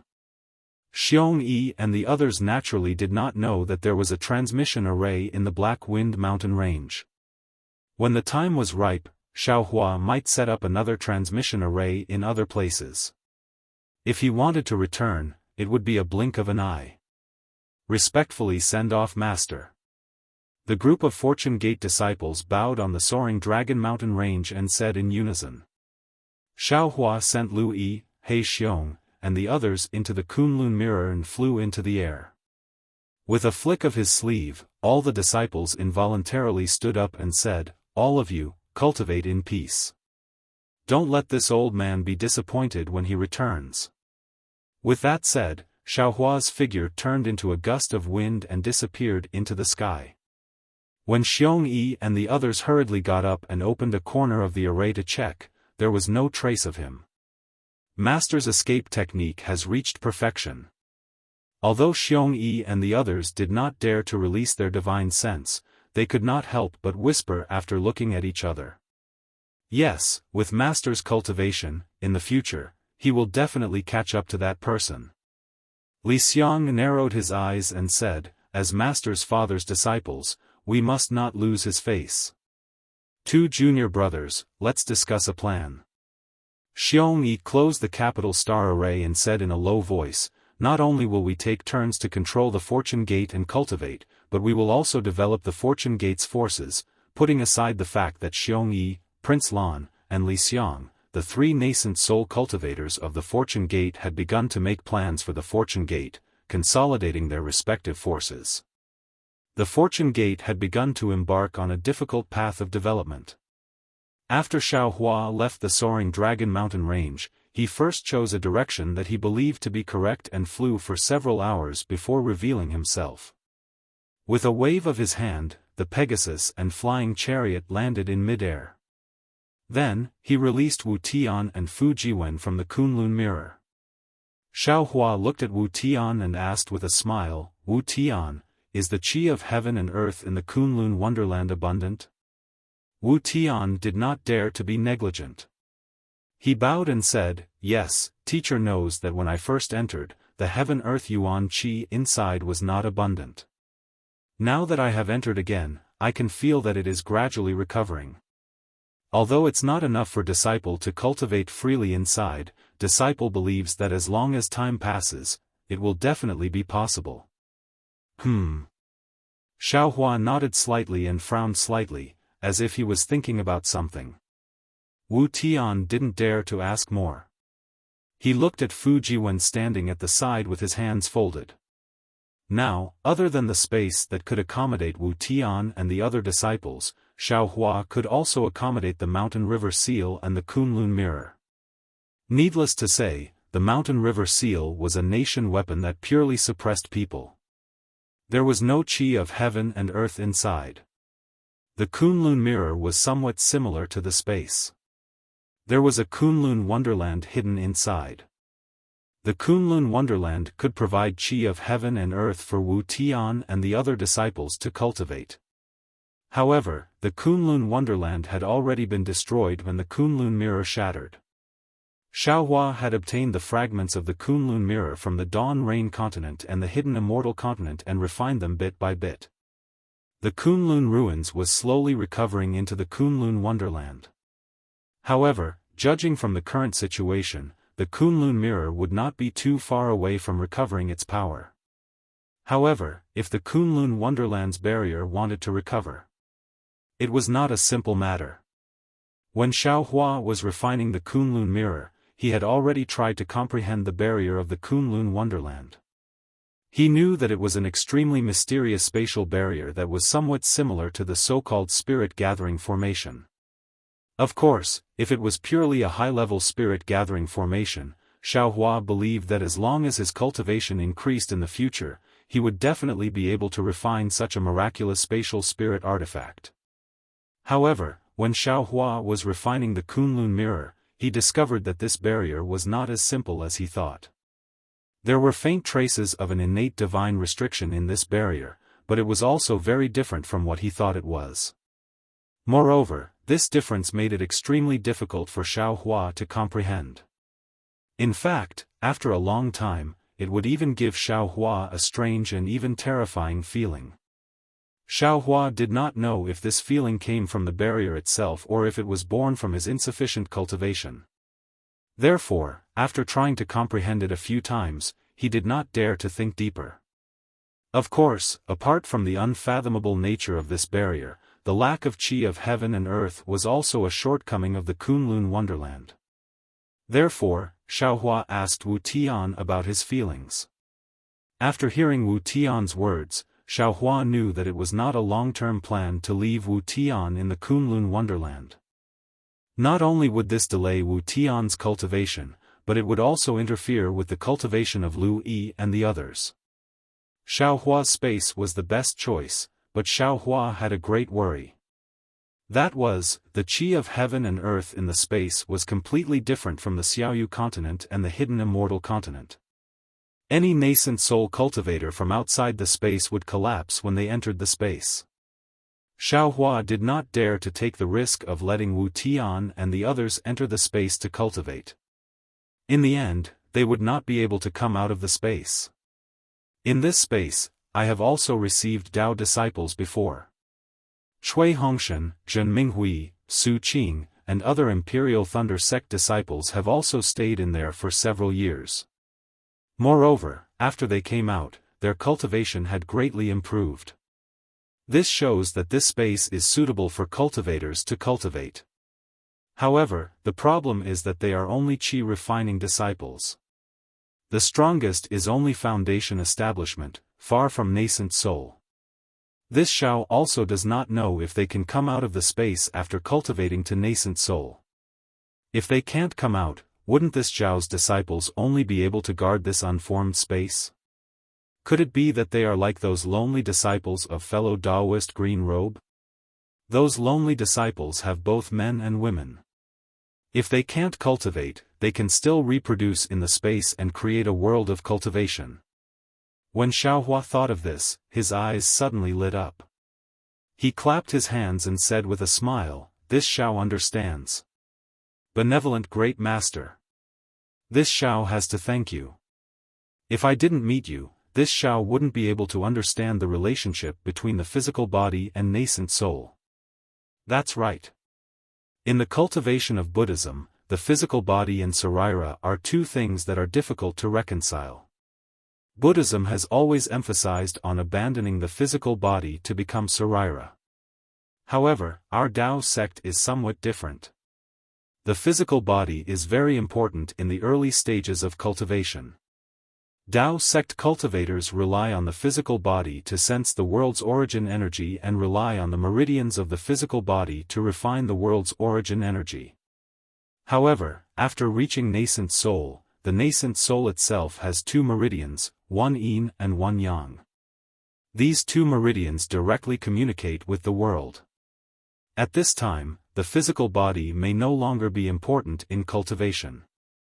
Even after losing the physical body, the nascent soul can still exist and can still cultivate the so-called scattered nascent soul. However, at this time, the physical body is another kind of protection. The physical body is a boat floating in the turbulent water, and the nascent soul is the passenger on the boat. No matter what space, no matter what changes the world's origin energy, it can protect the nascent soul. Therefore, the physical body is also the proof that our Tao sect cultivators can ascend to the immortal world. Because the world's origin energy in the immortal world is definitely different from the hidden immortal continent and other cultivation worlds. As for the scattered nascent soul, it can only be reconstructed after ascending to the immortal world, or use some secret technique to prevent the nascent soul from collapsing while reconstructing it bit by bit. If that's the case, within this Xiao space, although the world's origin energy is different from the hidden immortal continent, it can still allow Wu Tian and other disciples to cultivate inside. Seeing Xiaohua first frown and then clap his hands in joy, Wu Tian and Fu Jiwen were somewhat baffled. However, the two of them didn't dare to make a sound and lowered their heads to look at the flying carriage below them. Wu Tian. Xiaohua took out the Kunlun mirror and said with a smile, "Master has thought of a way to make the world's origin energy in the Kunlun mirror abnormally abundant. However, your cultivation method may have to be changed. I will listen to Master's instructions." Wu Tian naturally didn't have any objections. Immediately, Xiaohua pretended to refine the Kunlun mirror and then dictated some cultivation methods to Wu Tian for him to comprehend. His mind entered the space and in a corner of the space, he created a Kunlun fairyland that was exactly the same as the Kunlun mirror. In fact, fellow Taoist should have done this earlier. Green-robed Xiaohua's figure appeared in front of Jade Archive Xiaohua and said with a smile, "Not to mention the Fortune Gate's disciples in the soaring Dragon Mountain range, even those demonic beasts in the legacy world should be taken in. Green-robed fellow Taoist is wrong." Jade Archive Xiaohua waved his hand and said, "Although this space can cultivate, after all, it's our space, not the Dawn Rain continent, nor the 3 continents. Right now, you and I can't control the fate of others. I can't make decisions for others without permission. As for the demonic beasts in the legacy world, I presume fellow Taoist hasn't forgotten about the spirit-devouring bugs in the profound water palace. Alright, I also know what fellow Taoist is thinking. Anyway, this space is so big and has so many uses. Fellow Taoist should make use of it as much as possible. Green-robed Xiaohua waved his hand and said, I will go and teach my disciples. When the time comes, I want to see whose disciple is more powerful. Jade Archive Xiaohua smiled bitterly and said, aren't they both our disciples? What's there to compare? Moreover, these disciples of yours have been cleansed since they were young. They have been tempered by lightning strikes and shaped by lightning water. I'm afraid these disciples of I can't compare. Huh. Green-robed Xiaohua laughed complacently. He cupped his hands and disappeared. He. Jade Archive Xiaohua's mouth also revealed a trace of a smile. What green-robed Xiaohua could use, he could also use. Lu Yi and the others' aptitudes were far superior to green-robed Xiaohua's disciples. How could over 10,000 disciples surpass them? Rumble.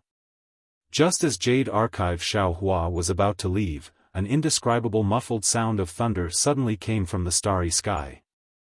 The entire starry sky slightly distorted, and the karmic hand slightly swayed.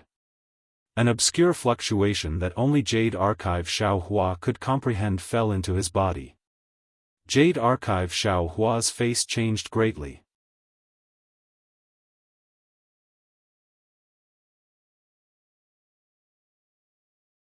Chapter 38-33. In an instant, Jade Archive Xiaohua's figure also swayed, like a lamp in the wind.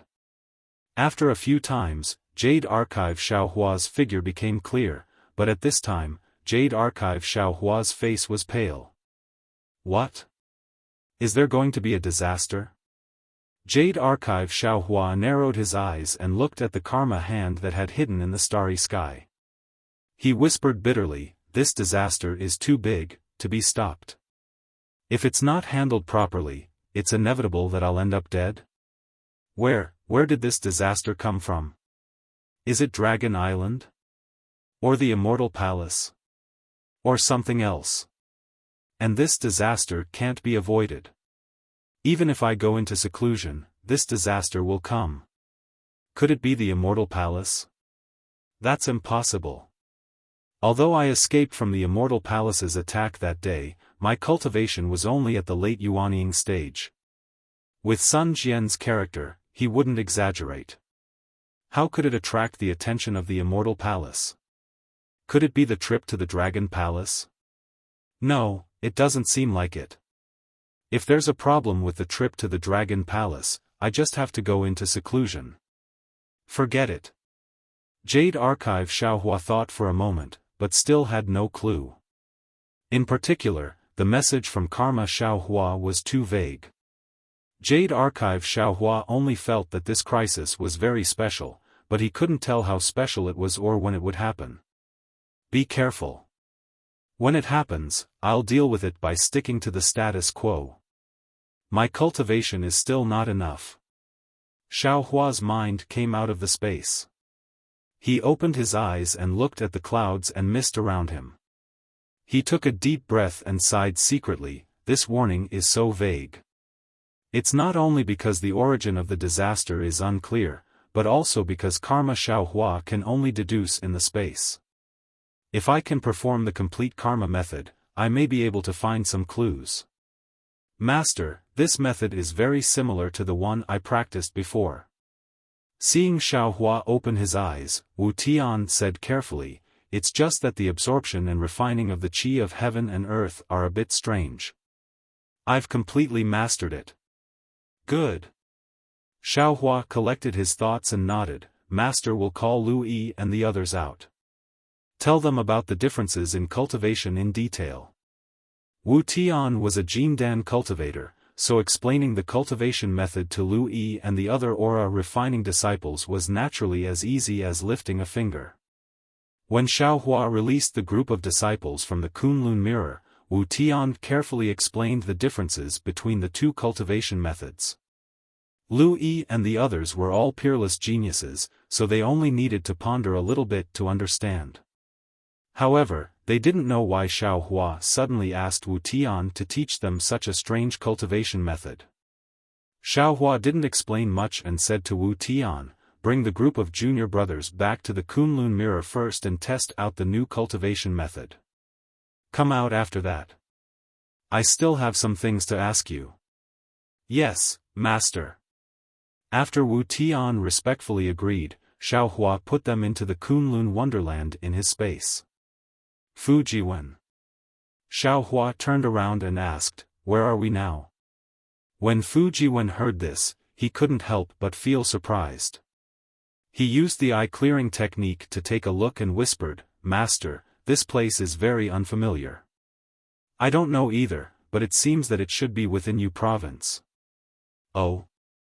Why are we still in Yu province?" Xiaohua didn't find it strange when he heard this. Yu province was originally big, and he was flying around blindly before, so it wouldn't be strange even if they were circling around the soaring Dragon Mountain range. "Go and inquire about it," Xiaohua instructed. Not long after, Fujiwen flew back and said with a smile, "Master, we're still in Yu province. Right now, we're in the territory of Donglin country. Around us are Qizhan country, Lin country, Xian country, and Yifeng country." "Yifeng country?" Xiaohua raised his eyebrows. He immediately thought of the high-spirited Yu Zhongxuan who wholeheartedly wanted to be a ranger. "Master, do you have any goals for this experiential learning? Or just walk around casually?"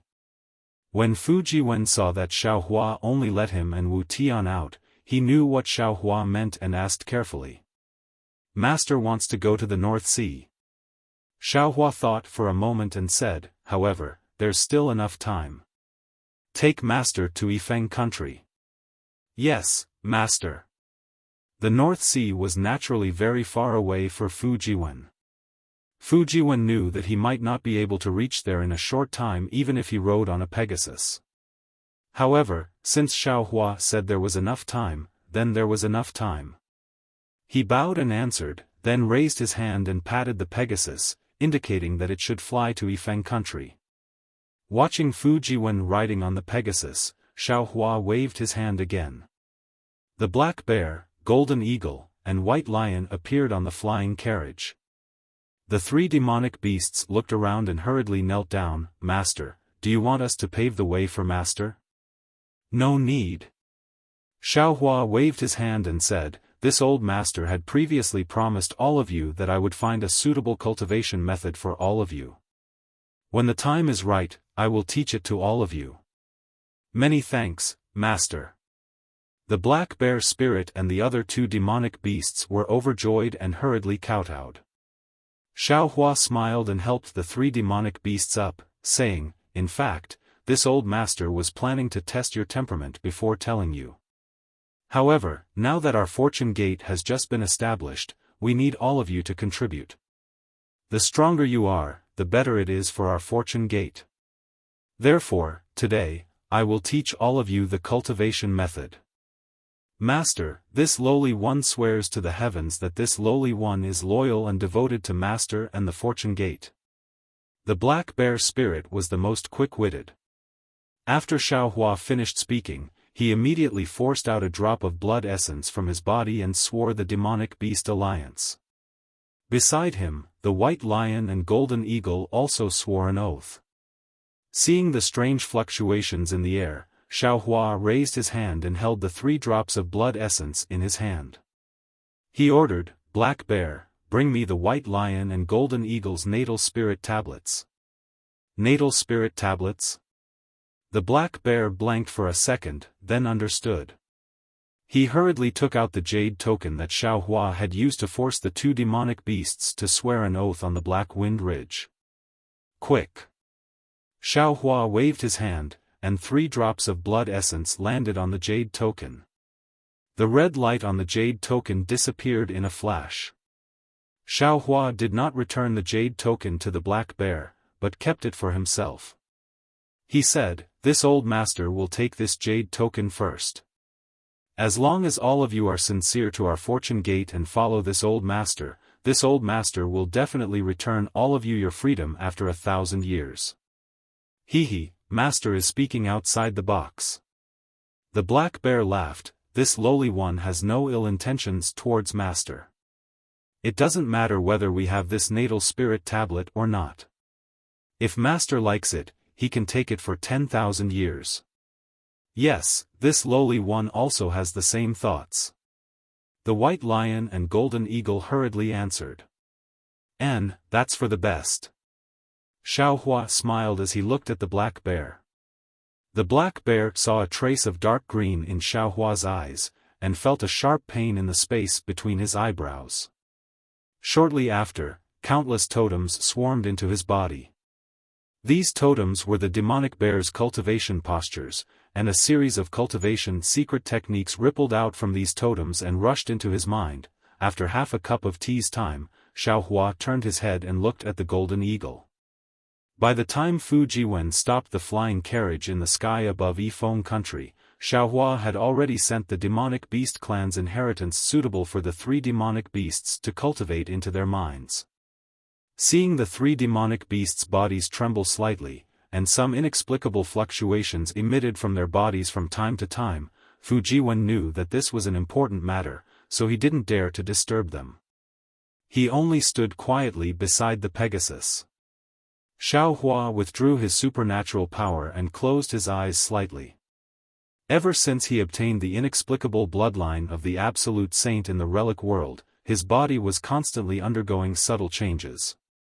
Even starlight power that couldn't be detected by supernatural powers constantly fell into the 13,200 million blood essences in his body. These blood essences were transforming, and the inheritance within the blood essences was also merging into Xiaohua's bloodline. At the same time, countless demonic beast totems also rushed into Xiaohua's bloodline and entered the body of the demonic phoenix Xiaohua. There were so many totems that they had already impacted the demonic spirit Xiaohua's cultivation. Xiaohua also took the opportunity to temporarily stop practicing the blood drop paradise technique, allowing these totems to attack his bloodline.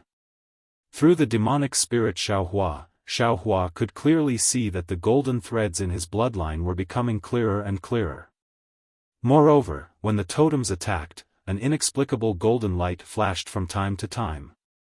Every time it flashed, it unconsciously brought about a kind of comprehension, and there was even a kind of indescribable, obscure fluctuation hidden in the void, its whereabouts unknown. Taking advantage of this gap, Xiaohua's consciousness once again entered the mysterious dark clouds. However, at this time, the sky seemed to be gloomy.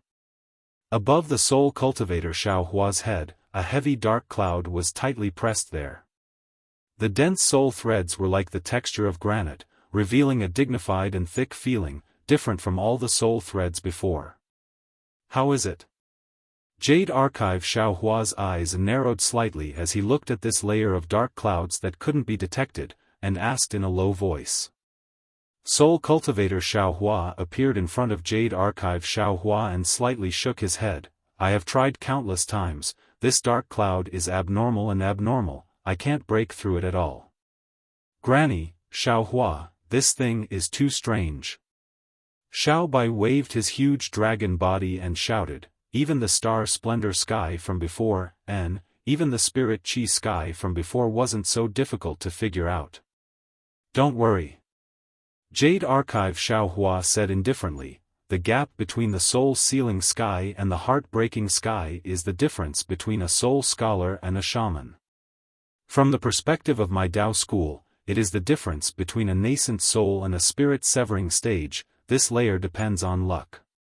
That's the only way." Soul Cultivator Xiaohua closed his eyes, the endless soul threads around his body began to dance. The faintly discernible fragrance of the underworld fruit floated in the air along with the soul threads in the entire heartbreaking sky. After Xiaohua's consciousness left the mysterious dark clouds, several hours had passed. The golden eagle was the first to open its eyes, the confusion in its eyes disappeared in a flash, and then it kowtowed again full of gratitude. "Many thanks, Master." At this time, the words, "Master," came from the heart more than ever before. The golden eagle understood in its heart that the master of the Tao school in front of it was far from the human cultivator of the Tao school in the eyes of ordinary people. Golden eagle. Xiaohua nodded. "How much have you forgotten, Master?" A trace of fear flashed in the golden eagle's eyes, and it respectfully replied, this little one, has forgotten 70%.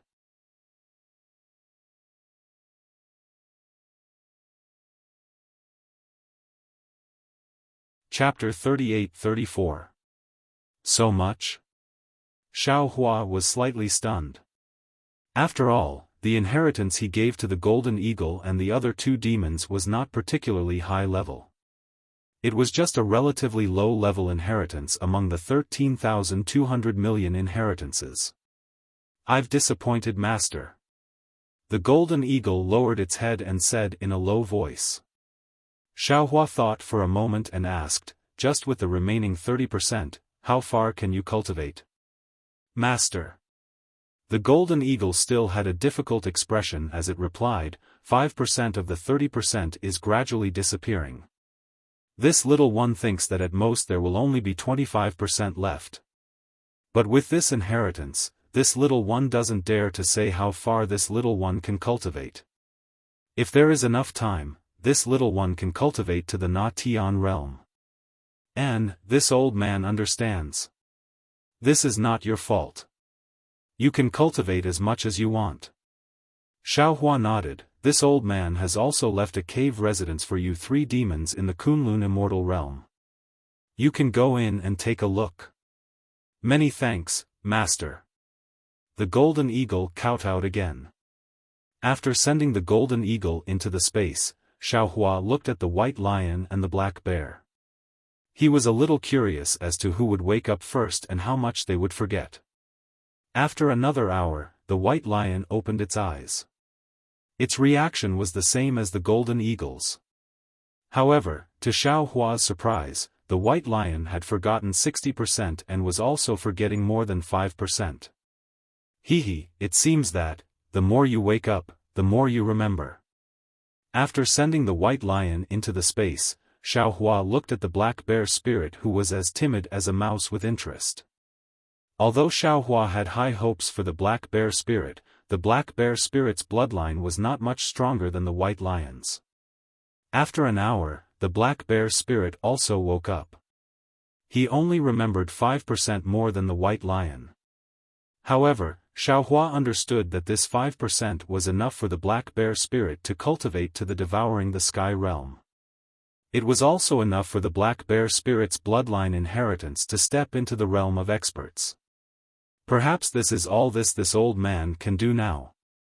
Xiaohua faced the black bear spirit who was now even more devout and smiled. If you want to transcend mortality and become a saint, then this old man can only help you in the future and replace your blood essence. My greatest ambition in the past was to become the king of Black Wind Ridge. The black bear spirit's answer was not out of Xiaohua's expectations. Right now, this little one's greatest ambition is to guard the door for Master.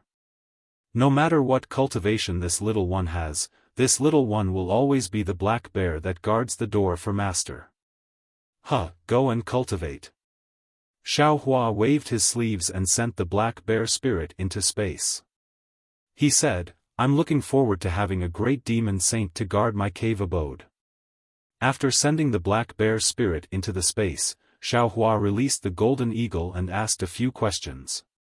The result did not disappoint Xiaohua. There were 6 solar stars and 3 lunar stars in the space. The power of the stars and the moon was extremely abundant. It was more suitable for demons to cultivate than any place in the Thousand Demons' sacred realm.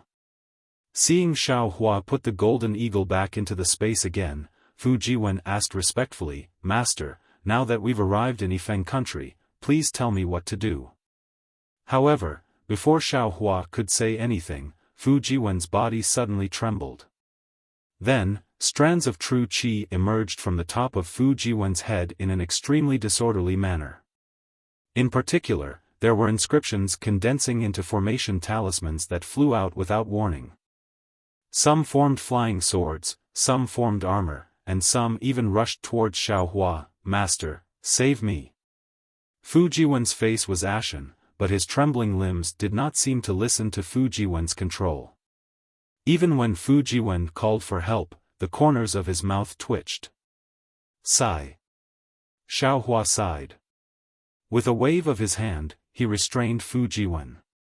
With a grab of both hands, thousands of inscriptions fell into his hands and transformed into the shape of a broken scroll. Looking at the flickering clouds of the inscriptions in the scroll, Xiaohua shook his head slightly. "Disciple, what Master was worried about has finally happened." "Master." Fu Jiwen was ashamed. He said, "This disciple is ashamed of Master's guidance." "You can't say that you're ashamed," Xiaohua said. "Looking at your diligent cultivation and rapid progress. Actually, Master is very happy in his heart. However, when Master first saw you, you were still a scholar. Your cultivation was just refining essence into qi, and you could be considered a scholar. In just a few decades, you actually broke through to the realm of great Confucian. If this news were to spread, I'm afraid it would scare people to death. Disciple, do you still remember the maze on Cloud Mountain? In Senior Tsang Langzi's cave, you very boldly said to Master that as long as you accumulated a little bit, you could probably enter the realm of great Confucian within 3 years. Do you know how surprised Master was at that time? I'm not surprised at your progress, but rather, I'm surprised that you're biting off more than you can chew. Actually, Master felt that if you could enter the realm of great Confucian within 300 years, it would already be very amazing. But what could Master say?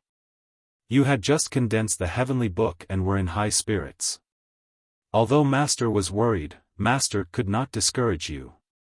Master could only encourage you at that time. Yes, disciple. Fu Jiwen lowered his head, not daring to say anything more. Disciple, the path of cultivation is a long and arduous one.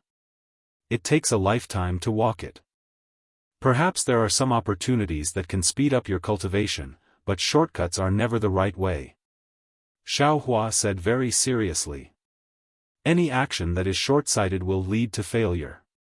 Master has always wanted to find time to talk to you about this, but Master also has to cultivate, and Master also has a lot of things to do during this period of time. I only gave you a little reminder in the Fortune Palace, but you didn't seem to hear it at all. Actually, disciple, you don't have to care too much.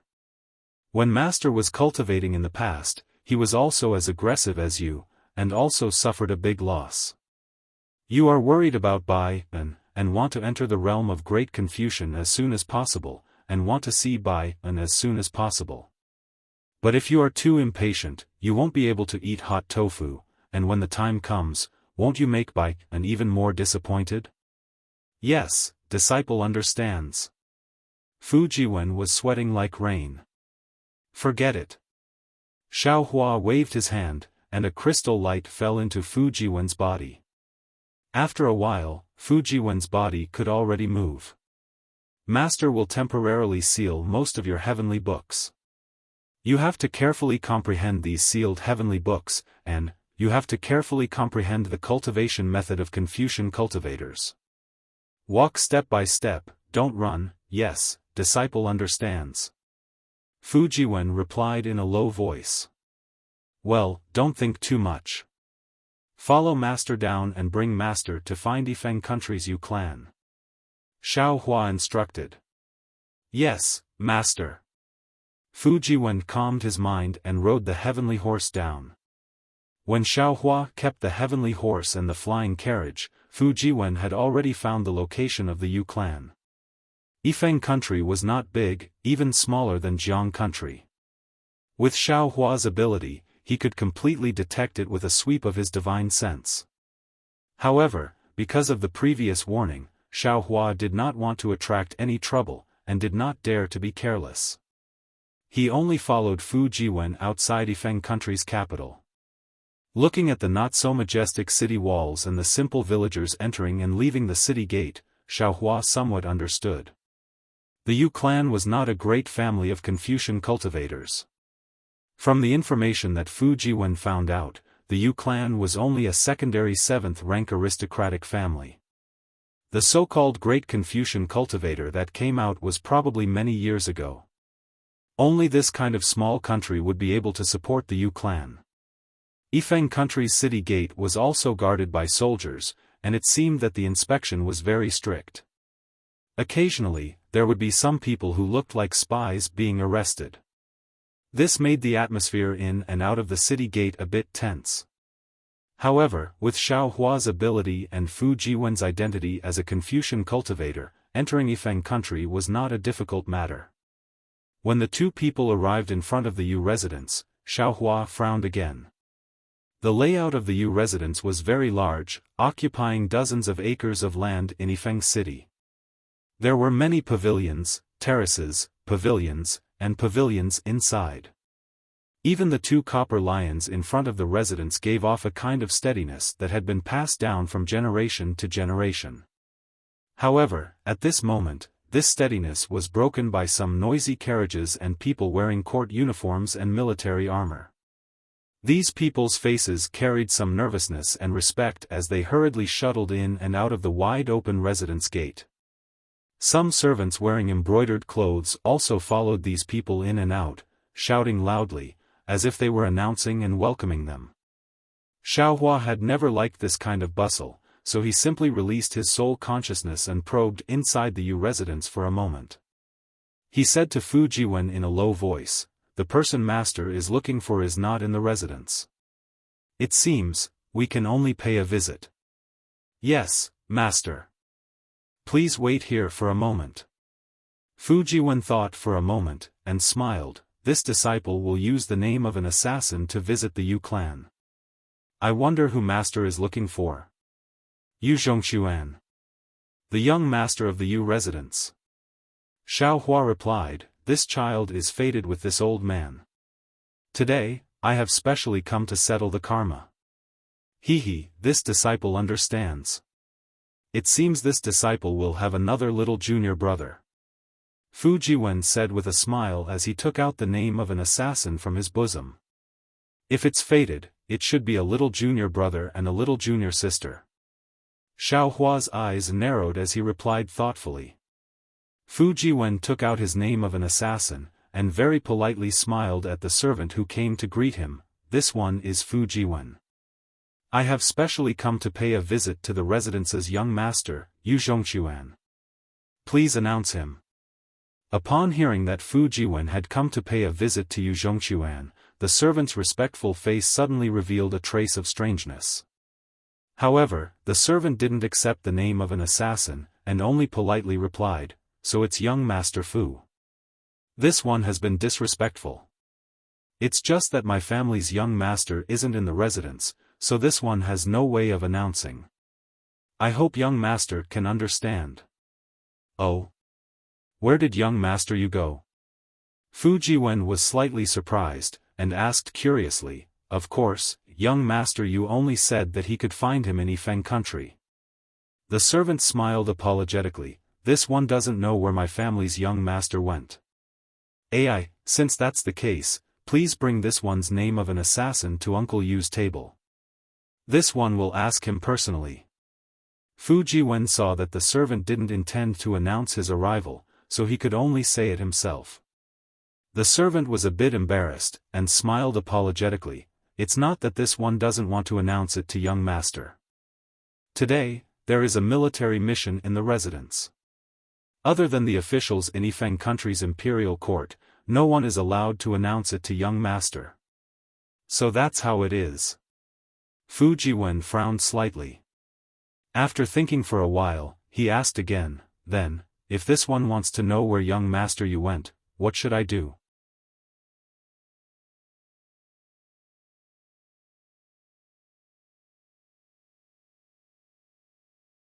Chapter 38-35. This. The servant hesitated and sized up Fu Jiwen again. Fu Jiwen rolled his eyes and casually touched his waist with one hand. He took out a small silver ingot and placed it in the name token. He handed it over again and smiled. This one is indeed young Master Yu's old friend. This time, I came to fulfill our previous agreement. The servant was extremely quick-witted. With a pinch of his hand and a slight curl of his finger, he stuffed the silver into his sleeve even more nimbly than Fu Jiwen. Immediately after, he smiled apologetically and said, "Since young Master Fu is a close friend of my young master, then I would like to ask young Master Fu to report to the left side door. That is where the daily family affairs of the Yu residents are reported." Thank you very much." Fu Jiwen kept the name token and was about to turn back when the servant hurriedly said, "Oh right, young Master Fu, if you want to know about my family's young master, remember, don't say that you're my young master's close friend. Just say that you're here to settle accounts with my young master." "Oh?" Fu Jiwen stared blankly and asked curiously, "Why is that?" However, at this moment, another military horse galloped over. The person on the horse held a yellow scroll in his hand and shouted, "Urgent report from the king." When the servant heard this, how could he say anything more to Fu Jiwen? He smiled apologetically at Fu Jiwen and hurriedly ran over. Fu Jiwen also knew that this was an important military matter of Yifeng country. It was inconvenient for him to delay. He also turned slightly and returned from the side of the stairs. However, when he raised his eyes to look at Xiaohua, he was stunned again. He saw that the place where Xiaohua was standing was empty. Where was Xiaohua's figure? Of course, in the blink of an eye, Xiaohua's figure reappeared on the spot, as if he had never disappeared. In an instant, Fu Jiwen understood that he had not seen wrongly, nor had his master disappeared. Instead, it was his master who had merged with all things in the world. Even a casual thought from him could not be detected by people with shallow cultivation. "Master." Fu Jiwen walked in front of Xiaohua and was about to speak. Xiaohua nodded and said, "Master understands. We'll go to the side door." "Okay." Seeing his own master so condescending to go to the side door, Fu Jiwen felt more and more that this Yu Zhongxuan was important to Xiaohua. He hurriedly agreed and walked in front. The side entrance of the Yu residence was not small. Although it did not have the copper lion to suppress evil, the tightly shut vermilion door and the neat pine and cypress trees on both sides of the vermilion door also gave off a solemn and dignified air. Fu Jiwen walked to the front of the vermilion door and lightly knocked on the brass ring. In a moment, an elderly servant poked his head out. Fu Jiwen was about to take out his name inscription, but when he thought about what the servant had said, his face turned cold and he shouted, "Is this the Yu manor? Where is Yu Zhongxuan? Who is young master? Why are you looking for my young master?" The old servant's expression didn't change. He opened the door slightly and asked with a smile, "You don't need to know who I am. You just need to know that I'm here to settle accounts with Yu Zhongxuan." Fu Jiwen decided to play along. "As for what it is, you can just call Yu Zhongxuan over and you'll know."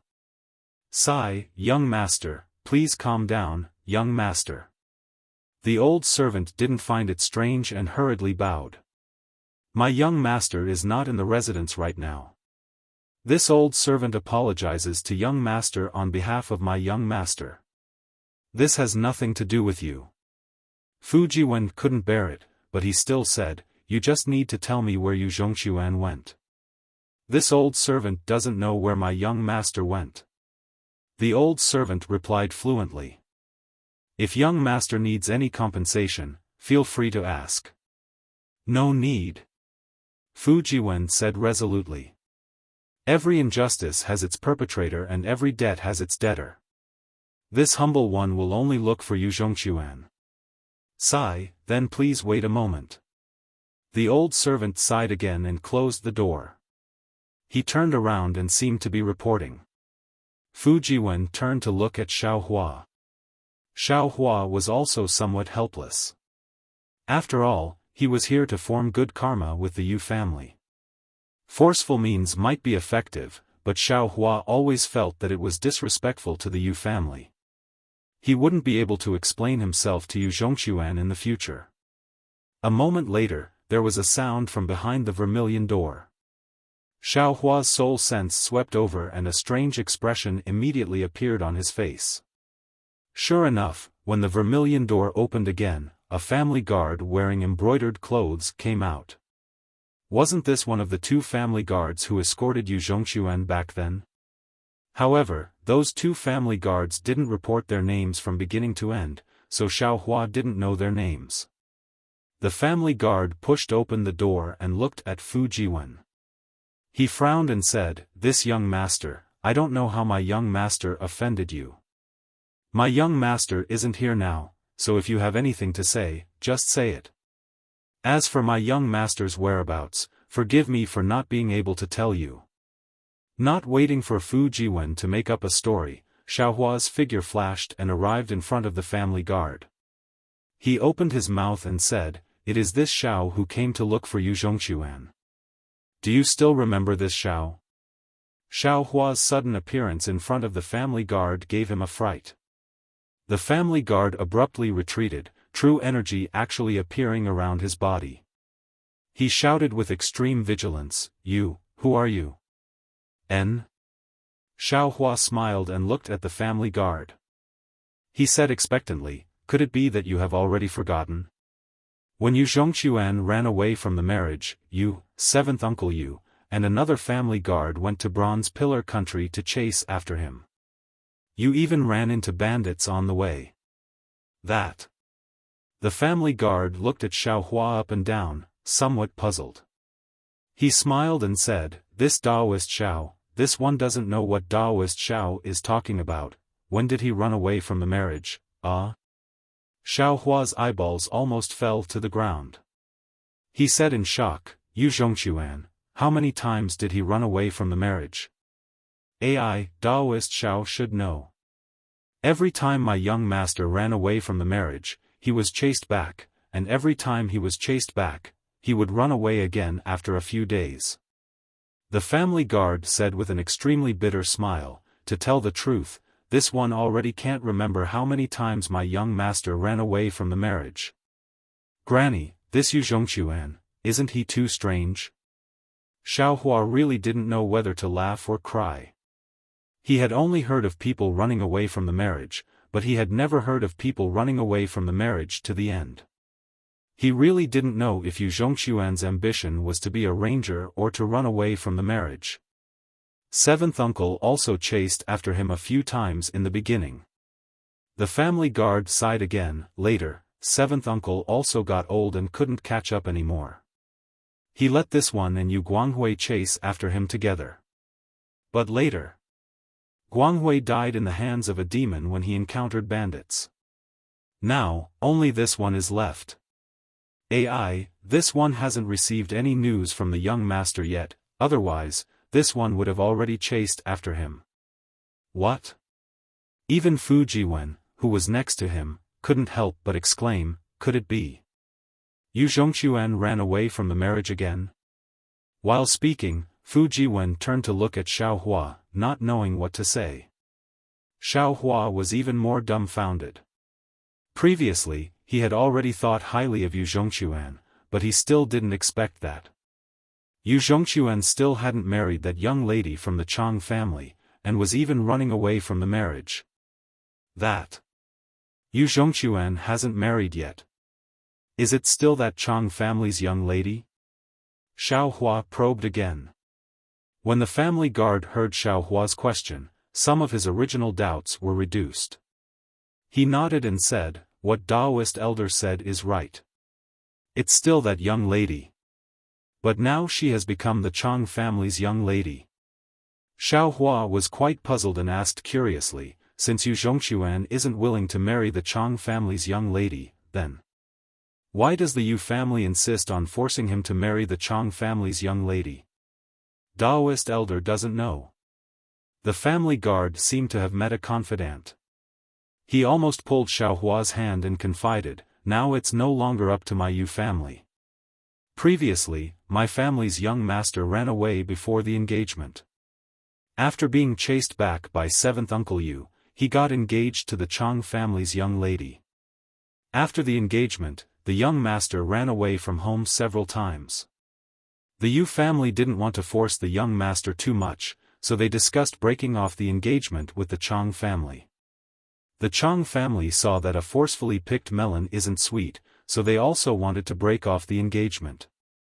But although that Chang family's young lady hasn't seen my family's young master, she is willing to be loyal to one person, and won't marry anyone other than my family's young master. For so many years, Yu Zhongquan and Chang family's young lady have never seen each other. Xiaohua immediately felt that it was inconceivable, almost interrupting the family guard's words. That's not it. The family guard explained, this was what the Chang family's young lady said at the beginning. Later, my family's master thought that it might be because the young master hadn't seen the Chang family's young lady's appearance, so he refused. Later, he simply tied up the young master and brought him to see the Chang family's young lady. But even after seeing her, the young master was still unwilling. Could it be that the Chang family's young lady is vulgar? Xiaohua seemed to understand. Daoist elder is wrong. The family guard shook his head and said, the Chang family's young lady is a famous beauty in Xian country. She is proficient in zither, chess, calligraphy, and painting. How could she be vulgar? Then that's strange. Xiaohua was greatly puzzled. Fu Jiwen smiled, Master, it said that a tortoise meets a mung bean, and their eyes match. I think these two people are not fated to be together. Not fated to be together? Xiaohua frowned. From the current situation, it seemed that it was very different from what he had imagined. How should I address you, my dear friend? Fu Jiwen smiled, it seems that you are also a trusted aide of the Yu family. Every time young Master Yu escapes, travels, you are the one who goes to find him. Oh, I'm Haiming. The family guard smiled bitterly, of course, I grew up with young Master. But why do I have to go down to find young Master? It's not because of this. It's because my face is very thick. After young Master gets into trouble, I can help him clean up. Fu Jiwen asked curiously, Brother Yu, what do you mean? Sigh, there's something young Master doesn't know. Yu Haiming explained, my family's young master didn't just leave home to escape from marriage. He also wanted to be chivalrous. Every time he goes out, he has to do some good deeds that are neither good nor bad. Every time, he tries to be clever but ends up making a fool of himself. Just as Yu Haiming said this, he heard a soft and rather dignified cough from behind him. Haiming, who are you talking to? Hearing this voice, Yu Haiming's face immediately turned pale. He hurriedly shut his mouth. Without turning around, he immediately shouted, Master, Yu, why did you come out from the side door?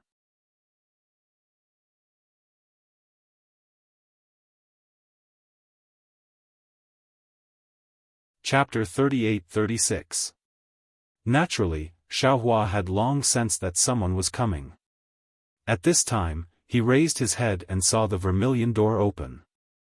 A tall and sturdy old man about 60 years old dressed in embroidered clothes walked out from inside. Behind him were several guards with swords. Although this old man was slightly old, his spirit was very good. His ruddy face vaguely resembled Yu Zhongquan's. The old man didn't answer Yu Haiming's question at all. He coldly snorted and said, This old man is asking you. Who are you talking nonsense with? Aren't you afraid of my Yu family's family law? Master, please forgive me. Master misunderstood. Yu Haiming hurriedly bowed and said, This is Xiao Daoist and his disciple. Back then, when this little one accompanied 7th uncle to Copper Pillar country to find the little Gongzi, Io, this little one remembers. Back then, this Xiao Daoist even saved the little Gongzi's life.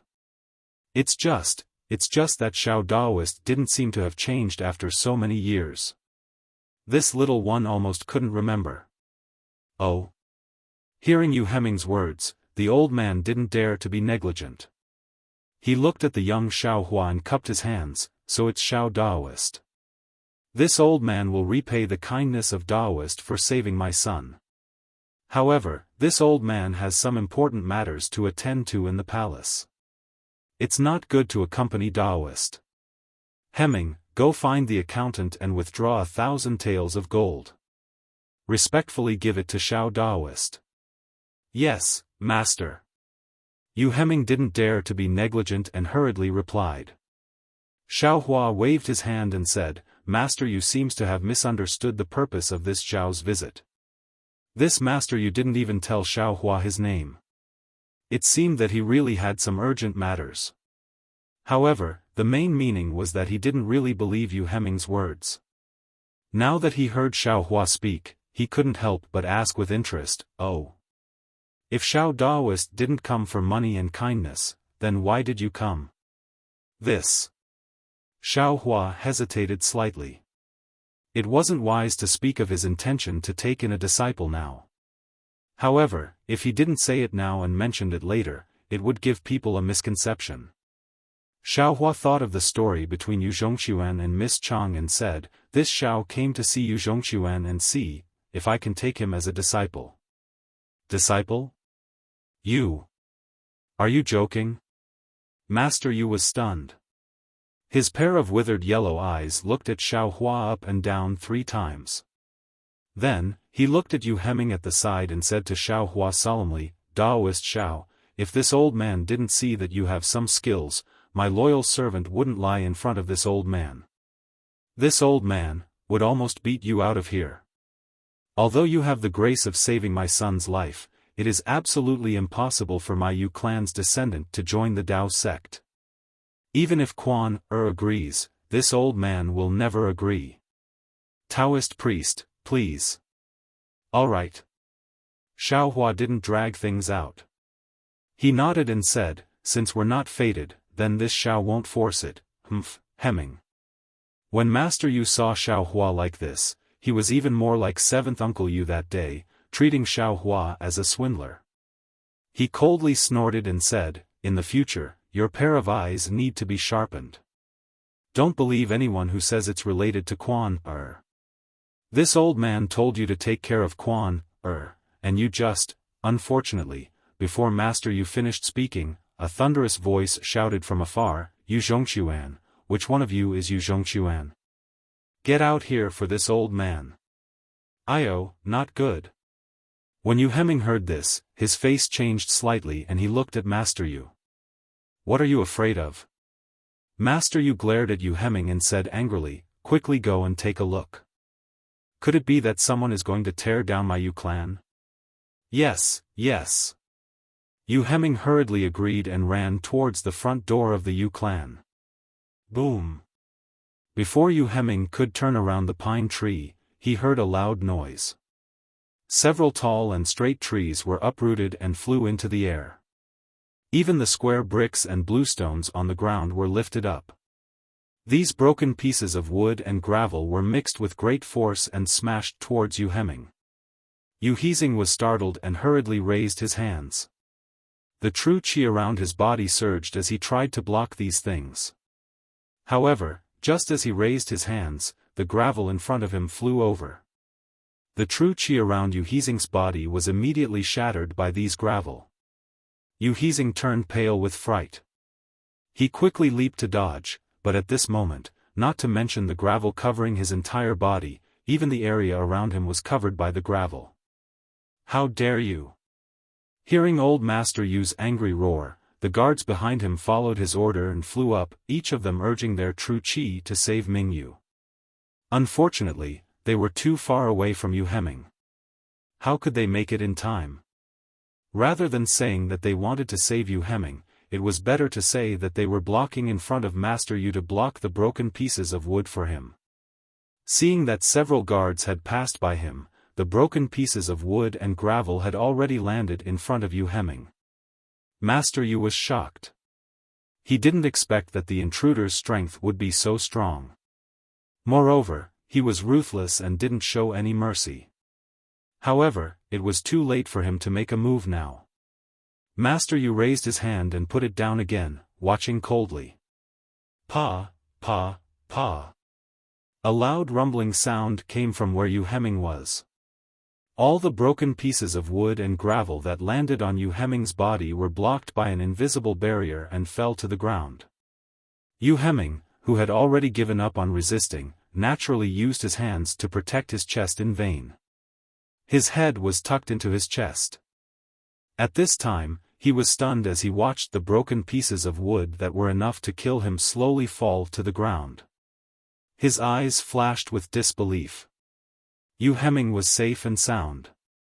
On the other hand, the guards who rushed out to block in front of Master Yu were barely able to resist under the pressure of the broken pieces of wood. Two of them even had their arms injured. Gga, Yu Yun. A thunderous voice came unexpectedly from not far away. I didn't expect that after not seeing you for a few years, your cultivation has become so profound. Following this voice, a man who was even more burly than Yu Yun in armor flew out from behind the pine and cypress trees. In this burly man's hand, he was holding a servant of the Yu residence. Go, you tight-lipped dog slave. The burly man flew closer and shook his hand. He shouted, kowtow to your master. The servant flew towards Yu Yun even more ferociously than the broken pieces of wood from before. A powerful force enveloped Yu Yun before the servant landed. Hiss. Yu Yun sucked in a breath of cold air, and his eyes flashed. He didn't dare to stay in the same spot any longer. Instead, he flew forward slightly and raised his hands. The noble qi surging around him formed an oval shape in front of him. Pooh! The servant landed on the noble spirit and his body slowly floated down. Yu Yun's solemn expression had just relaxed when the noble spirit that Yu Yun had activated suddenly produced an explosive force. With a loud boom, Yu Yun's body was sent flying back a few feet. The servant who had originally landed and the few guards who had blocked the broken pieces of wood were also sent flying by this explosive force. Ha ha ha, old man Yu, it seems like you haven't changed much from before. You've been living like a dog all these years. With a loud laugh, the burly man landed from mid-air and the entire ground shook slightly. Looking at the burly man in armor in front of him, Yu Yun sneered, Sima Minghong, are you here to find someone or to provoke me? Are you representing the Sima family or yourself? Yu Zhongquan is the legitimate son of your Yu family, right? Sima Minghong looked at Yu Yun and asked indifferently. Yes, he is my son. Yu Yun nodded and replied sarcastically, could it be that brother Sima has a dispute with my son? Humph, not to mention your son, even you, what qualifications do you have to fight with me? Sima Minghong snorted arrogantly. Sima Mingguang has the qualifications to say this, but you don't. Yu Yun's expression didn't change as he retorted sarcastically. Hee, don't worry, don't worry. If you can't uphold justice for my Sima family, I'm afraid that my patriarch will say this to you face to face. But when that time comes, you should know the result. Sima Minghong wasn't angry. He waved his hand and said, Yen, quickly come over and tell your story to the patriarch of the Yu family. He will definitely uphold justice for you. It was only at this moment that a frail-looking scholar walked over from the end of the pine and cypress tree. Not only was this scholar young, but his face was also pale. Although the brocade robe on his body was bright, his left sleeve was fluttering in the wind. It was obvious that he didn't have a left arm. Junior Sima Yen greets Uncle Yu. The scholar walked in front of Yu Yun, bowed with difficulty and said, Junior's matter requires Uncle Yu to uphold justice. Seeing Sima Yen like this, how could Yu Yun not know why he was here? Yu Yun's mouth was filled with bitterness. He raised his hand and said, Nephew Sima, please rise. May I know when you met my son and how did you get into a dispute with him? Dispute? Sima Minghong sneered, my Sima family doesn't dare to have a dispute with the Yu family's son. My Yan couldn't cultivate since he was young and could only read books. It can be said that he doesn't even have the strength to truss a chicken. Your son relied on his cultivation and knew some bullshit swordsmanship to bully the weak. Facing such a weak and defenseless scholar, he actually dared to attack him. Old man Yu, if you don't uphold justice for my Yu family today, do you believe that I won't tear your Yu family apart from the outside? Sima Minghong. Yu Yun sneered and said, although this old man's son is unfilial and has many shortcomings, this old man knows that he has always been reasonable and abhors evil. If it isn't something that he can't stand, he absolutely won't act. This matter can't be just based on nephew Sima's side of the story. What do you mean by he didn't like? What he didn't like was something that he should attack. Sima Minghong sneered, not to mention that there are officials and laws in this world, there are also Confucian laws. Even if there weren't any, he shouldn't have attacked a weak child. Sima Minghong kept mentioning laws and saying that Yu Yun didn't have the strength to truss a chicken. These words made Yu Yun's mouth extremely bitter.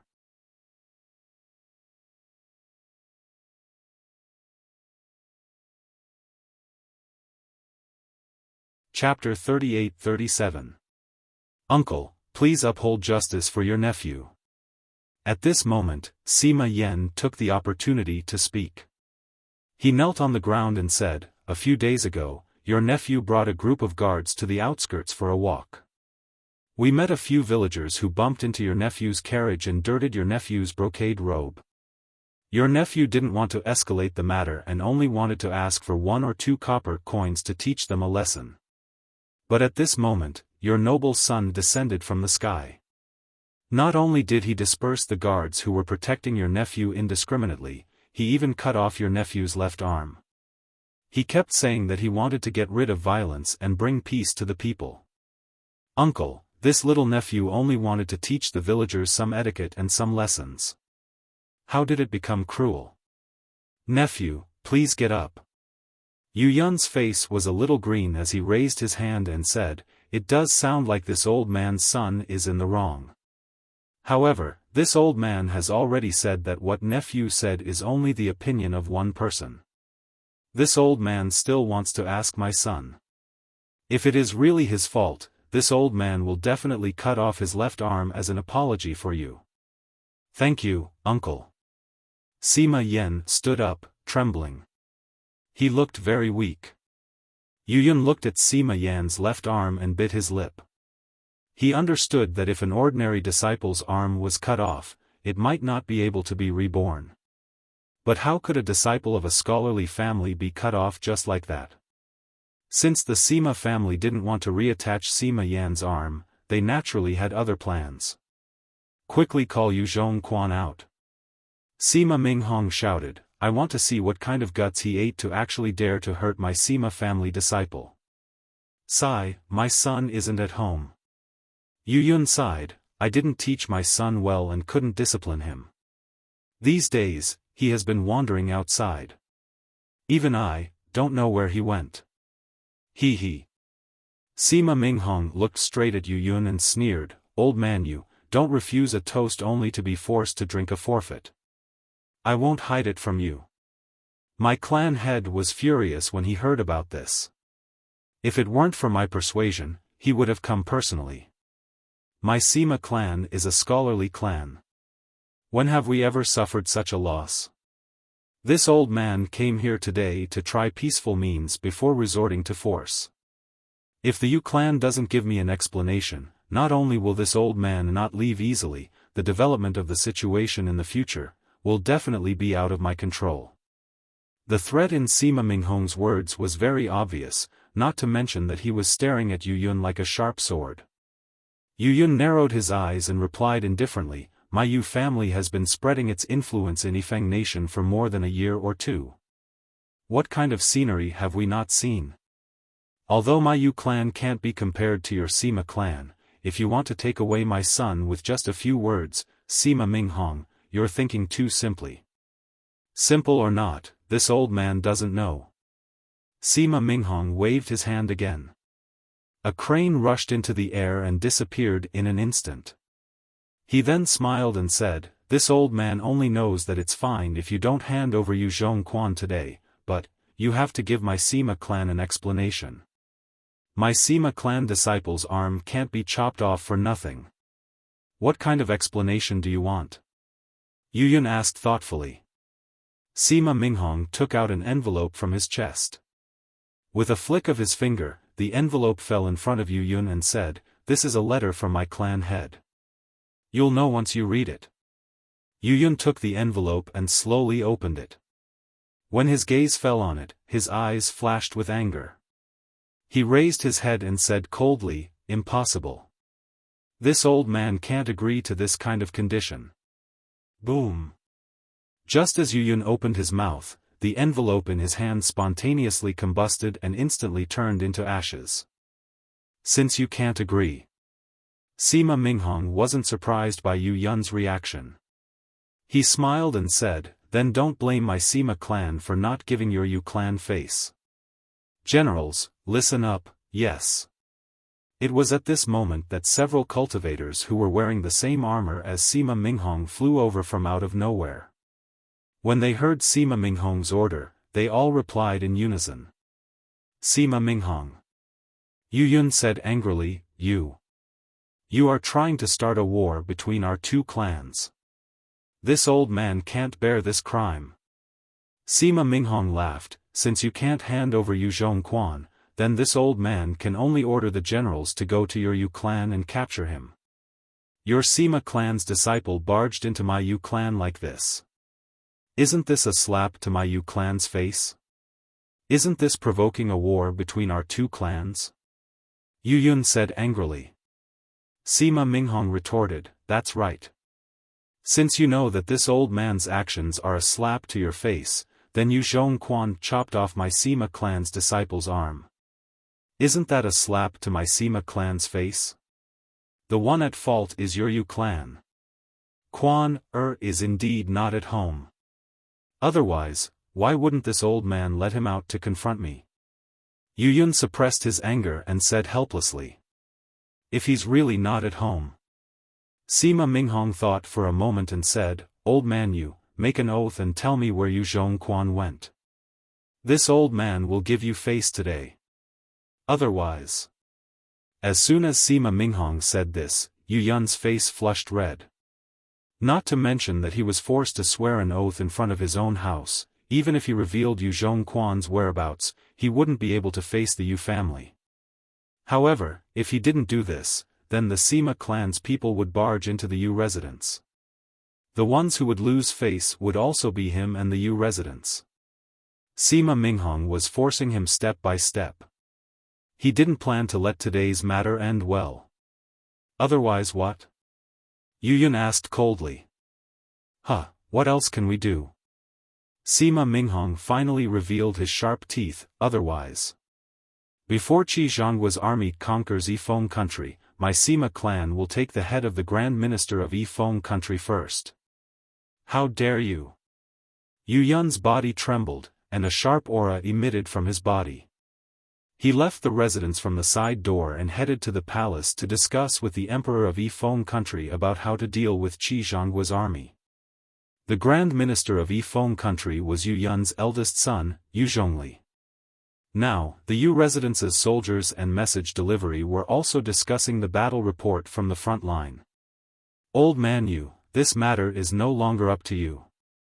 Sima Minghong said coldly, "It was your Yu clan who provoked us first and offended the dignity of my Sima clan.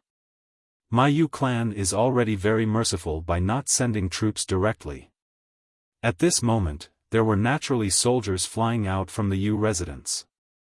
Their murderous aura wasn't inferior to the cultivators brought by Sima Minghong. However, Yu Yun understood that if it was a normal situation, he could fight with Sima Minghong. But now, he definitely couldn't let the Yu clan get worse. Unfilial son, thinking of Yu Zhongquan, Yu Yun's eyes were filled with anger. At the same time, a heavy sense of powerlessness surged from the bottom of his heart. Just as Yu Yun was thinking about whether to compromise, he heard a clear voice in the distance, "Who is looking for my husband?" Ever since Sima Minghong appeared, Xiaohua and Fu Jiwen hid at the side and watched everything that was happening in front of them with interest. At this moment, when he heard someone speak, he had already released his soul consciousness. However, when he saw the person clearly, he frowned. He saw a woman wearing ordinary clothes flying over on clouds. This woman was short and her body was slightly plump. Her face was like a full moon, revealing a kind of luxurious appearance.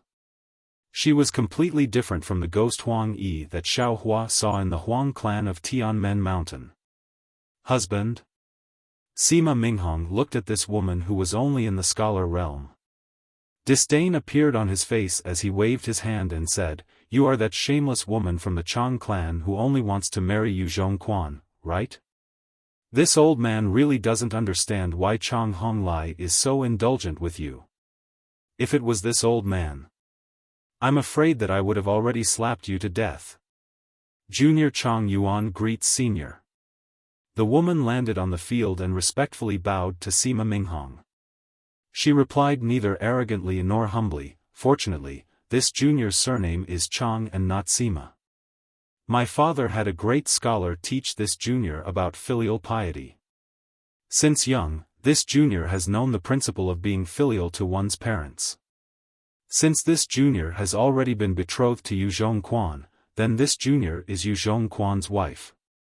Even if my husband doesn't want this junior still has to keep my chastity for my husband. If this becomes the Sima clan's shameless, then this junior doesn't know what the Sima clan's so-called fickle woman is called in the Sima clan." You.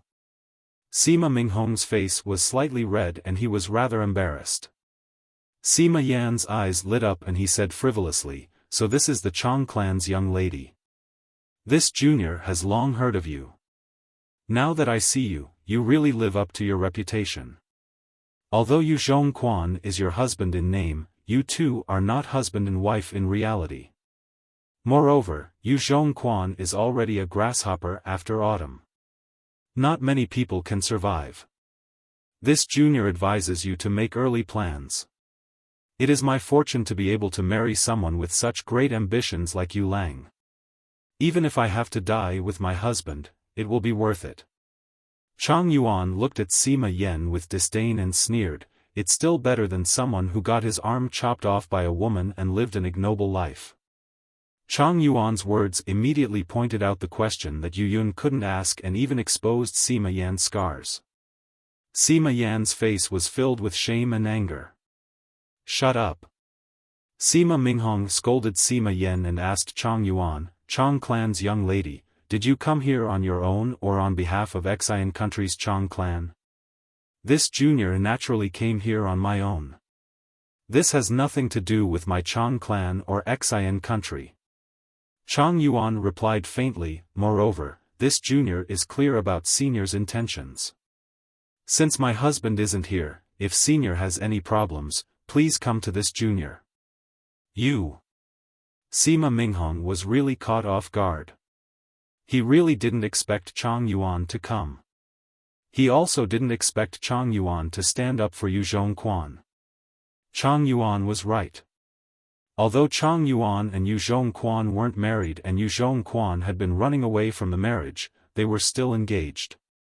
Chang Yuan could replace Yu Zhongquan's matters.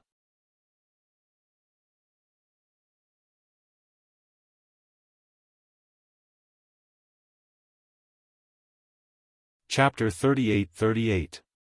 Yuan, Yu Yun was truly moved. Chang Yuan's appearance instantly pulled the Yu family out of an extremely awkward situation and blocked the Sima family's meticulous plans. He opened his mouth and said, "You don't have to, father." Chang Yuan's face was slightly red, as if it was the first time she had been called that. "This is a matter between the boy and my husband. You don't have to worry about it." "All right," Sima Yan laughed nastily and said, "Since you're willing to stand up for Yu Zhongquan, then I'll take one of your arms today." "If you're willing, shut up." Without waiting for Sima Yan to finish speaking, Sima Minghong berated again, if it was Yu Zhongquan, this old man would naturally take one of his arms first and then send it to my Sima family. However, since you're Yu Zhongquan's wife and a disciple of the Chang family, you can keep this arm first and wait until we return to the Sima family, it doesn't matter. Chang Yuan replied indifferently, I'm Yu Zhongquan's wife now. It has nothing to do with my Chang family. Hearing this, everyone understood that the Chang family definitely didn't want to offend the Sima family. All of this was done by Chang Yuan on her own initiative. Father, father. At this moment, a man wearing an official's robe who looked similar to Yu Zhongquan rushed out from the side door.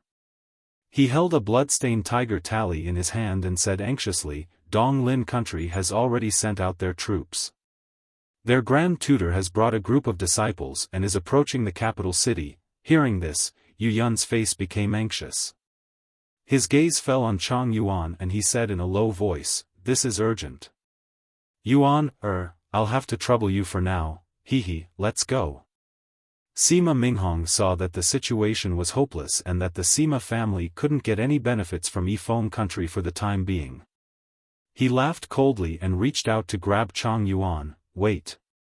Right at this moment, even though it sounded indifferent, it was filled with boundless majesty in the hearts of everyone present. Sima Minghong was slightly startled, and he looked towards the source of the voice with great vigilance, only to see a tall and skinny Dao sect cultivator slowly walking over. Wasn't that Xiaofan, who had been watching the show from the side? Sima Minghong frowned, and his eyes flashed with confusion. When he arrived in front of the Yu mansion, he had already seen the surrounding situation clearly. Xiaofan and Fu Jiwen were quietly standing not far away. Although it looked very abrupt, Sima Minghong's divine sense swept over them, and even the clear eyes technique didn't find anything special about Xiaofan. Only Fu Jiwen's body emitted a faint Qi aura, and this aura didn't attract Sima Minghong's attention. In particular, Sima Minghong closed in step by step. Although the Yu clan's patriarch, Yu Yun, kept defending himself, Yu Yun didn't even look at Fu Jiwen who was beside him. Fu Jiwen also didn't have any reaction. He even looked like he was watching a show. Sima Minghong already knew that these two people had nothing to do with the Yu clan. Moreover, if Fu Jiwen wasn't beside him, Sima Minghong would have even thought that Xiaofan was a wandering Taoist. However, who would have thought that at such a crucial moment, when the Yu clan gave up and the Sima clan was about to succeed, this Taoist that was almost ignored by Sima Minghong actually spoke up. Moreover, the moment he stood up, the aura around him seemed to cover up everything in the Sima clan. How could Sima Minghong not know that he was in trouble? Fellow Taoist. Sima Minghong hurriedly cupped his hands and said, May I know why fellow Taoist spoke up? Who would have thought that Xiaofan would completely ignore him? Instead, he walked in front of Chang Yuan, looked into her eyes, and asked kindly, Chang Yuan? Do you know this old man? Say. Senior? Chang Yuan naturally felt the mountain-like pressure coming from Xiaohua's body. At the same time, she also felt the mountain-like kindness in Xiaohua's voice. However, she looked at Xiaohua, shook her head slightly and said, Junior doesn't know Senior. Then. Do you know Huang Yi? Xiaohua asked again. Huang Yi? Chang Yuan frowned even more. After thinking for a moment, she shook her head again. Junior also doesn't know him. Disappointment appeared on Xiaohua's face. Cough cough, fellow Taoist. Sima Minghong coughed a few times and wanted to speak again. Xiaohua sneered. His gaze swept over and he said indifferently, those who use their strength to bully the weak are not worthy of being Xiaohua's fellow Taoist. You. Sima Minghong's eyes narrowed. He raised his hand but put it down again. Now that he had already taken the initiative in the Yu clan's Yifeng country, he definitely wouldn't spoil the initiative because of a trace of anger. Yu Zhongli and Yu Yun also stood there, not daring to move. They had a feeling that Xiaohua's appearance was definitely not a bad thing for the Yu clan. Yu Yun even glanced at Yu Hemming, who was standing there stupidly. Could it be that you really can't remember? Xiaohua once again looked kindly at Chang Yuan. Huang Yi, Little Cabbage, Tianmen Mountain. Senior, Chang Yuan's face was slightly red. She said in a low voice, Junior indeed doesn't know what Senior is talking about. Xiaohua slightly closed his eyes. His heart was rather unwilling. After thinking for a bit, he slowly raised his hand as if he was holding onto something extremely heavy. There were even invisible soul threads wrapped around his finger. As Xiaohua's finger pointed, it landed between Chang Yuan's eyebrows. Chang Yuan only felt her vision go dark. The stars and the sun in the sky all turned into flowing light and rushed into Xiaohua's finger. She was also sucked into it. Immediately after, the beautiful and tragic scene of that night on Tianmen Mountain floated before her eyes. Time passed for a very long time, yet it also seemed to pass for a very short time. When the sun suddenly appeared, Chang Yuan once again saw Xiaohua standing in front of her, alive and well. As for the ferocious Sima Minghong, his face still carried the anger from before. Chang Yuan felt that her face was slightly cold. She used her hand to wipe it away. Her face was already filled with tears. Do you remember what happened? Looking at Chang Yuan's tear-streaked face, Xiaohua asked again. Senior's story is very tragic and beautiful. The fate of Huang Yi and Yu Zhongxuan also made this junior sigh. Chang Yuan still shook her head. But this junior is Chang Yuan, not Huang Yi. Alas, forget it. Xiaohua sighed. Human strength is sometimes limited. This Xiao can't cover the sky with one hand. Thank you, Senior. Chang Yuan bowed slightly. Do you need this old man to take action? Xiaohua looked around and asked softly. Chang Yuan shook her head. There's no need to trouble Senior. Huang Yi can turn into a cabbage and live an ignoble life for Yu Zhongxuan. Why can't Chang Yuan die with Yu Zhongxuan? Senior has nothing to do with this junior. How can this junior let Senior take risks? While speaking, Chang Yuan's eyes flickered. She hurriedly bowed to Xiaohua again. Wait. Suddenly, Xiaohua's body shook. He hurriedly said, You, open your eyes and let this old man take a closer look. This. Chang Yuan was somewhat embarrassed. This old man is old enough to be your grandfather. Xiaohua said with a smile.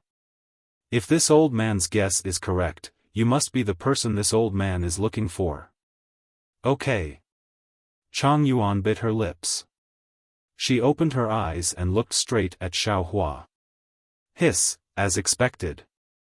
Xiaohua stared at Chang Yuan's pitch-black pupils and carefully examined the details inside. His impression of Huang Yi's appearance was basically from Huang Mengxiang's, but he had an extremely deep impression of the soul condensed into eyes. Huang Yi's ghost cultivation divine ability was called Seven Eyes Beautiful Fire. Her eyes contained an extremely powerful ghost fire. These eyes were exactly the same as her eyes when she was alive. They were completely different from Huang Mengxiang's eyes on Tianmen Mountain. But the strange thing was that the soul's eyes that Xiaohua had a deep impression of were exactly the same as Chang Yuan's in every detail. Say, Senior. Chang Yuan had never looked straight at a man for such a long time. She said somewhat shyly, Junior, Chang Yuan. Xiaohua said with a smile. The so-called eyes are the god of the heart, and the heart is the master of the soul. If a person falls into the cycle of reincarnation, everything in the past will be counted as the past, and everything in this life will be reborn. However, although reincarnation can erase the appearance of the soul, it can't erase the soul's core. Although you can't remember your past life, and it's different from your past life. But your soul, your heart, and your eyes haven't changed. You are the person this old man is looking for. A trace of surprise and excitement appeared on Chang Yuan's face. But Junior, you don't need to remember who you were in the past. Moreover, this old man will make you forget. Xiaohua raised his hand and lightly tapped between Chang Yuan's eyebrows. He said with a smile, you only need to know that from today onwards, you are this old man's disciple. Even if the Yu clan can't make a decision for you, even if the Chang clan doesn't want to stand up for you, with this old man here, not to mention Sima Minghong, even if the entire Sima clan comes, this old man will definitely not let you suffer the slightest grievance. Say, Senior, Chang Yuan's heart gave birth to incomparable trust in Xiaohua. But suddenly asking her to become his disciple really made it difficult for her. Junior is a Confucian cultivator, not a Tao cultivator. He, Junior sister. Fu Jiwen, who had been standing respectfully at the side, said with a smile, not only is Master's Tao cultivation unfathomable, his Confucian cultivation is also as vast as the sea. I have only been Master's disciple for a dozen years, and I have already reached the stage of qi refinement and soul return. What are you still hesitating for? While speaking, Fu Jiwen opened his mouth and a mouthful of true qi rushed into the sky, causing countless noble qi to fall down with a loud bang. Fu Jiwen's heavenly book was indeed sealed by Xiaohua, but the true qi in his chest was not fake. Although he did not reach the stage of qi refinement and soul return, he still had the late stage of qi refinement.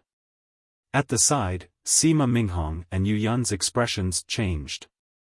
Sima Minghong even reached out and grabbed a scroll in his bosom. Master also wants to take Yu Zhongxuan as his disciple.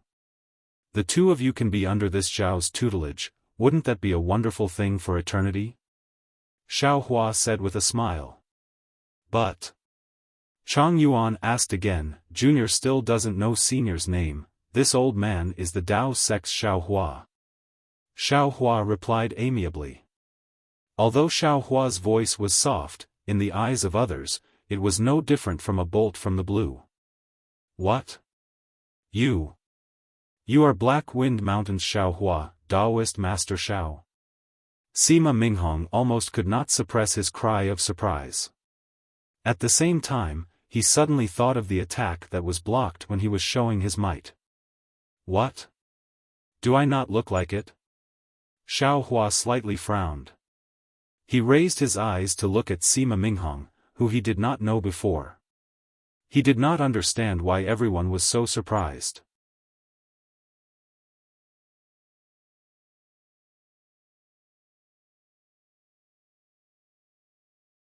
Chapter 38-39. You're the one who broke the Immortal Palace's inescapable net formation at Black Wind Ridge, swallowed 100,000 heavenly soldiers in one gulp, defeated the giant spirit Immortal General with one strike, and forced perfected Lord Qingyuan to return to the Immortal Palace. Taoist Xiaohua. Admiration appeared in Chang Yuan's eyes, and she almost stuttered as she asked. What are you talking about? Xiaohua touched his nose, not knowing whether to laugh or cry. He knew that this was false information spread by Taoist Master Qing Su, but he couldn't refute it, so he thought for a moment, then asked with a smile, what? Wasn't this old man a little too vicious and evil? Do you still dare to take me as your master? Why wouldn't I dare? When she didn't know that Xiaohua was the Immortal Palace's enemy, Chang Yuan was still somewhat hesitant, but now, Chang Yuan actually stiffened her neck and said, when Disciple came to Yifeng country, Disciple first sent a message to Chang family, but Chang family really hurt Disciple's heart. Yu family, Disciple didn't dare to say anything, but Disciple felt that if Yu Lang was here, he might end up like Disciple. In the eyes of aristocratic families, the life and death of an individual can never compare to the prosperity of the family. Master dared to challenge the Immortal Palace, so your name has already spread throughout the hidden immortal realm. It's Disciple's honor to be able to take you as my master. At this point, Chang Yuan's face, which had always been strong, became somewhat distressed. If Disciple doesn't take you as my master, the outcome will be death, but if disciple takes you as my master, the worst outcome will also be death. Moreover, if disciple takes you as my master, disciple can still meet Yu Lang, then why wouldn't disciple take you as my master? Immediately, Chang Yuan bowed and said, disciple Chang Yuan greets master. After Chang Yuan kowtowed 9 times, Xiaohua helped her up with a smile and said, kowtowing 9 times means you're my disciple, and I'll bear all your karma. Yes, master. Chang Yuan nodded and obediently stood beside Fu Jiwen. He, congratulations master, congratulations little junior sister. Fu Jiwen congratulated with a smile, not putting the dozen or so disciples of the Sima family in his eyes at all. Sima Minghong's face was green and red, and he was extremely embarrassed. He wanted to reprimand Xiaohua, but he didn't dare. After all, the cultivator in front of him was a fiend who ate 100,000 heavenly soldiers. Such a fearsome reputation. Even the entire Sima family would not dare to provoke him. However, Sima Minghong, who represented the Sima family, had no choice but to speak up. He gritted his teeth and said, Daoist Master Xiao, since you want to take Miss Chang as your disciple, then she and my Sima family are. Naturally, I will take care of these trivial matters. Xiaohua looked up at Sima Minghong and said coldly, since you asked about this matter, this old man will definitely give you a satisfactory answer. Oh. Sima Minghong was slightly stunned. He didn't really understand what Xiaohua meant. Swoosh. At this moment, the entire sky seemed to have darkened. Sima Minghong felt as if his limbs were unable to move. The true energy in his body instantly froze. The entire entrance of the Yu mansion was dead silent. This. Sima Minghong's forehead was covered with sweat. He was extremely shocked. What kind of divine ability is this? Could it be, just when Sima Minghong was trembling with fear and was afraid that Xiaohua would kill him to silence him, a familiar voice clearly entered his ears, my name is Sima Yen. That day, when I was passing by Qinghong town, I happened to see a beautiful young lady resting under the shade of a tree with an old man accompanying her. That young lady was very beautiful and I liked her very much. At that time, it was noon and there were no passers-by around. I led a group of guards surround the tree and prepared to have some fun. But at this time, Yu Zhongquan flew over in the sky and wanted to save the young lady. The guards couldn't beat Yu Zhongquan and my left arm was also cut off by him. Sima Minghong raised his head in horror. He saw Sima Yen walking in front of everyone with his eyes wide open. There was no expression on his face as he spoke word by word. Not only did he speak about the day when Yu Zhongquan saw injustice on the road, he also spoke about the plans of the Sima family. At the end, Xiaohua glanced at Sima Minghong who was sweating profusely and said, Sima Yen, apart from the dispute between you and Yu Zhongquan that day, have you ever ruined the chastity of other women? Have you been stained with the blood of other people? Yes, last year in Jianghai town. Sima Yen was like a well-behaved child as he spoke about his scandals one by one. It seemed that he didn't know shame. Xiaohua only heard a few things and his face was already filled with anger. He waved his hand and said, enough. Yes. Sima Yen obediently listened. Xiaohua looked at Sima Minghong and said coldly, Sima Minghong, this is your Sima family's disciple? He is really brave. Sima Yen really deserves to die. Sima Minghong suddenly felt that the sky was bright and he could move again. He hurriedly said, this one will take him back to the family and ask the family head to punish him. My Sima family wrongly blamed the Yu family and will definitely come to apologize in the future. Sima Yen looked at everyone and listened to Sima Minghong's words. His face was pale as if he thought of something. He said a few words but didn't know what to say. Xiaohua laughed and said, you killed 3 people and defiled several women. When you return to your Sima family, you will only be punished. Your Sima family's rules are also very good. It's a pity that you met this old man. Since this old man dared to take Yu Zhongxuan as a disciple, of course I value his righteous conduct. If he can enforce justice on behalf of the heavens, why can't this old man do the same? Spiritual Master Xiao. Sima Minghong was shocked and wanted to say something, but he saw a red spot appear on Sima Yan's forehead.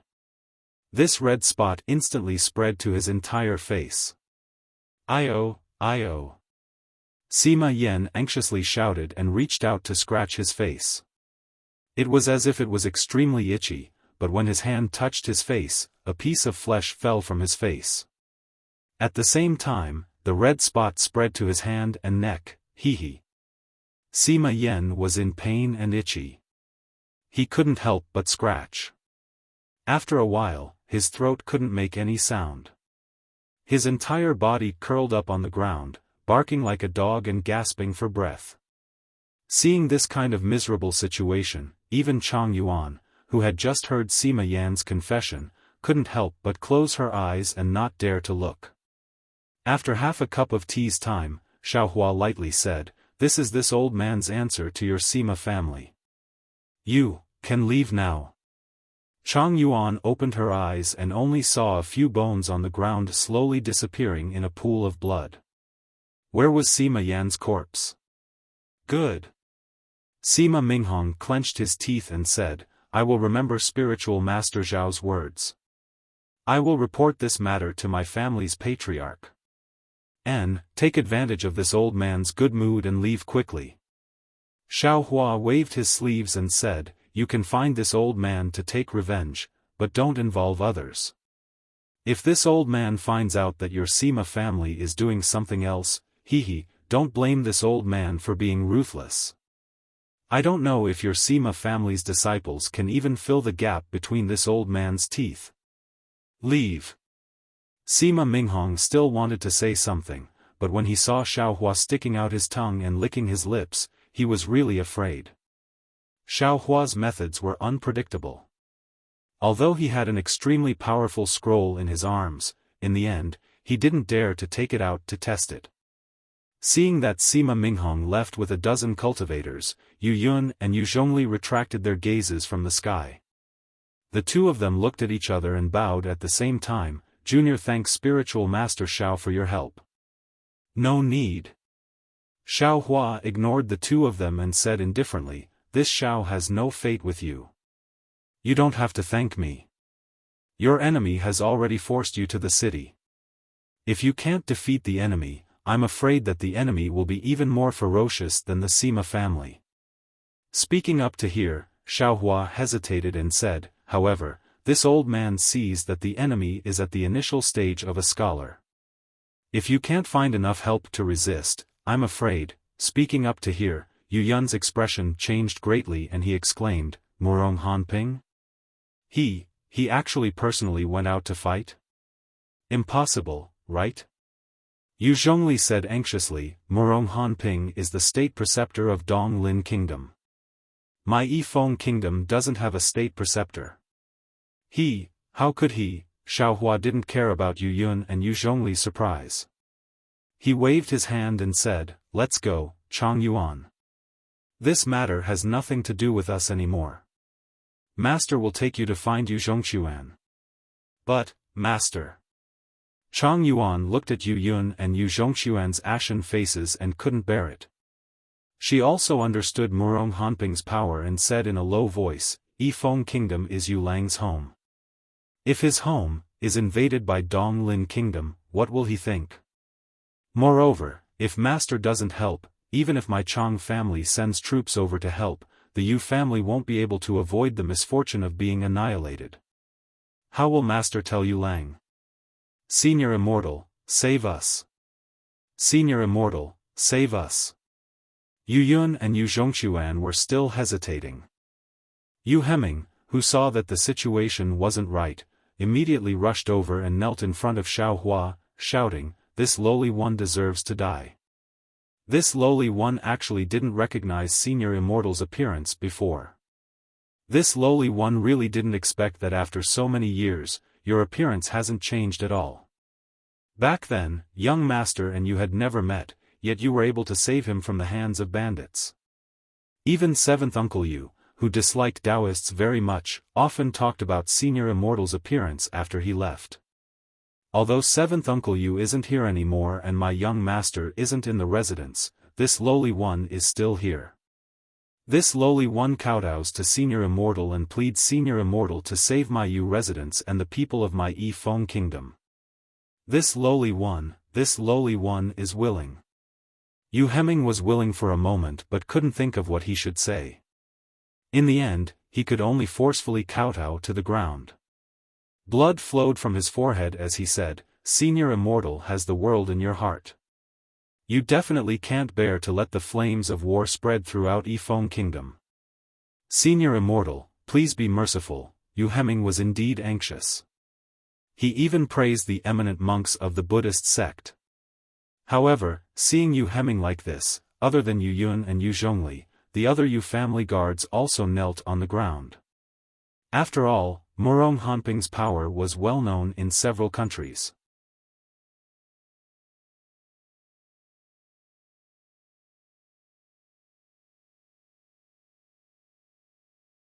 Chapter 38-40.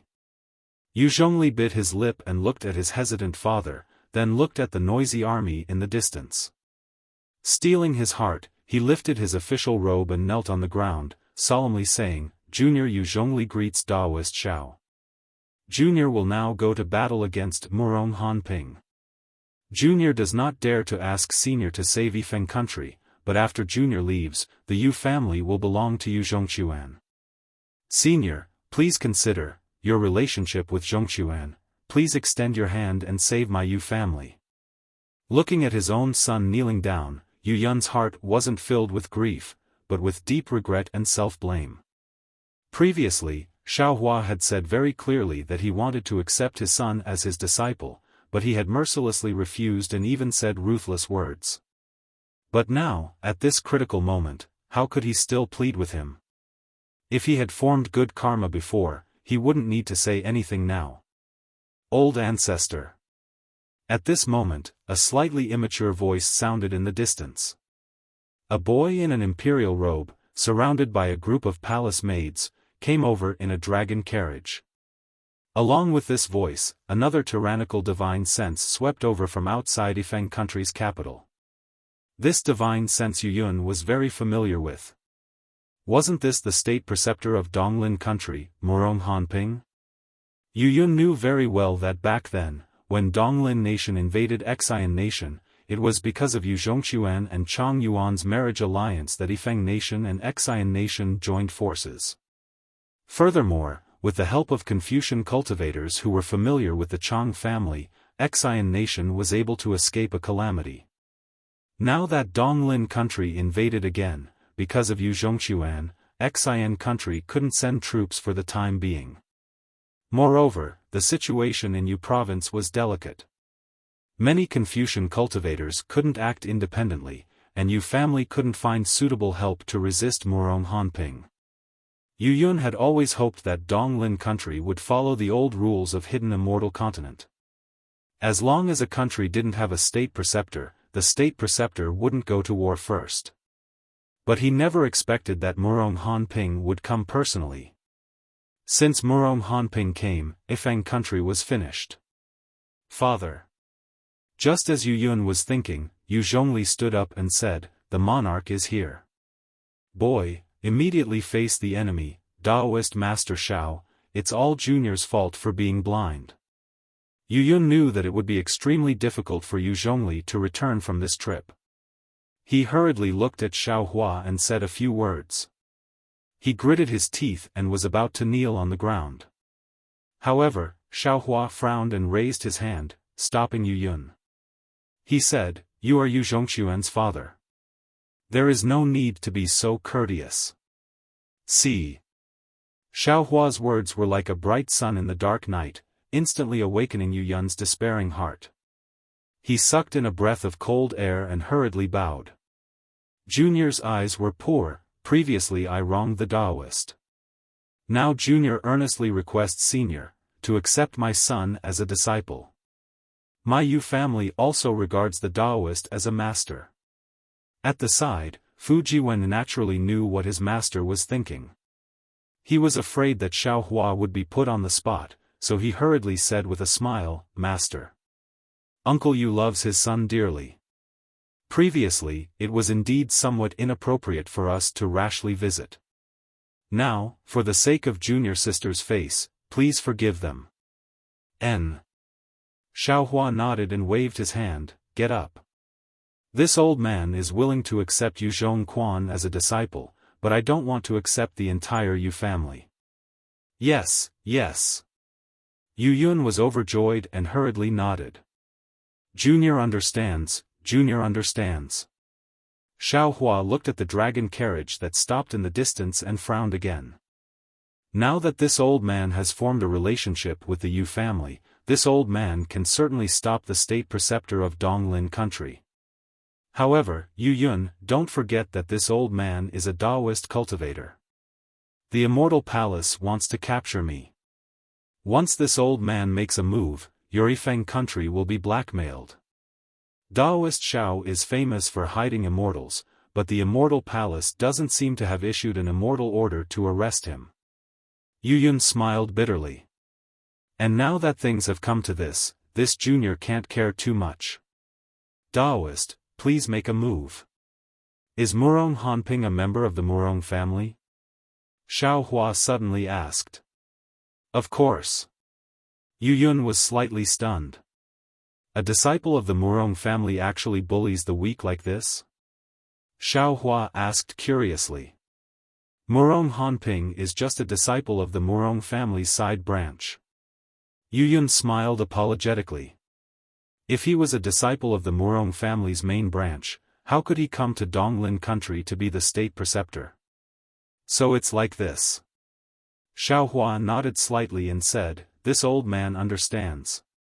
This old man has met Murong Tsongyun of the Murong family once."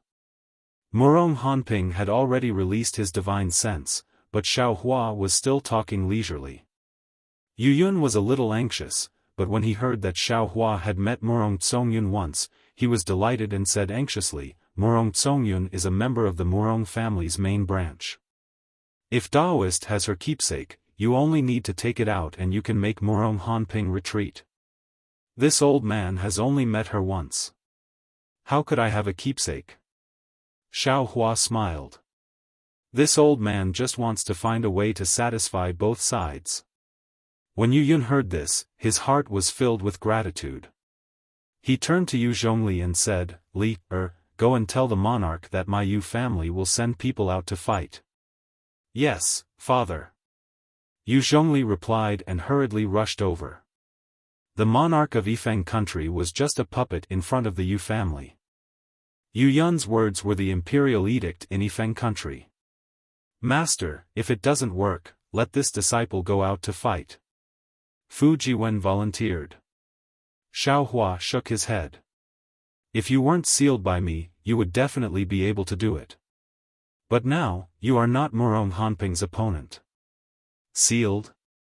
Yu Yun was slightly stunned. He didn't dare to believe it. After all, the current Fu Jiwen looked like a scholar. He might even be at the end of the scholar stage. Could it be that he is already a scholar who has refined his qi and returned to spirit? Forget it. Master will do it. Xiaohua thought for a while and said. "Yes, Master." Fu Jiwen said respectfully. "This disciple will see how Master will kill everyone." Why do I need to kill everyone to deal with a small Murong Tsongyun?" Xiaohua laughed loudly and flew into the air. He opened his mouth. Wang! A sword cry soared into the sky. Following the sword cry, 9 sword lights flew out. Confucian Sword Dao.